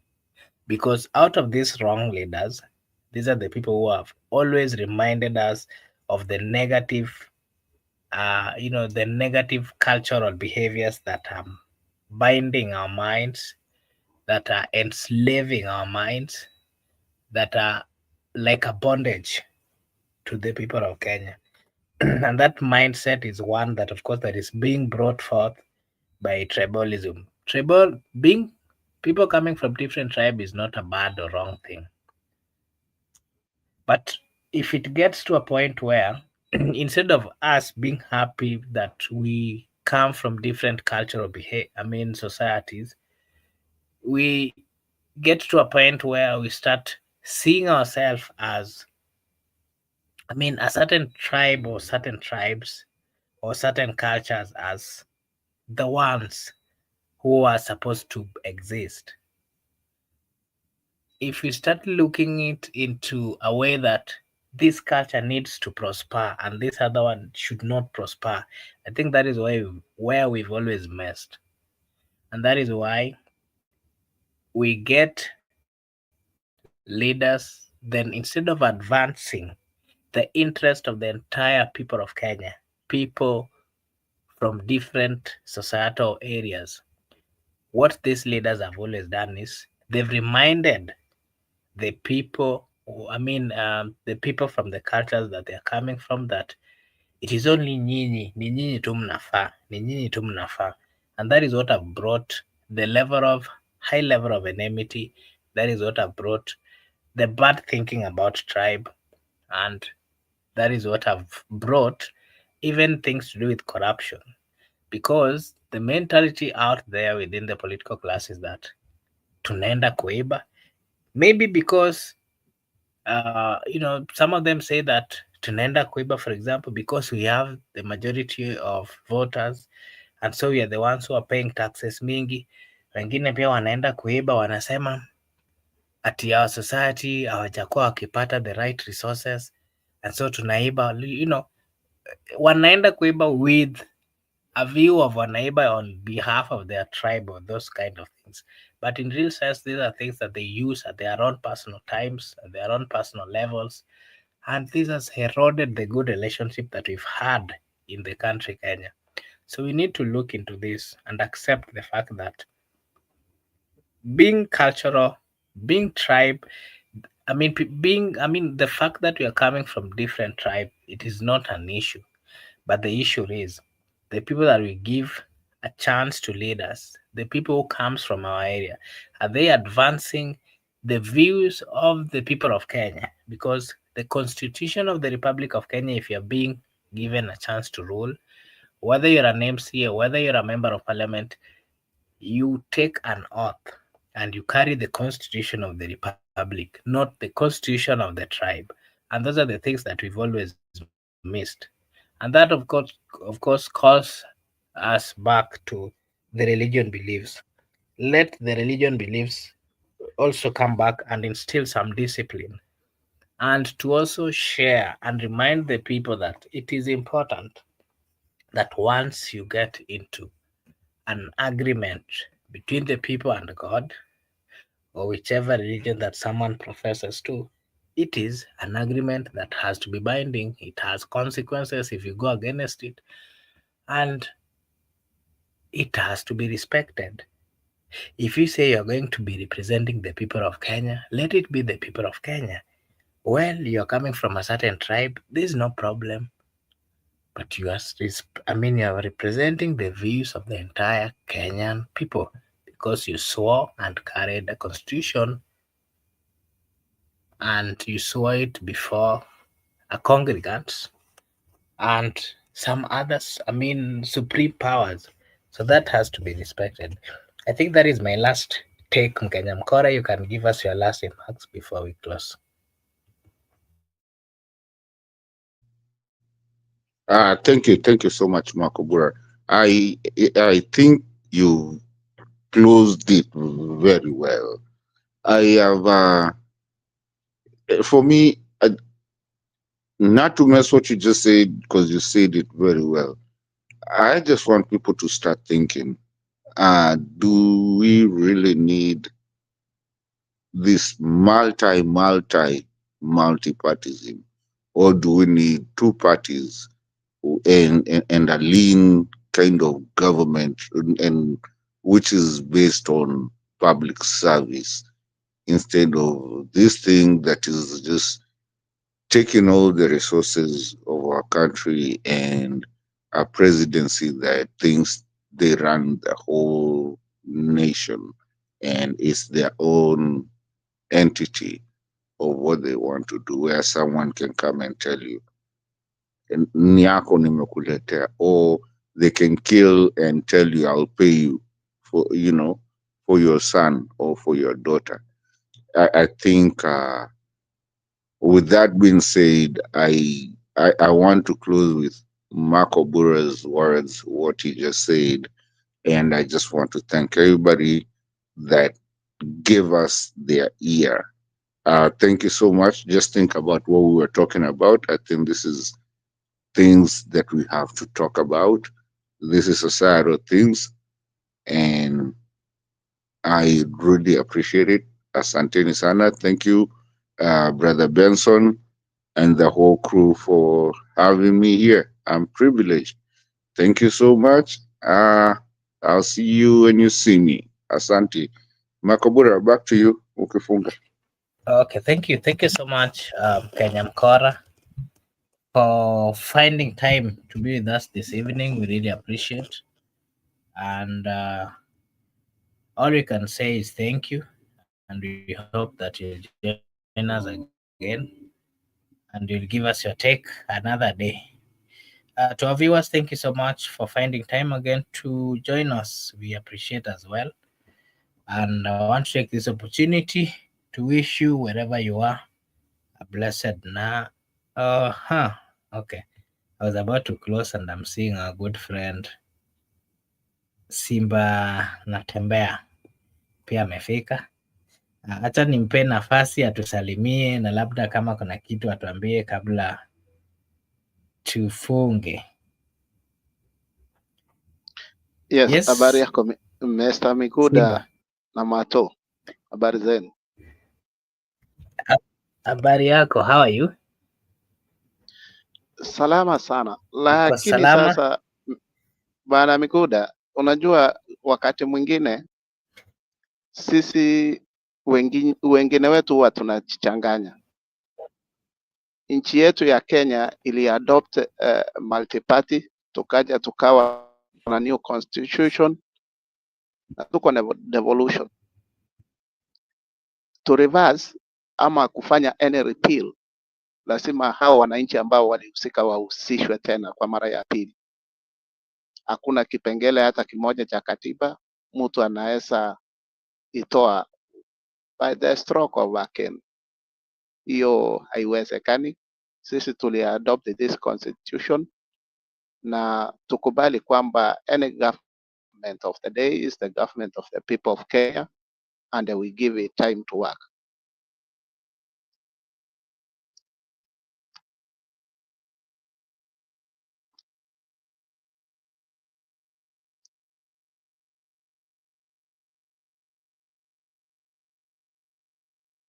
Okay, thank you, thank you. Anything else that you wanted to say? And unaweza niambia utakuja lini so that I get time we also have a long discussion with you.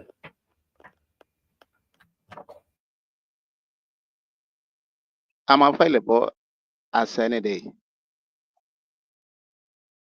Okay, then kindly join us tomorrow so that we have a long conversation where we'll be having quite a number of questions, and we'll be giving you time to give your take.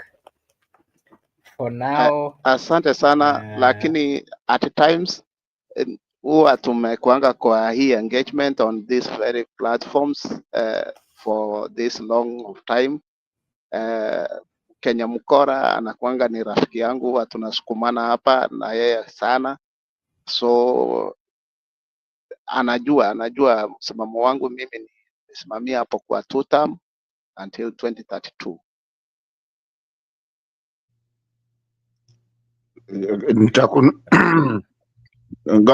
I have a right of reply. Mr. Chair, can I have a right of reply? Huyu amekuja kunisumbua, ndio maana nilikuwa nimenyamaza, sitaki kuongea venye ameingia tu, that's lakini okay. wacha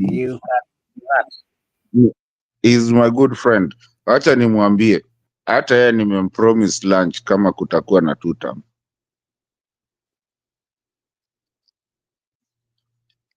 No, even without any promise of a lunch, it has to happen for the stability of our country.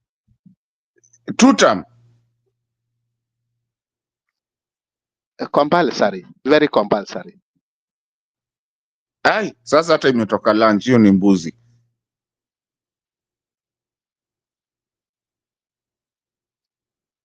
Hiyo ni mbuzi Na mzima. nafikiria I think you will honor your promise, kwa sababu the other time mahali tulikuwa celebrations zilikuwa zimeandaliwa all over across the world, vile tulikuwa tuna celebrate, hiyo ingine haikuenda through. This time round haiwezi fail. Na wewe na yeye pia lazima urudishe mbuzi. Ni hiyo nitakujia kwako. Unajua mimi ni DCI, nitakukujia kwako kabisa. Haina shida, hakuna wasiwasi. Lakini sawa, your opinion is welcome. Ni venye tu hiyo tutamu yako hiyo, hakuna kitu inafanyika hapo. Hiyo tunafukuza tu, utaenda na huo tutamu wako. Anyways, Dani baba, mimi nimemaliza. Like I said, I gotta go somewhere. I can see a good friend Gipsaikona has just joined. I don't know whether alikuwa anatusikiza ama ndio amefika saa hizi. Labda Gipsaikona, you can let us know whether you've been listening to the conversation. I can see a good friend Simba yeye is saying ni lazima ikuwe ni 2 term. One Gypsy Kona ananiuliza wapi kuku yake. Mimi sikumpromise kuku, lakini kama ni kuku nitampea pia. Gypsy Kona anapenda tu kunisumbua. Peana kuku. Ingo.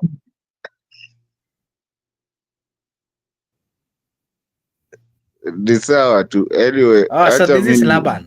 Hebu niambie huyu ni Laban. Miguda, I don't want to guess. I will leave it there.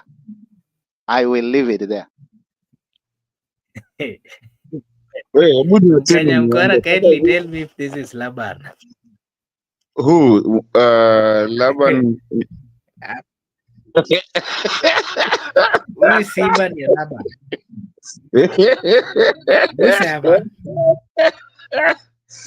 Usema. Kama ni Laban niko na maswali mingi sana. Angalia icon. Ulisa kwa niaba yake, nitakujibu, hakuna wasiwasi. Mimi niko ready, hata kama itakuwa all night until tomorrow morning saa 2, very ready to take it on.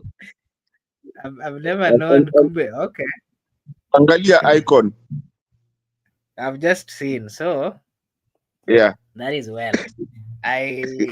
Laban, kindly clarify and give us good reasons why you think and you believe that out of the challenges that we faced in this country, 1, lies, 2, incompetence, 3, high level of things being promised and not done, high level of corruption, high level of accidents along our roads, low development of, economy, why would you still tell or convince a Kenyan to select or to elect this group of politicians? Na umuulize which project has happened since for us to give him a second term. Marco Bura, nitakujibu kwa njia ya haraka sana. In fact, in Kenya hakuna rais mwenye Kenya itapata in the next 100 years from now, either to alive or not, atakuwa amefanya kazi nzuri, one, for cohesion and development like His Honorable Dr. William Samoei Ruto. Hiyo ni kuanzia tu, because ukiuliza mambo ya accidents, barabara zinajengwa na taxes wa Kenya ambazo wamekataa, hawataki kuwa overtaxed. That's why he has gone all the way for PPPs to work. Sasa hiyo ni ingine gani unataka kuuliza? Kwa sababu ukija kwa upande wa mambo ya barabara, budget yake na kuexplainia, relax. Kibaki alijenga super highway na deni, na alijenga kuelekea one side of the country. William Ruto is doing the same. Saizi public participation inafanyika from Rironi to Nakuru, ambayo itakuwa extended down to Kisumu. So mnataka afanye nini in 1 year, in 2 years, wakati ambapo mumekata budget yake, mumekataa kulipa tax, na anaenda all the way na anaendelea kufanya vitu zingine. So amejenga public participation ama amejenga nini? Have not said that. Hiyo ndio ile context huwa mna actualize kwa statements zenu. Public participation is ongoing for the project to take over. 3 years after. What do you mean? 3 years after bado tuko 3 public years. participation. Remember, this project was there na ilikuwa. Which one? Which project are you talking about? Mato, relax. Unajua hii uongo yenu yote tutaifungua na itaonekana dakika ya mwisho. This project ndio Ruto ataride on to his second term. Labda anaacha This project zenye vile ninakuelezea moja gani other than public participation, ndio tunampatia. Amepata public participation hata ya maandamano. No. Public participation is not one of the projects zenye nimesema. You relax. Uliuliza and okay. I'm telling you. Okay, one project. And I'm saying this. Housing projects zenye zinaendelea in 47 counties asikuanzishwa na government yeyote, zingine ziko complete and handed over, occupied by Kenyans. Who's the landlord? Yes. No, unajua hiyo ndio njia yenye mnafanya siasa mbaya. In 47 counties there is hammer mortar on the sites and the people are earning out of it. Uliuliza one of the projects and I've given you 1 or 2. Laban, I have a question for you. Uliza. You're saying that Wakenya wamekataa kuwa taxed. Do you know Kenya is the most taxed country in Africa? And apart from that, well, you're speaking about houses here, houses there. Do you know? I don't know. Marco Bura, I want to come in such that I help you to ask me a nice question which I'll answer you. Or okay, any government in this world inapataje revenue? Any government.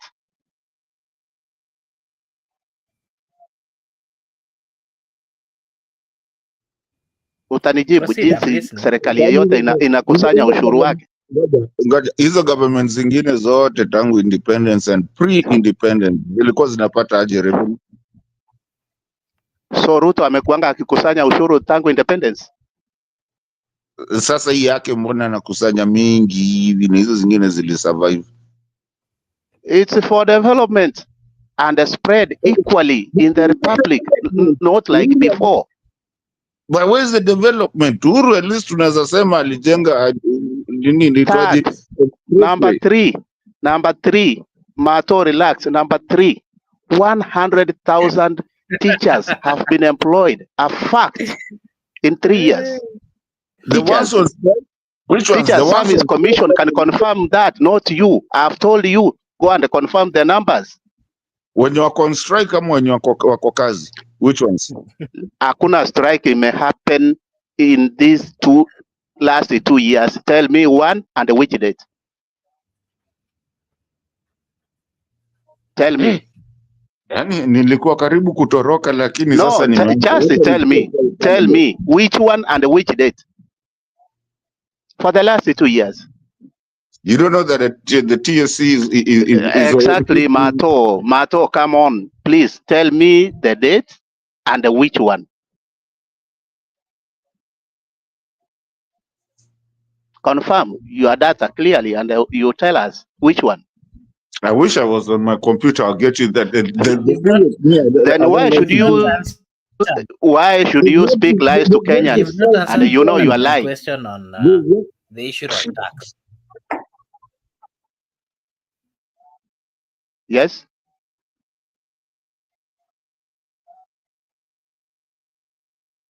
Marco Bura, sijapata swali lako. I'd asked you that, I don't know if you are in Kenya or not. Do you know that Kenya is... Now, that one we should not be an issue. I'm a Kenyan and I understand Kenyan politics. Just ask me. Well, if you understand Kenyan politics, do you know that we are paying a lot in terms of taxes on the daily things that we do use, basic needs, and not just that? Yes, and we should. Yes, and we should. That's okay. There's no one who is having an issue with that. And what we expect as the people of Kenya is that after paying tax, we want the government to use the taxes, the high taxes that we are paying. It should be used in a way that it's going to get back to the people and do some developments which can assist the people of Kenya in one way or another. Things to do with infrastructure, which you are mentioning. But for your information, if it is a matter of building houses, it should come from the taxes of the people of Kenya. They are not supposed to get another tax on top of that. For your information, the high cost of living in the Republic of Kenya is part of the reason why there is high rise in number of activities which are not right. You've seen today, not today, the other day, we are seeing a high level of youths coming out to start moving around with boda, and they're getting into some deals with some other people which are not known. The reason why they're doing so is because the high level of living, the high cost of living in the Republic of Kenya, the high level of unemployment, which they were promised by this government, the high level of unemployment. Remember, this government told the youth that they'll give them some money to start businesses, things that they've never seen. Remember, this government is promised, to help in issues to do with economy, so that it should be an economy that can sustain quite a number of things that would make the people not to strain. Currently, if you ask any Kenyan who has ever been in the Republic of Kenya, whether those days of Uhuru Kenyatta or those days of Mwai Kibaki, they'll tell you that the kind of pressure that you experience today is not similar to what they had experienced some times back. I think those are realities that we have Marco to accept. Bora, I'm ready to sum up your statement and give you a very simple answer. I'll sum up your statement and give you a straightforward answer.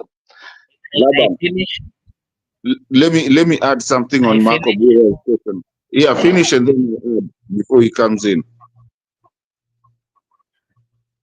Yeah, so Laban, As much as we are Kenyans, we have different views on certain matters. It is not that we do not want the government or we do not want to pay tax or we do not like the president. I don't think we should put it that way. We should talk about realities. We should talk about realities, things which are really happening in the ground. I am a Kenyan youth, and if you ask me, the kind of problems or challenges that are being faced by the youths outside here are serious issues. And if you come out as Kenyans and address these issues without uh, having feelings, without associating ourselves in certain way, then I think we'll get it right. Well, it is not bad to defend, and I'm not saying that I do not like the government, I do not like Kenya. Kenya is our country.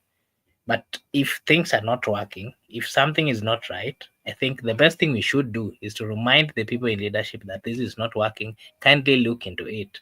The high level of unemployment in the Republic of Kenya is a serious thing. And that is part of the reason why we've always seen things to do with demonstration. I can tell you, if you call a demonstration tomorrow at this particular time that we are talking, I'm telling you, youths will turn out. They're turning out because not because they want to be turning out, it is because they feel, not even they feel, it is because the situation on the ground is not one that they can ile wanaweza vumilia. The kind of stress that they are going through is not one that they can Marco Bura, I sustain. thought you were making a very simple statement. I give you the answer because already I have your answer. I There's have no a question. problem. Allow me I to wanted to add on something, Laban, I'll give you before you time. come back. I I'll wanted to give add you on time, something. It goes in tandem Laban. with Makubura. It goes in tandem with what you're asking him. Does Laban actually Yep. understand that for the first time since independence, that the freehold landholders are being asked to to pay taxes or their lands disappear? One, I'll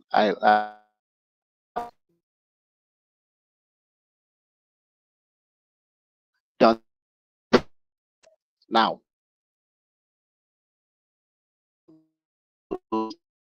I Them can't hear you. I don't know what employment we have in I Kenya, the employment, Unakatia kitu the haiko hata mpaka internet problem of amjui kabla ya leo. unemployment, the problem with unemployment in Kenya is not an issue of 3 years. William Ruto is in office for only 3 years. The number of youths that we have who are unemployed, who, by the way, I know they are just a bomb time that we are sitting on, is as a result of previous regimes who are involved in looting public. So when you ask the president who is serving for his third year to solve a problem of 60 years, you guys, you have to be realistic. so are you saying that this You guy have just to be came? realistic, and I'm coming there. You took a lot of time to explain this. Now we understand this is a Kenyan issue. It's an African issue because we have, like in our country, we have a good number of 1 million people who are coming out as graduates. Where are they going? Where are they going? To be employed by the government that has lasted for only 3 years? Where will this government get that kind of unemployment sources from? They are doing their bit. Guys, 3 years against 60 years. Whose problem is that? Anger that our youth are carrying. Some of it, it's not a government issue, it's a parental issue, because one family have over 7 people who have graduated from universities, and you want them to be given government jobs. Which one? No, Laban, I cannot let you slide with this. When you talk about 3 years, what 3 years are you talking about? Isn't even I mean in government since he got out of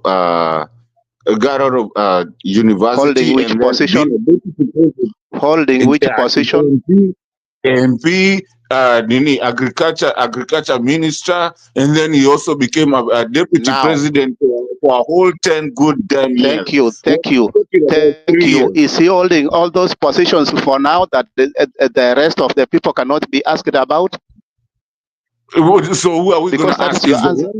He's the longest surviving. He's the longest My surviving. friend, I told you this is our collective failure.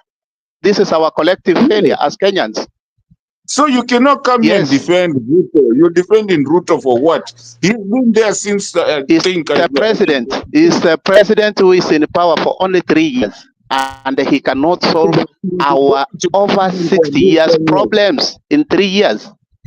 But he was a deputy Laban, And president. if that is Laban, it, are you forgetting? Laban, Well, allow me wacha to ask kutuletea one hiyo. I'm not forgetting anything.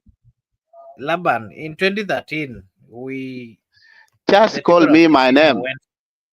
I'm Simba. Oh, okay, Simba, 2013, we Yes. went for election, and we got a president and a deputy president. And Simba, I'm quite sure you Yes. understand what the Constitution of the Republic of Kenya says about the leadership structure and the role that they do have, the president, the deputy, and all those, the structure that we have in matters to do with the governance. Simba, to me, I think we are having a conversation here that this is a sober conversation, and it's something that, well, That's why I'm and directing remember, you to different authorities in the government. They have to take up this problem that we have, not the president. the banner, okay, the buck stops with the president. The president and the deputy president, those are the people who went and led the campaigns, moving around the country of Kenya, telling the people the structure, the agenda that they wanted. So we have to hold them accountable. And I want to say this, Simba. I think if you continue with this narrative that we are not supposed to ask the president so many things. We elected this person knowing very well that he came up with an agenda. And within that agenda, he knew very well he was going to serve within 5 years and possibly another 5 years.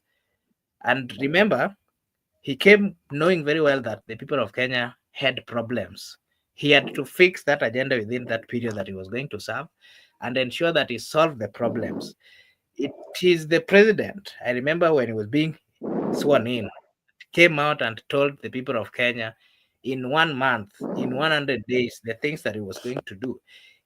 I am a Kenyan voter. If I hold the president accountable of the word that he used, then there's no problem. I should be listened to.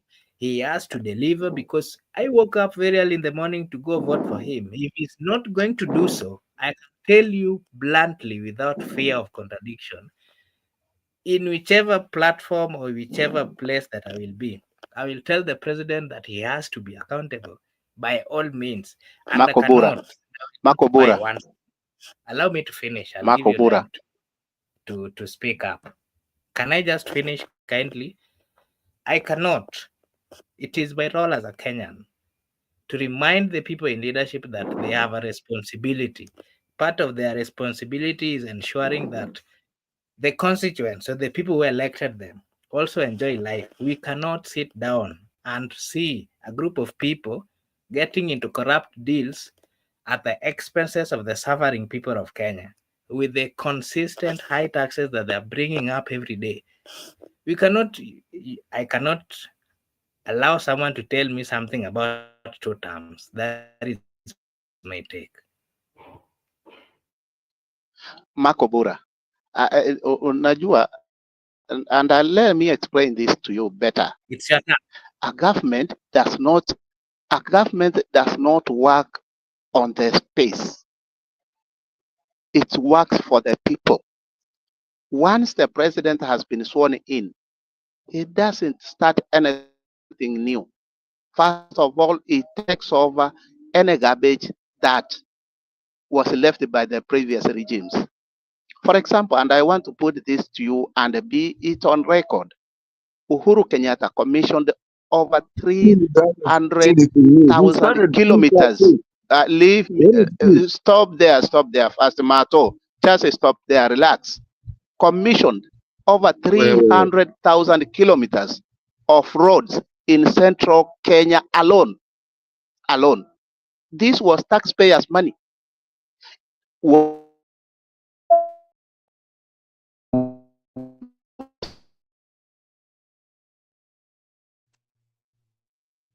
Hata internet yake And we are talking inamkataa about Kenya. na mliambiwa mtapewa free internet na internet yako kwanza inakukataa na unamtetea. I'm getting you very clearly, Mato. Just relax. No, we can get Just you. Your relax. internet ni kaya Ruto tu. No, relax. This is a fact. That is why you cannot get it.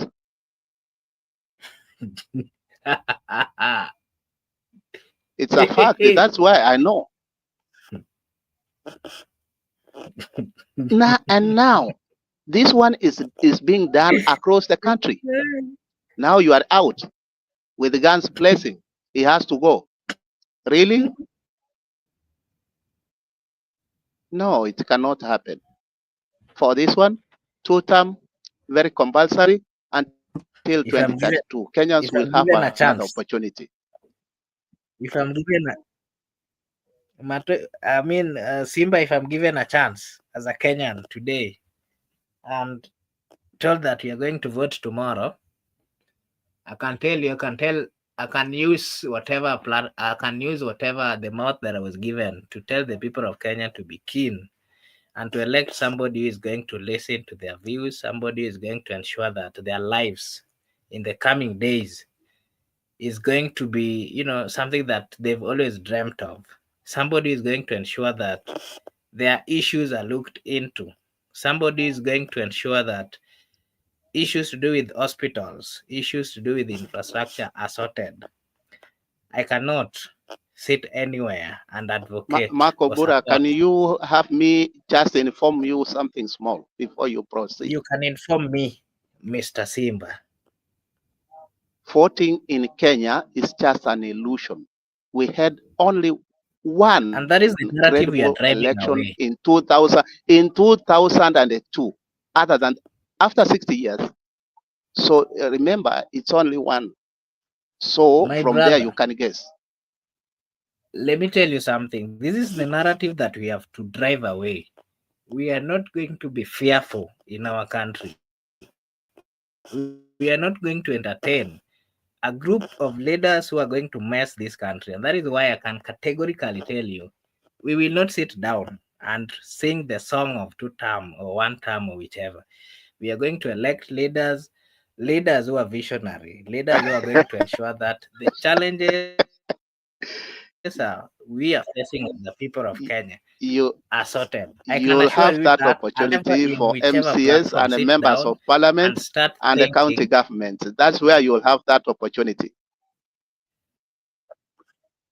For those positions, we will do it you even have at the that presidency opportunity. level. I can assure you that. No way. We will do it even at the presidency. This How? country belongs to the people of Kenya. Millions of using the Kenyans ballot? Going to make using that the ballot? decision. I can assure you.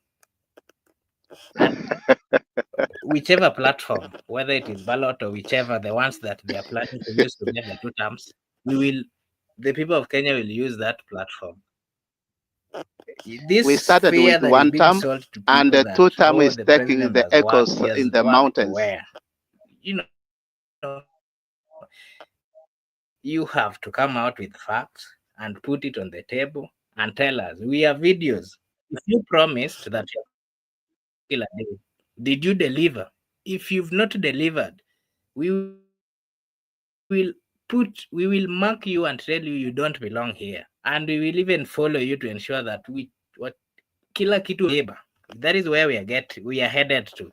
So tell them, our good friend Simba, that we are coming. The people of Kenya have woken up. they are going to ensure that they are bringing back the lost glory. The mentality of people being forced, kama zile time za Moi, and if you don't go this direction, you are not going to make it. I can assure you, we are going to deal with that properly. And you're not going to sing the song of government anymore.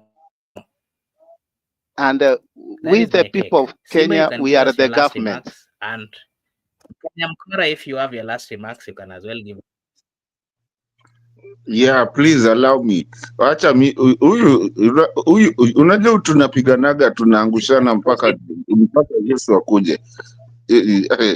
But you see Hata the Simba tupe problem maoni yake ya mimi ama yeye, which one do you want first? okay. Yeah? Or whoever. Maybe you can give your last remarks and then Simba gives his last Wacha remarks. niseme Simba, unajua watu wa Mahali Ruto niko ni almost midnight. Sasa mambo ni mabaya. sawa. Unajua wacha basi nipeane yangu. Unajua hao watu wa Naambia Ruto Simba wasinitu. no, unajua hao watu wa Ruto hawezi, lazima wapate the last say. Ndio kuitoa kijana unaniongelesha kama nani? Ama vipi? Nimetenga. You know, the thing is that I have no issues with this guy. We've been in this for a long time, namjua vizuri. But the thing is that you can, on a lighter note, you can even, our viewers, you can even, unasikia akienda kusema two-term internet inakatika. Because the promises are too much. The guy that is defending has not done anything. And anyway, he shouldn't even be there because of the constitutional, you know, requirements of what the constitution says. He is actually a convicted criminal through Muteshi land, through everything. So he's unconstitutionally there. He's a man that has given so many promises, and those promises never happens. He's a man that is articulate in how knows how to speak, but speaks nonsense.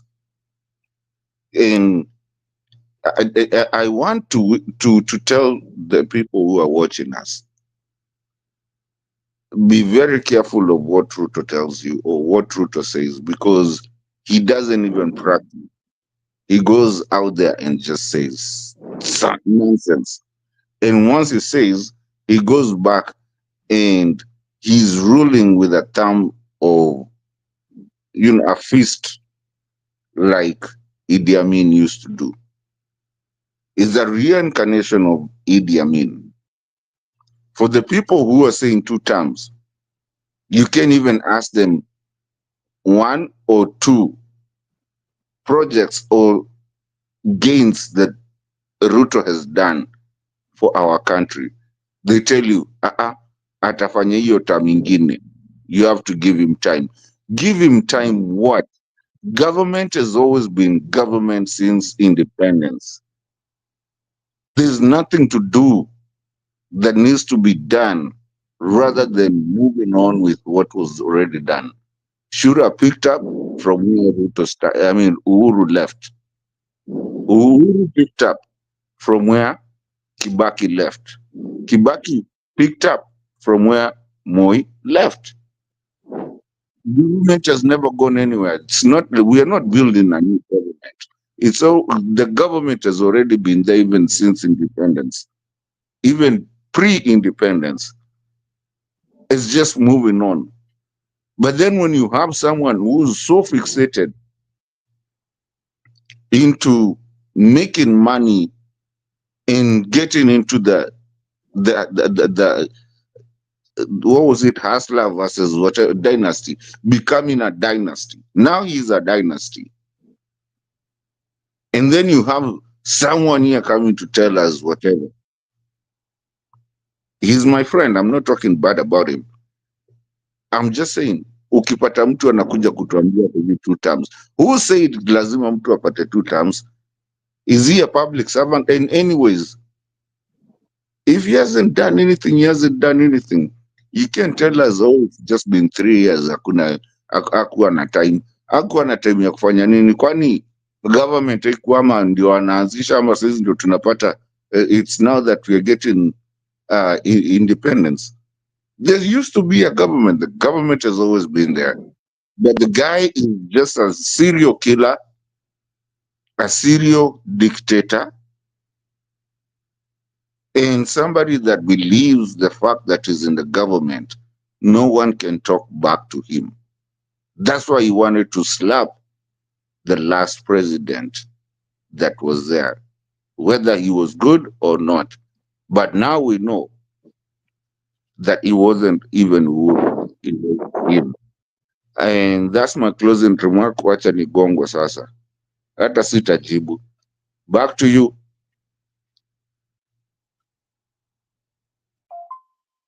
Thank you.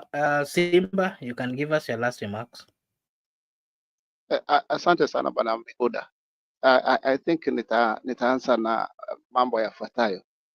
Kenya is a democratic multi-party sovereign state. That is what we stand for. And we go to the elections to elect representatives of the people. And the government is to collect the taxes for developing the country.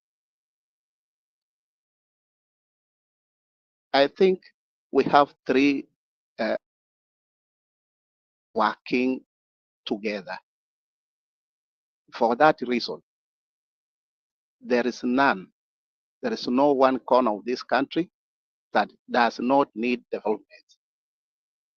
Kenyans, after elections, their job is done. They wait for their 5 years to do the exercise, because after that, they have donated their powers. In the middle, they cannot gain those powers unilaterally.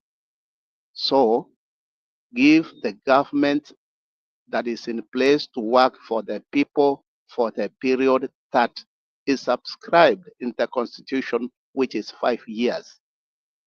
A term, then another one for second time to make a total of 10 years, which will end in 2032. That's why we tell our people that, remember, we have a constitution that binds us together and governs us. Two term is the way to go. Okay, thank you. Thank you so much. Allow me to give my final remarks now. This is Brother Benson Media. Here we say that your opinion counts. And for that reason, I'm also giving my opinion. And I want to say that I'm not buying, personally, I'm not buying the two-term narrative. The reason why I'm not buying the two-term narrative is because if this is the third or the fourth or the third year, and everything is rotten, I'm trying to imagine that if we the people of Kenya make another mistake of going to continue with this government for another 10 years, I'm trying to imagine the whole country would have rotten. And this is not any miracle. If the people of Kenya decides to make a change, it is a change that can even be made today or tomorrow. This country do not belong to anybody, and nobody can come and in any way say that they have what it takes to ensure that they stop the people from giving their opinion, or they stop the people from ensuring that they stop the people from doing what they think is right. So my opinion, or my last remarks, is that do not be fearful. Do not sell fear to the people of Kenya. Do not tell the people of Kenya that it has to be him. And if it is not him, at where will you get the power to do it? No. This country has 50 million plus. And one individual, or 2 or 10, cannot in any way force 50 million people to do a certain thing that they want the people to do. They might have power today. And that, one would think that the reason why I don't buy this narrative is because these are the threats that were being forced during the time of Moi, where people are being told that you have to elect this person. If you don't, we will deal with you. You, I'm going to take the second term by force. It is not this during this, it is not this period, it is not this generation. It might happen today, it might happen tomorrow, but I can assure you that this is something that is not going to last. We have gotten to a point where we do not care as the people of Kenya whether you are coming from, so long as we were born sisi wote kwa hii dunia, we do not care whether your dad or your father or your relative or whoever you are is some mighty president or whichever. We are all human beings in this world, and you cannot decide the destiny of other human beings. And that is why I believe, and I'm still insisting, the fear that we are being told that it has to be this, it has to be this. We need to get out of that narrative. We have to be liberal people, people who can reason, people who can make right decisions, and people who has to have hope, people who has to give people hope, people who has to come out and it's Makubura, I have a comment real quick. Niko na, kuna Nairobi River it's been cleaned, the Nairobi River that is being cleaned on Laban's achievements of Ruto.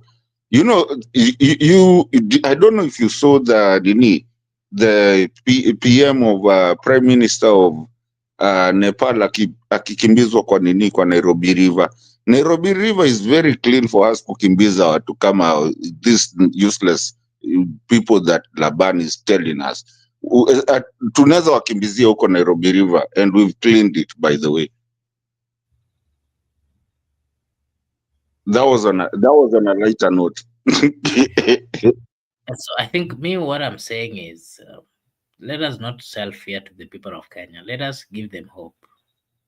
If there's a group of people who are tired of the current leadership, do not tell them that it is impossible, it can never happen. I don't think that is right, because we are living in a free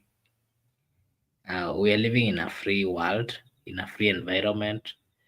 If we come and say that it has to be this, or this is the only way, and for real and for real and for sure we are seeing the other ways, then I don't think we are being truthful to ourselves. That is the only thing that that is the only thing that I differ with a good friend Simba, because him saying that that is the only thing, I don't think that is right. There are options. So I think Simba, if truly you know what is happening around, then kindly withdraw your comment and be liberal and be truthful. Be truthful and give hope to the people of Kenya. If things are not working, come out and say that this is not working. And if something has worked, we have to come out and say it is working.